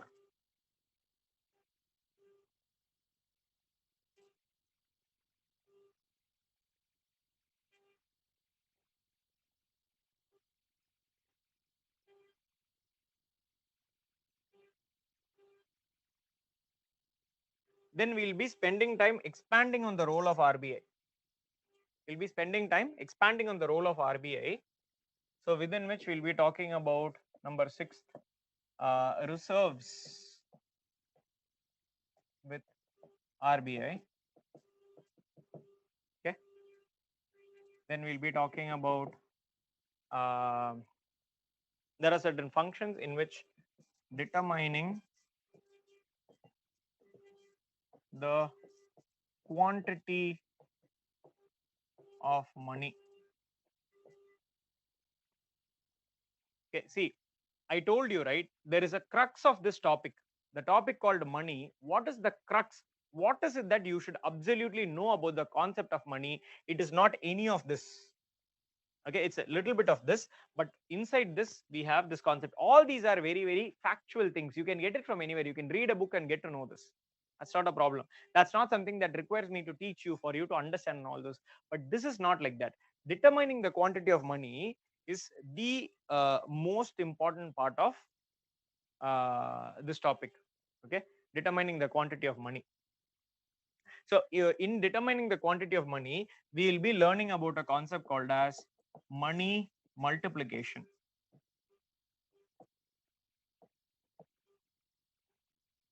We'll be talking about a concept called as money multiplication. In order to learn money multiplication further, we'll be learning about something called as monetary aggregates. But to learn about monetary aggregates, we'll first, in between, it's intentionally that I'm writing like this, in between, we'll be learning about banks, functions of banks. It's a detour. I know that I have told you that this is where we'll be learning about banking, but here we'll be focusing not on the functions of banks or anything. We'll talk about how the banking system exists in India. But in this chapter, we'll be talking about banks, what are their functions, what do they do, and all those. Based on that, we'll come to monetary aggregates. And finally, we have a very small topic called as liquidity aggregates. Even if you don't write it, it's okay, but you can write it. It's a very small area. It's not something worth mentioning, but you can write it. So these are the various entities that we have. Just give me 1 second.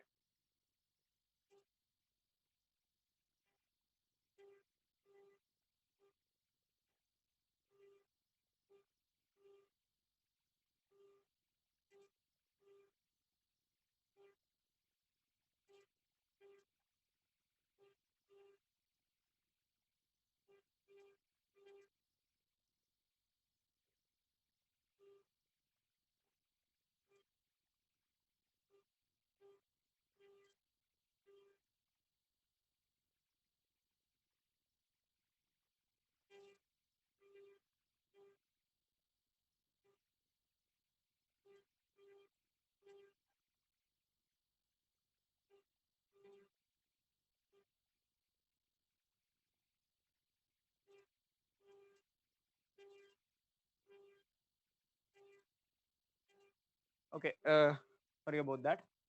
So there is a question which has come in. Request, I think. Let me just check. Sir, before the end of the class, can you please come again on the books to study? It has been some months since you told us, and lot of advice from other people have led to confusion. Hope you don't mind. No, I don't mind at all. So in fact, maybe around 7:20 or so, I'll take a pause from what we are discussing. I'll just talk about the evolution of money and then end the class today. I'll not take up evolution and maybe functions of money if possible. I'll end the class around 7:20. 5 minutes we'll have a discussion. 5 or 10 minutes we'll have a discussion on the books to read or any general questions that you may have, because we last met a while ago. So if you have any questions with respect to that, we can take up those questions. Okay. All right. So coming to evolution of money.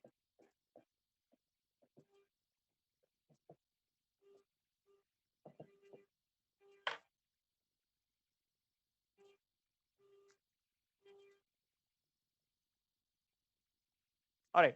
So not going to use the board here. I'm just going to narrate how the money has evolved over time. You can listen to it if you want. You can make a note of it as well. Okay. So there used to be a system. There used to be a system in the past. I'm sure all of you would have heard of it, where no money existed. There used to be a system where no money existed at all. Economic activities were carried out purely through exchange of commodities. Exchange of commodities for commodities, exchange of commodities for services, services for commodities. This system was called as the barter system.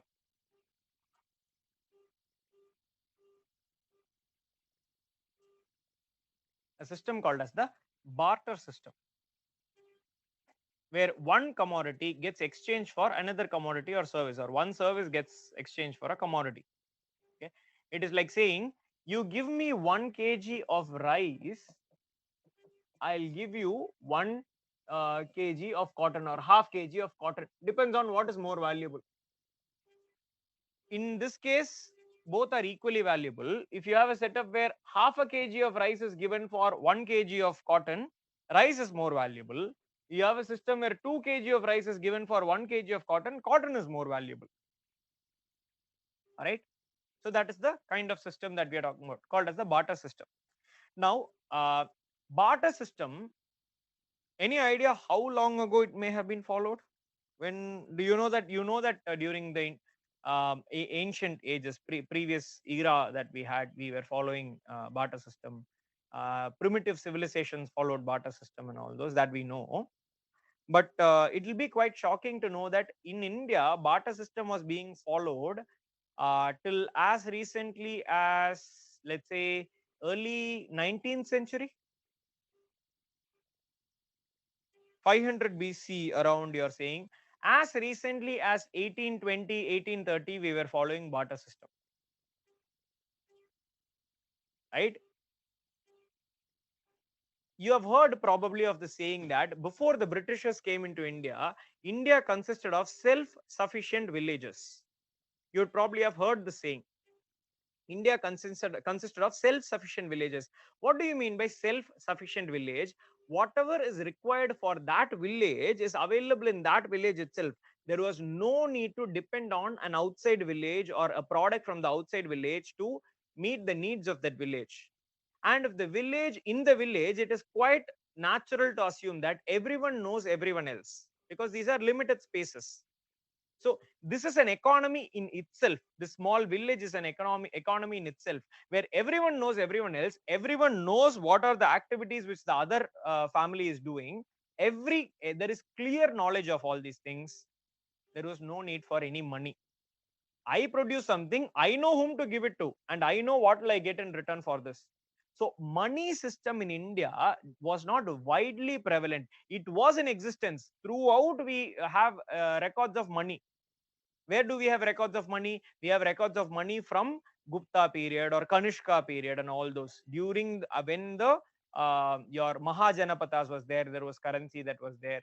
It has been there. There is evidence of that throughout, but not everywhere. It was there in the urban centers. We have evidence of money, but we can't say everyone was using money like it is today. Today, everyone uses money. The same currency system is everywhere, but that was not the case then. Even if you look back, when you read medieval and ancient history, you'll notice that the kings gave an option: either they could pay as currency or they could pay in the form of goods. Which means what? It was a sort of barter system, right? The king gives protection, in return the farmers have to give goods. That is barter system. So this was what was widely followed. But this was very, very inconvenient for the Britishers, for them to commercially exploit us. They came here for raw materials. They wanted to sell their finished goods in the market, which meant that there had to be a common currency system across the country, including villages. So they were the ones who made currency system prevalent in India, widely prevalent in India. It was there previously in certain urban areas, in certain parts of the country, but there were still a lot of villages in India which worked purely on the barter system. Okay, so that changed. Now, what this is just for knowledge for you. Let's just understand from a very, very basic stage to the later stage. Imagine a very, very primitive economy where there are only some basic activities which are happening. A limited village with less number of people. Everyone knows what the other person is doing. Everyone knows what the other family is doing. Everyone knows whom they are producing for and where they'll get what they require from. There is no overproduction, there is no underproduction, everything is in sync. In such an economy, if there is some disruption which happens, in such an economy, barter system is what is likely to be followed. But if there is some disruption which happens, what is disruption? Disruption could be in the form of someone sitting at home and thinking, why is everyone behaving in the same way, producing the same thing? Why not come up with some innovative product? So someone comes up with an innovative product, okay, an artwork or something which has never been seen before, a concept which has not existed previously. Okay, so maybe someone says rice is what is generally available. Imagine this: rice is bought from a rice producer, and people take it home and people make it into a batter. Someone in between says, why are you going through the trouble? Let me make batter for you. Let me get rice from there. Let me make batter for you, and I'll make batter directly available. So what is this person doing? He is manufacturing batter now, which was not there previously. I told you, a primitive economy, right? Only the basic goods are there. Now someone is taking the pain to produce batter for the needs of others. This is something, imagine that this is something that has not existed previously in the economy. Assume that batter is something that people would do on their own. It was not sold as a product in the market. Now it is being sold as a product in the market. Now there is a little bit of confusion in the economy. A new product has entered the economy. Okay, a new product has entered the economy. So let's say I am the one who has produced batter. I don't know who will buy it. So what will I do? I'll go to the place where everyone assembles. Normally people in villages, they finish their work by evening. After sunset they don't have anything to do, so they towards the evening they come to a common place where they'll sit and they'll talk and they'll have fun about the day, and then they'll go back to their houses. This place is a good place for me to bring my new product, because there are a lot of people here, and those people will see what I have and they might come and get it from me. But here the problem is that I am someone who's coming with a new product. They don't know what to give me and I don't know what to take, because there are so many people. I may not need everything that they have to offer. Okay, that is the problem. But let's say I still get an agreement that rice is what I need, and I get rice and I give batter, and that happens. Okay, the problem is that I cannot keep doing this because I need to produce batter. I cannot be both producing batter and coming and sitting and selling that batter. So I need to get someone else. So I get another relative of mine. I have a brother of mine. I give it to my brother and say, I'll produce batter. You just sell the batter on my behalf. Okay. This is initially workable. But after a point of time, you don't have sufficient relatives, let's say, to do it for you. You have to depend on a stranger. You are going and saying, let me produce batter and I'll supply it to you. You just sell it. After you sell whatever you get, you give it to me. Okay, this is the agreement between you and that some stranger who's doing the sale on your behalf. Okay, and because you are doing this, let's say you are selling 5 kilograms of batter and getting 5 kilograms of rice. Because you are doing this, you take 1 kilogram of rice that you get, give me 4 kilograms of rice. So that's the understanding. Okay, but the problem is that with the increase in the size of the economy and those people becoming more and more strangers, I don't know who I am giving my product to. I'll say, how can I trust and give the product to you? So what I want is, I want to give my batter to you, but in return I want you to give me something as a guarantee that later when I come, you will give me rice in return, that you will not run away and that you will not cheat me. So give me something as a guarantee. So that person, that stranger is asking, what can I give you as guarantee? So you suddenly notice that that stranger is wearing something that is unique, that is really glittering. On a black thread, he is wearing something which is glittering, which is yellowish in color. Okay, so you say that is really glittering. You are wearing it. It seems like it is very valuable to you. It seems like it is very valuable to you. Why don't you give that? And once you give me back the rice, I'll give it back to you. Okay, I start the system, and now everyone else is saying, okay, that yellow thing which is glittering, it looks really nice. Let us give it a name and let us start using it as a form of guarantee. That yellow glittery thing is gold. Okay, people looked at it, people found it attractive, and they said, okay, why not use gold? So everyone is doing what? I'll give you rice, you give me gold, and then when you give me the product that you're supposed to give me, I will give this gold back to you. This gold is of no use to me. I cannot use it anywhere. I cannot use it for producing anything. Why would I need gold? Okay, I don't even know what to do with it. I just know that it is valuable to you. So you give me the gold till you give me back what you're supposed to give me. So that gold is acting as a guarantee or as an intermediary between your product in the morning and their product that they have to give in the evening. It acts as a guarantee, that gold. Okay, but there is still one more concern here. What is the concern?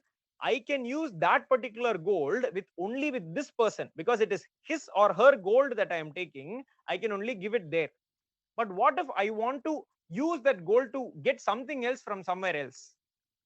So that is a question that comes up, right? So that is when, let us say, there is someone who's governing this village, a village head or someone.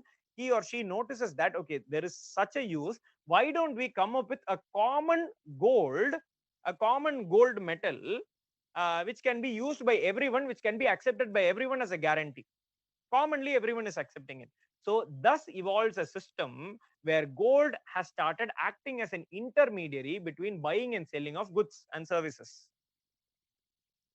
It need not be gold, it could be silver, it could be a really shiny stone. Let's say we have a region, we have a village where if you search no deep enough, it is not commonly available, but it is not too rare either. If you search deep enough, you get a particular type of stone, let's say something that glitters. Okay, even that stone can act as a medium of exchange here. Even that stone can act as a medium of exchange. What is diamond after all? Diamond is a stone, right? It is very valuable. Okay, it is possible that it is not necessary that it has to be gold. It could be even oil, it could be water, anything could act as a intermediary between these exchanges. Okay, now this is how gold or some product has started acting as an intermediary. We have already moved from a system of barter to a system of currency. This gold is acting as a currency, but for now it is temporarily acting as a intermediary. Then you realize that, you know what, we cannot just no, there are different purposes. Instead of gold being one block, there are different values which are given. Why don't we divide gold into smaller pieces and say small gold, big gold, even bigger gold, and biggest gold? So initially it started that way. Instead they said, okay, instead of saying small, big and all those, we'll put numbers to it. 1 rupee, 1 gold, 2 gold, 3 golds. This piece of gold is equal to 2. This piece of gold is equal to 3. This piece of gold equal to 5. You have started dividing the gold into different values. This gold is of one value. This gold is of one value. This gold is of one value. So you start dividing the gold into different denominations. Okay, so that happens. Now we have established a currency system where gold in this case is used as currency and different denominations of gold are in existence. Then comes the next problem. Next problem is, some people who are smart just simply start taking iron and painting it with gold color, if they know how to do it. Okay, so what you have done is, you have used that fake gold. Now fake gold, it is in your hand one evening, next morning you look at it, the color is not there anymore, it is black in color. Right? You are wondering, you go to your village head and you ask what is happening. So that is where the proverb originated. The village headman, when they told you, he said all that glitters is not gold. Okay, so you got to know that through the tough lesson, you got to know that all that glitters is not gold. But the village headman still had a problem. There are some people who have started cheating. To prevent cheating, we need to have some sort of a mark on the coin saying that this is official, this is not official. Only if you have the mark, you can accept the coin, and I should be the only one who should be able to put that mark. Punch mark the coins come into existence with seal. And then for convenience, that coins took various shapes, in the shape of square, in the shape of diamond, dice, in the shape of a circle. Various shapes started taking place, and a proper currency system came into existence. This is how a currency system comes into existence. And when they realized that not enough gold is available to act as currency in the entire economy, there will come a time when the gold will get exhausted, right? In that particular region, at least, because it's a natural resource. It's not an easily renewable natural resource, it's a non-renewable natural resource. Okay, so you realize that not enough gold is available. The government or the village has to take a decision that we cannot keep using gold as currency anymore, but instead of gold, we will represent something else as gold. We will take a copper coin and say this copper coin is equal to gold. This one small copper coin is equal to 1 gram of gold, or one gold. So you are now representing the gold with something which is cheaper and more easily available. Okay, eventually over time, instead of copper, people start using paper, because paper is just like using something which is cheaper. Okay, you are representing, and where you say paper, the paper will say this paper is equal to 1 gram of gold. But during this process, you are afraid. As let's say I am the one holding money, I am afraid I have 1 gram of gold, but it is in the form of paper. What is the guarantee that I'll get 1 gram of gold? The government is giving an assurance that whenever you bring this note, which is issued by the government, you take it to the government will in return give you gold for that. The government is giving that assurance. After a point of time, people get used to this paper currency system. They are not going and asking for the gold anymore. So the government is thinking, if no one is asking for the gold, if everyone is believing in the paper system, it means that the people have trust in the government. Why even follow gold? Let us get rid of gold. Let us create a new currency system out of nothing. Let us call it as dollar. Let us call it as rupee. Different countries call it by different name. Now, the funny part about rupee is that the rupee note says that it is a promise given by the RBI governor. Take a 500 rupee note. It says, I promise to pay the bearer a sum of 500 rupees, a 500 rupee note. That is what your 500 rupee note will say. You can take a look at it. Okay. RBI governor has signed a promise with the promise that I promise to pay the bearer a sum of 500 rupees. Who's given the promise? RBI governor. Okay. You go to the RBI governor, you give the note and say, you have promised me something, give me. You give the 500 rupee note to the RBI governor and say, fulfill your promise. RBI governor will give the same 500 rupee note to you and says, my promise was that I'll give you 500 rupees. Take it. You gave a 500 rupee note. What you are getting in return is another 500 rupee note. RBI governor says, what I mean by this is, I will ensure that when you go to the market, you will get a value equal to 500 rupees for this. I am not going to give you anything in return. I am not promising that I'll give you gold or anything. I am just assuring you that you will get a value equal to 500 rupees in the market. RBI with the government will ensure, RBI itself treat it as government. The government will ensure that the value of this currency is there in the economy. If someone in the economy says, I will not accept this 500 rupee note, a valid legal 500 rupee note, if someone in the economy says, then you come to me. I will take action against that entity, against that person. That is the assurance that they are giving you, which is why, 10 rupee coins, some shopkeepers don't accept. If you go and give it to them, they'll say, no, don't give me 10 rupee coin. It is fake. RBI keeps sending SMSs and having advertisements on the news channels and other channels saying that, please don't do this. 10 rupee coins are very much valid. They try to promote it. If you actually file a case against a shopkeeper who refuses to accept 10 rupee coin, imagine you go to a store, you buy a cool drink for 10 rupees, you drink it, then you give 10 rupee coin. They say, no, don't give 10 rupee coin, I won't accept it. You take the 10 rupee coin and run away from there. Okay, they'll file a case against you saying you stole their cool drink. You go to the court, you will say, I gave this 10 rupee coin, this person did not accept it. Court will rule in your favor. But don't do this, don't try this, because then you will get beaten up when if you drink something and run away without paying. Just saying, that's how the logic works. If you do that, if someone refuses to accept your payment of the 10 rupees, it is not right. The RBI, the government, it is their responsibility to ensure that the currency note that they are releasing gets a value in the economy. That is how we are at the current currency system, from the barter system to the current currency system. Okay, that is the evolution of money. What are the functions of money? What are the types of money? All those we'll discuss in the tomorrow. We have a class, right? So in tomorrow's class, we'll finish 2 to 4:30. We have a class. We'll discuss that in tomorrow's class. I'll wind up the class for now. Those who want to stay back and listen to the book list that should be read, or any other questions, you can stay back. Those who have any questions regarding what I have discussed, you can ask that also. But I don't think in a story you will have a lot of doubts. But if you do have, you can. See, book list, something that I, just one second, something that I share with people who drop a mail to me as well. So if you want, you can drop a mail to me as well individually if you want it. But I'll write it over here.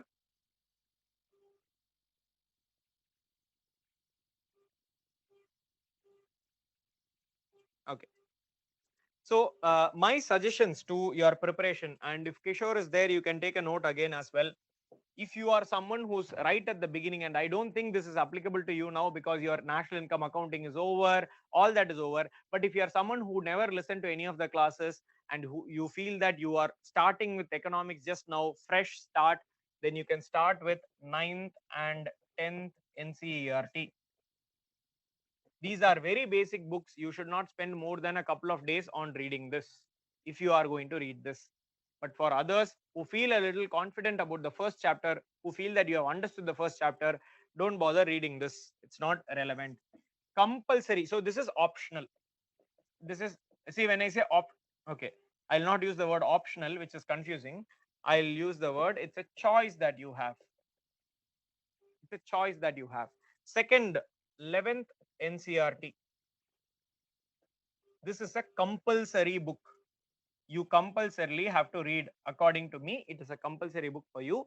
If you have not already read it, by the time of the next economics class, make sure to have read it, because a lot of the things that I say, there will be reference to this. And it's not that, if you don't have any idea about what has happened in India, and it's very likely that you have absolutely no idea. Most of you have no idea about how India's economy has progressed over the years. It's a fact. Okay, read the book, you will get an idea about what is India's economy, what is the path that India has followed in reaching where we are currently. Some of the things you may know, you may have heard from here and there, but you will not have a clear idea about what happened. You will have a vague idea about what happened, but not a clear one, not a vivid one. If you want a vivid clear idea, read this book. It will not take much time. It is like a story book. It's like reading a history book. It's like story, what happened, what happened, what happened. Economic history book, that's all. Compulsory read. Third, your single biggest source for your holistic knowledge is your class notes. So make sure that your class notes are in good order. Okay, if you have something in your class notes which you do not understand, it is your responsibility to ask me for clarity and write it in a clear manner. Or it is your responsibility to search anywhere on the internet and anywhere in the any book to fill that there. There should not be anything in your class note which you are not able to understand. Okay, that is a responsibility that you have, because at any point of time you are going to refer to that. That should be your source of learning. There should not be a situation where 6 months later you take up a book and I don't know what I have written. Then writing that class note itself is useless. 4, SIA Institute material. This is your extra additional supplementary material. In addition to this is going to supplement your learning. Okay, this is what is going to supplement your learning. But I will tell you something, there are mistakes in this book. There are mistakes in every book that is out there in the market. The reason when I say mistake, it is not any printing error or anything of that sort. It was true when it was printed, it is not true anymore because of the time lag between print and between updates and all those errors are there. It is applicable in every economics book, because every time, every year there is some change in the economy with something that has been mentioned in the book. Okay, so the effort that I make when I give you class notes, when I take classes, that I try to give you as less statistics as possible. The reason is statistics change over time. I don't want to tell you a number saying this is the fiscal deficit. You might have in your note which you are going to refer to all the time. So always in your mind you will have a concept that India's fiscal deficit is this. Not true. Don't do that. I'll tell you the concept of fiscal deficit, and then I'll never tell you the correct number saying this is the number, because you will write that there and then you will learn that as the only truth. I'll tell you the concept throughout. I'll tell you the concept. I'll tell you these are facts. You need to refer and get information from outside. Don't think that it's because I can't give you the numbers. If I give you the numbers, you'll write it there and you'll never update it. Okay, so that is why I won't give you. It is for you to get those details. SIA Institute material is sufficient. Then if you want one book you should not read is 12th NCRT Introductory Microeconomics. Do not read microeconomics. Introductory microeconomics, don't read it. It is not relevant for general economic students. But introductory macroeconomics is a book that you can read. But then I would suggest, if you are anyway reading SIA Institute material, it is not something that you need to read. It is just an alternative book, and it is not sufficient to read that alone. It does not give you a lot of extra information. If you are not able to understand some concept from the class notes, then you can refer to that book. So use the NCRT, 12th NCRT, Introductory Macroeconomics, as a reference book. I would suggest these two as compulsory also, okay, as a reference book. Now there is a possibility that either you don't understand the class at all, you might be sitting participating here but you don't understand a word of what I have taught or what ma'am has taught, then class notes are not relevant for you. And there is a possibility for some people that you don't understand the institute material, you don't really like the way that it is given, and it is quite possible that some people like a book, some people don't like a book. Then you can look at alternatives in the market, the other books like Shankar Ganesh or Ramesh Singh and all those. I've told you previously, Ramesh Singh is a really giant book for very little, very limited returns. So it's up to you, you can look at other options. There I don't have a preference at all, because I don't prefer any outside book. Don't ask me, drop mail saying, sir, out of these books, what do you prefer? I don't prefer any of those. This is what I prefer. That is what I can tell you. But if you don't prefer this, then it will be your responsibility to read some other books. Get it. I'm sure that some friend of yours has a Ramesh Singh or a Shankar Ganesh, because by default, even you would have bought it. Even in spite of me telling you this list, I'm sure you would have gone and bought a Ramesh Singh or a Shankar Ganesh, because that is what your seniors tell you, and that is what some internet website will tell you, which obviously you trust more than what I say, but it's okay. I have learned to take it on my chin and move on. Okay, that is the fifth one. Then your single biggest source of learning economics for your economic exam, both prelims as well as mains, is the newspaper. Newspaper substantiated or added by the internet. Your internet. Now, from the internet, what are your sources? There are some good sources called as Arthapedia. That's a good source.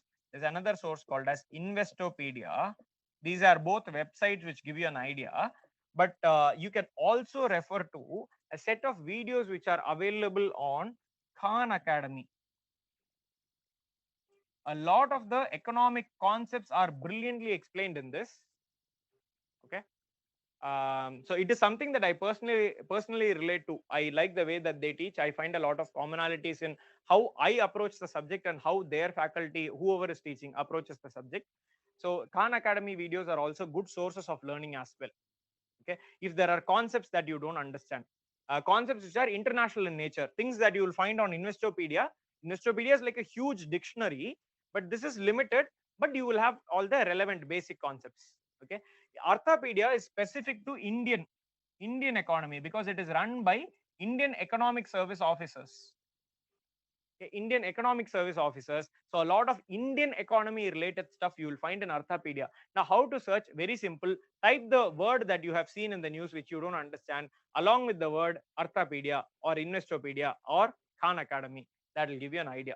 So that will be the best way to search. Or you can do one more thing. You can just type that term and type the Hindu, because what Hindu does is Hindu from time to time gives explanations of economic concepts as part of their articles. So you will find explanatory articles in the Hindu, Indian economy. So that is also a good source. You can just Google that name plus the Hindu. The Hindu again is my preference. Indian Express is also a good newspaper, is what I hear. You can choose whichever. Economic Times is a lot of economic related terms. You can look at that.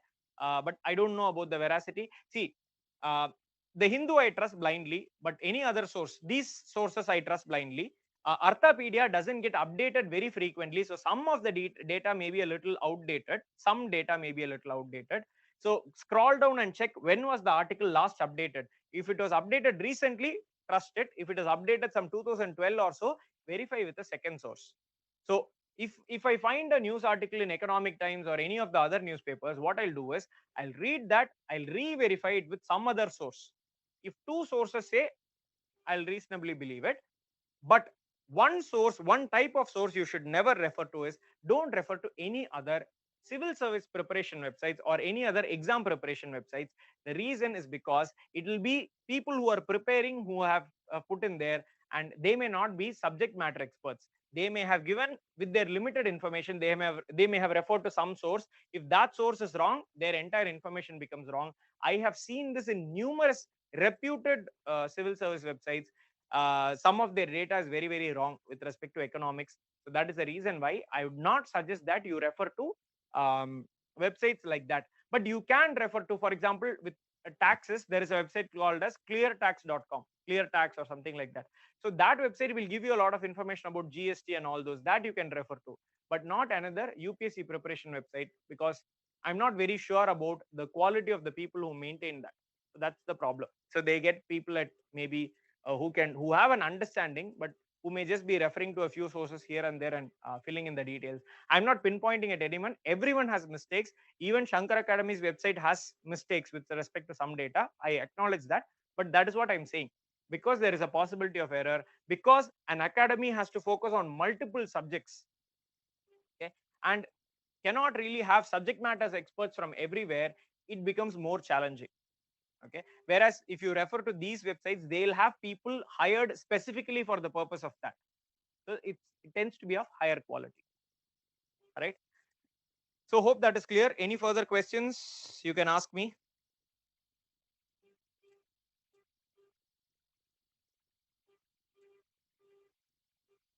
If not, we can disconnect and leave. We'll meet in tomorrow's class at 2 o'clock. Thank you so much for your participation. Economic survey is something, sorry, just hold on for a second. Economic survey is something that I wouldn't personally recommend that you read from cover to cover. Not really important.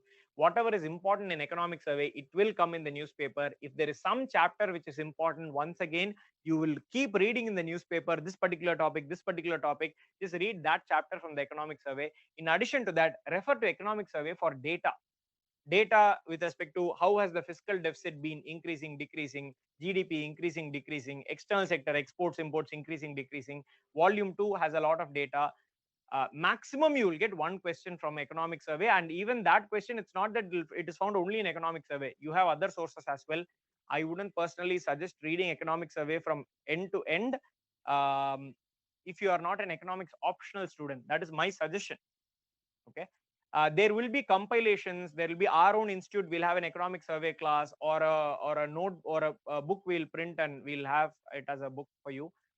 Reading that is enough, right? Not the entire economic survey, because the return on investment is very minimal. It's not something that I would suggest. And the language is also going to be something which is a little difficult to understand. You might read the first chapter and then you might never ever touch economic survey again in your life. So don't get into such traumatic situations. Just read the simpler chapters, whichever is more common and more important from the newspaper perspective. Read the newspaper, that's compulsory. No economic times and nothing necessary. Just read the normal newspaper economic section, and do not read the commercial business section like stock market and shares and all those. Don't read. Okay, if you have further questions, we'll take it up tomorrow. Thank you so much.